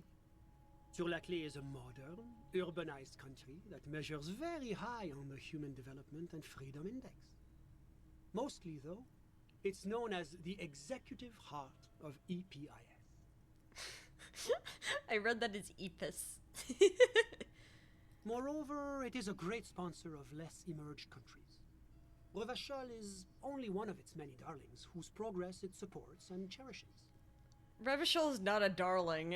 Revachol is best, like the best representative for Revachol right now is Kuno. To be honest, I think Kuno encapsulates the vibes of Revachol pretty well. Darling, that can't be an official designation. What makes Revachol Sur-le-Clef's darling? Because a great percentage of Revachol's culture hails from Sur-la-Clef. Its language, its people, its cuisine even. Or at least in the downtown La Delta area. That's an insult. They're Kuno or Revachol. Am I wrong? Jamrock and other parts of the international zone have been mercifully spared of Sur-le-Clef's love for meatballs and mashed potatoes. What's wrong with meatballs and mashed potatoes? I enjoy them. Tell me about Oranje. Oranje is an exemplary nation who, as a core member of EPIS, contributes 28% of our annual budget. Next to Sur-la-Clef, Oranje is probably the most prominent member of the international community. Okay, but outside of EPIS, what is Oranje? Oranje's economy is one of the most advanced in the world. It has successfully transitioned from heavy industry to advanced services and generally acts as an engine for sustainable change in the international community. Cool. But that didn't tell you anything about Oranje. Can you just talk like a normal person? About what? About Oranje. Just tell me what it's like there. Oh, it's very urban and very well organized. Their streets are clean. You've never been to Oranje. The people are polite and efficient. Like I said, they are an example for less emerged nations to follow. I don't think you've ever set foot in Oranje. You can't say anything about Oranje. You don't know shit. All right, let's talk about something else. Whatever you wish, officer. All right, anyway, can you tell me about your friend? Ah, my friend. My friend is a good young man. His family immigrated here from Kedra, and life has not been easy for him. But he understands the importance of education. He has taken his future into his own hands, and that's all that matters. What's Kedra? Kedra is a candidate member of APIS. But, between you and me, their potential membership is a more contentious issue. What do you mean? That it's never going to happen. They entered negotiations in 21, and it's been pending ever since. Alright, but what's this EPIS thing you keep talking about? EPIS is a very special program developed by the Moral Intern to support certain Occidental nations. It began as a unified system of weights and measures, which proved to be a wild success. Nothing but kilograms and centimeters as far as the eye can see. I don't think it's that successful. Have you seen Martinez? Good, yes. Sweet standardization. The backbone of rationality and commerce. It was such a wild success. Oh, the standardizing an economic metric system for the processing of steel. Another success. And between you and me, the Moral Intern feels emboldened by this success. Emboldened to take EPIS to the next level. What's on the next level? A supranational political alliance.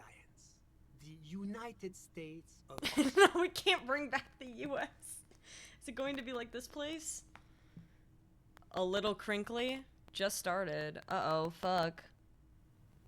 Aw, shit. I don't know why it would sound crinkly.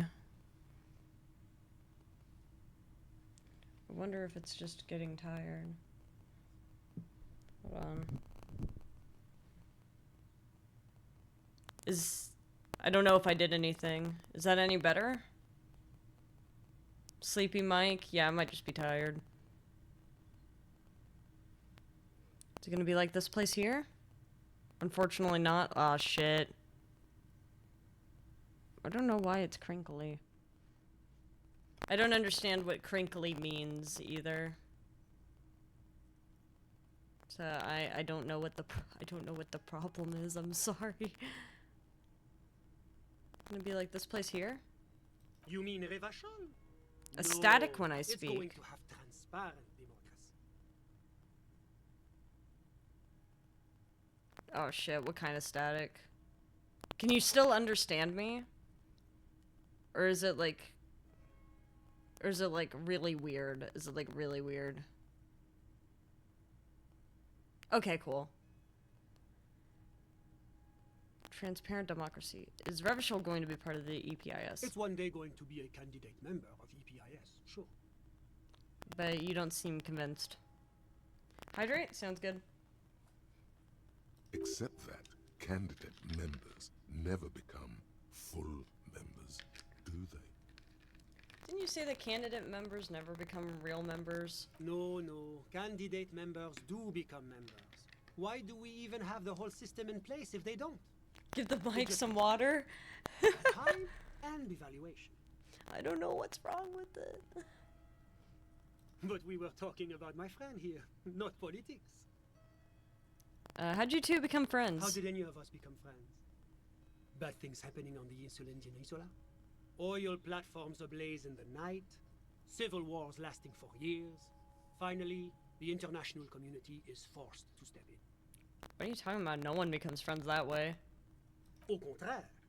It's how millions of people end up where they are. Meeting the peoples they meet. It's how I came here, and my friend, too. Still haven't told me who he is. Sorry. Who? Your friend, the smoker on the balcony. We were just talking about him? But I told you, officer. He's a bright young man here to pursue his education. Education is the foundation of our future, especially the arts. It is a cornerstone of our civilization. So all you can tell me about him is that he's here to study the arts. He's deeply enmeshed in the study of the fine arts, yes. Which arts? He's a truly free spirit. He likes all the arts. Perhaps graphic design, printmaking, who knows? The world is open wide for a talented youth like him. What are you doing in his apartment by yourself? I'm just enjoying the view.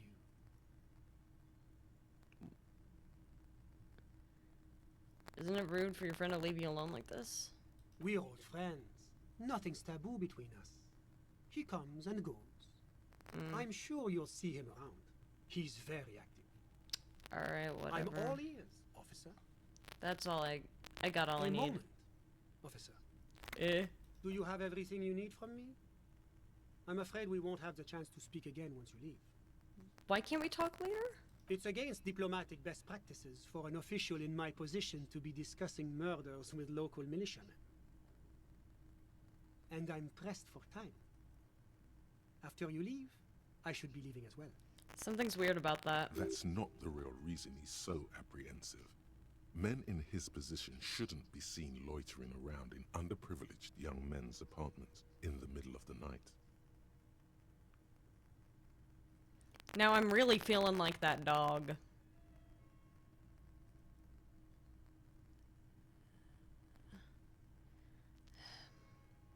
Thanks for the heads up when my work here's done. Of course.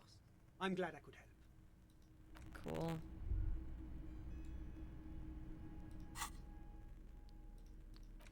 Kim, that was so weird.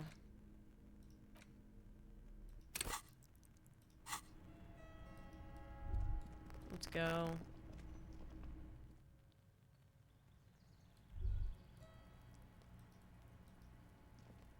Alright. One last thing I want to do. One last thing I just have to get. Actually, apparently I have another thing I must do because I have to go to the... Let's send... Okay. Let's send off the body because we found what we needed to.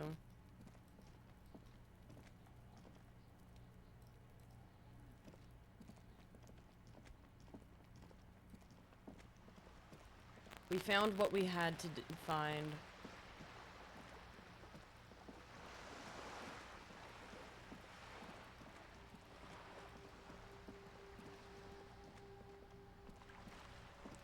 So we're gonna have to go out this way. Let's go. Sorry, Kim. I hate to make you do this at 10 o'clock at night. The bear's eyes are still glowing red. It's guarding over the freezing corpse hidden inside its belly. Alright, Kim, let's bag him. Take him away. Alright.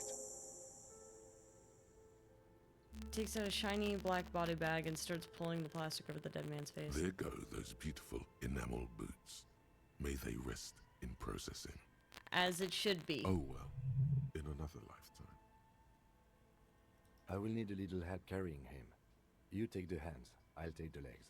Sounds good. Bag the corpse and drag it to the motor carriage. Let's go. We could have warned them. I don't... But that's not right. It's not right. Oh. It's weird not having Kim here.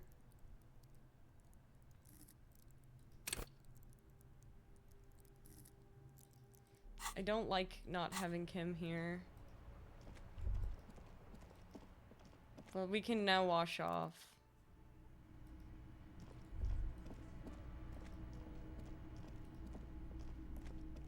It feels lonely. 2 whole skill points. Do I?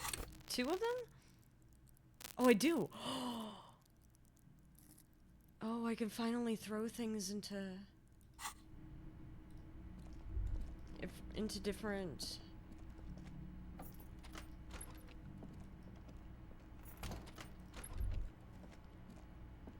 Oh god. First failed to describe how rank it smells in here. They should have sent a poet.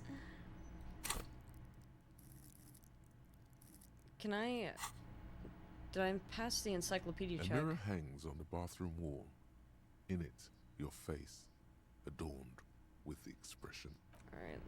Alright. Let's throw one into encyclopedia.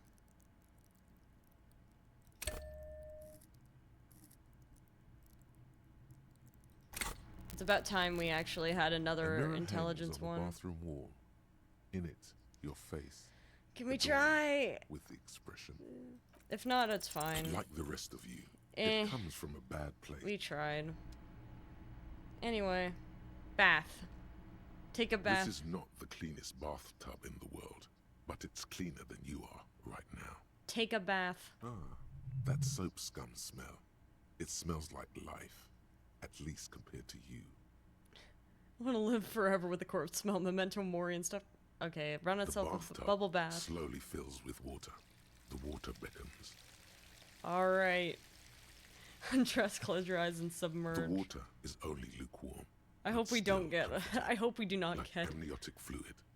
A few beer cans are bobbing up and down along your flanks, like sad duckies. I just have, like, the mental image. Like, beer rubber duckies, like, floating in the bath. You feel nice and lonely. And so tired. Take the beer out. Now you are alone with your thoughts in the tub. But it's easier than being alone with your thoughts outside the tub. Linger in the tub a little. Your fingers grow pale and are covered with tiny whirls as the water cools. Let's do it again. Your fingers grow pale and are covered with tiny whirls as the water cools. Well, imagine something. You see the corpse. You can still smell the cadaver on you. It's going to take more than one bath to get rid of that stench. It's alright, I got multiple in me. Then, houses along a narrow street. A video rental. Darkness on the planet's curvature. Huh. Get out. The waterline recedes as you stand. You are cold now. Your clothes stick to your still moist skin. We didn't use the towel that's hanging there.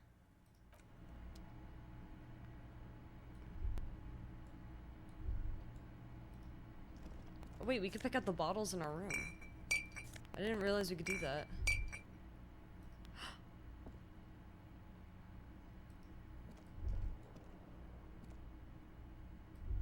At least we could pick up some of them.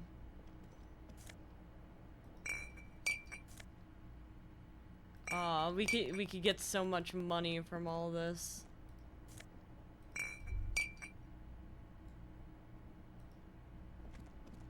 I can't grab that one specifically in the middle of the floor is bothering me.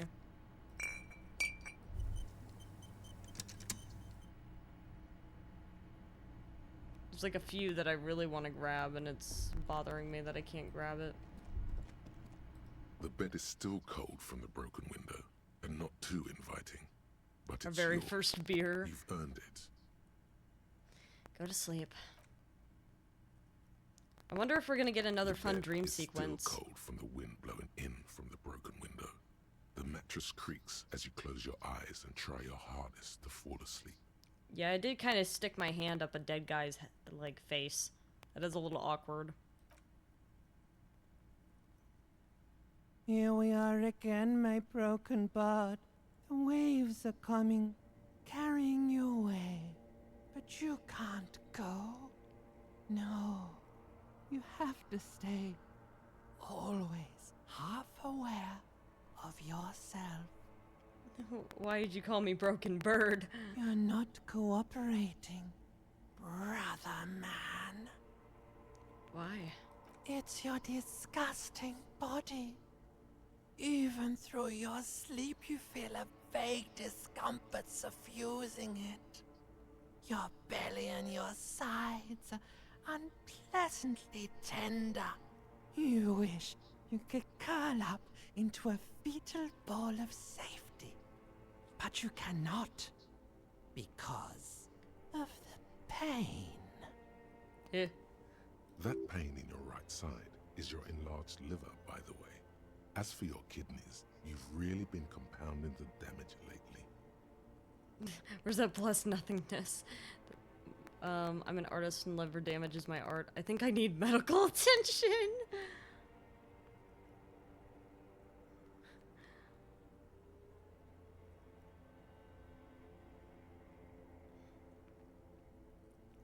I think I need medical attention. Oh, yes. They'll check you out, give you some pills, make it all okay. The Wonder Makers. Huh. Don't be stupid, Harry. It's not happening. They don't make new kidneys and livers in hospital. Livers can regenerate, All you've got though. to do is pray to God it passes and stare at the flickering darkness. Have you considered going and doing some stretches? I've seen some good stretches for this. You're just stuck here, in the half-world. Could try looking at other people, really looking. But why would you want to start doing that? Looking at other people. I'm looking at people all the time. I like people. I like the people. Sure you do. They're all so friendly, aren't they? People are great. At least they're interesting. Each one has a process just like yours, running in the space between their ears, full of secrets. Does it work exactly the same, though? People are beautiful, statuesque, parodies and tragedies of themselves. A great democracy of creatures. What do you think you're doing right now? Coming to some greater awareness?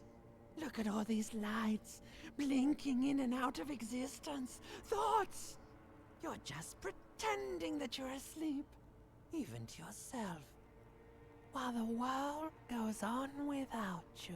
Have we considered NyQuil? Let it. Let it.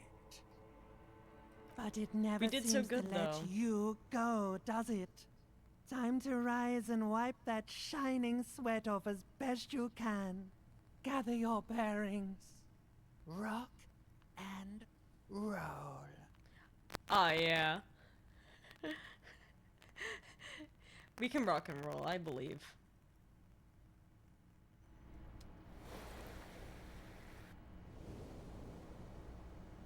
That's why I didn't heal, by the way, is I was like thinking to myself, oh yeah, they're gonna heal me.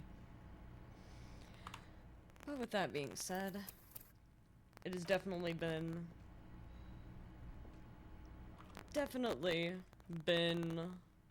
long enough. We made it to day 3. Long ass stream, yeah, 4.5 hours. I always have to stop myself from playing Disco Elysium because I know that if I don't, then I will just be playing it forever. But yes, let me see who I can send you to. Oh, Lotus is live. I'll send you guys to Lotus. I'll see you guys tomorrow morning. I'm gonna try to figure out what's wrong with the mic, but I'll see you guys tomorrow morning for voices. And everybody, please wish Basil a happy birthday. If you'd like to join the Discord server, feel free to join it at the link. And I shall see you tomorrow. Stay for the end screen. Bye-bye!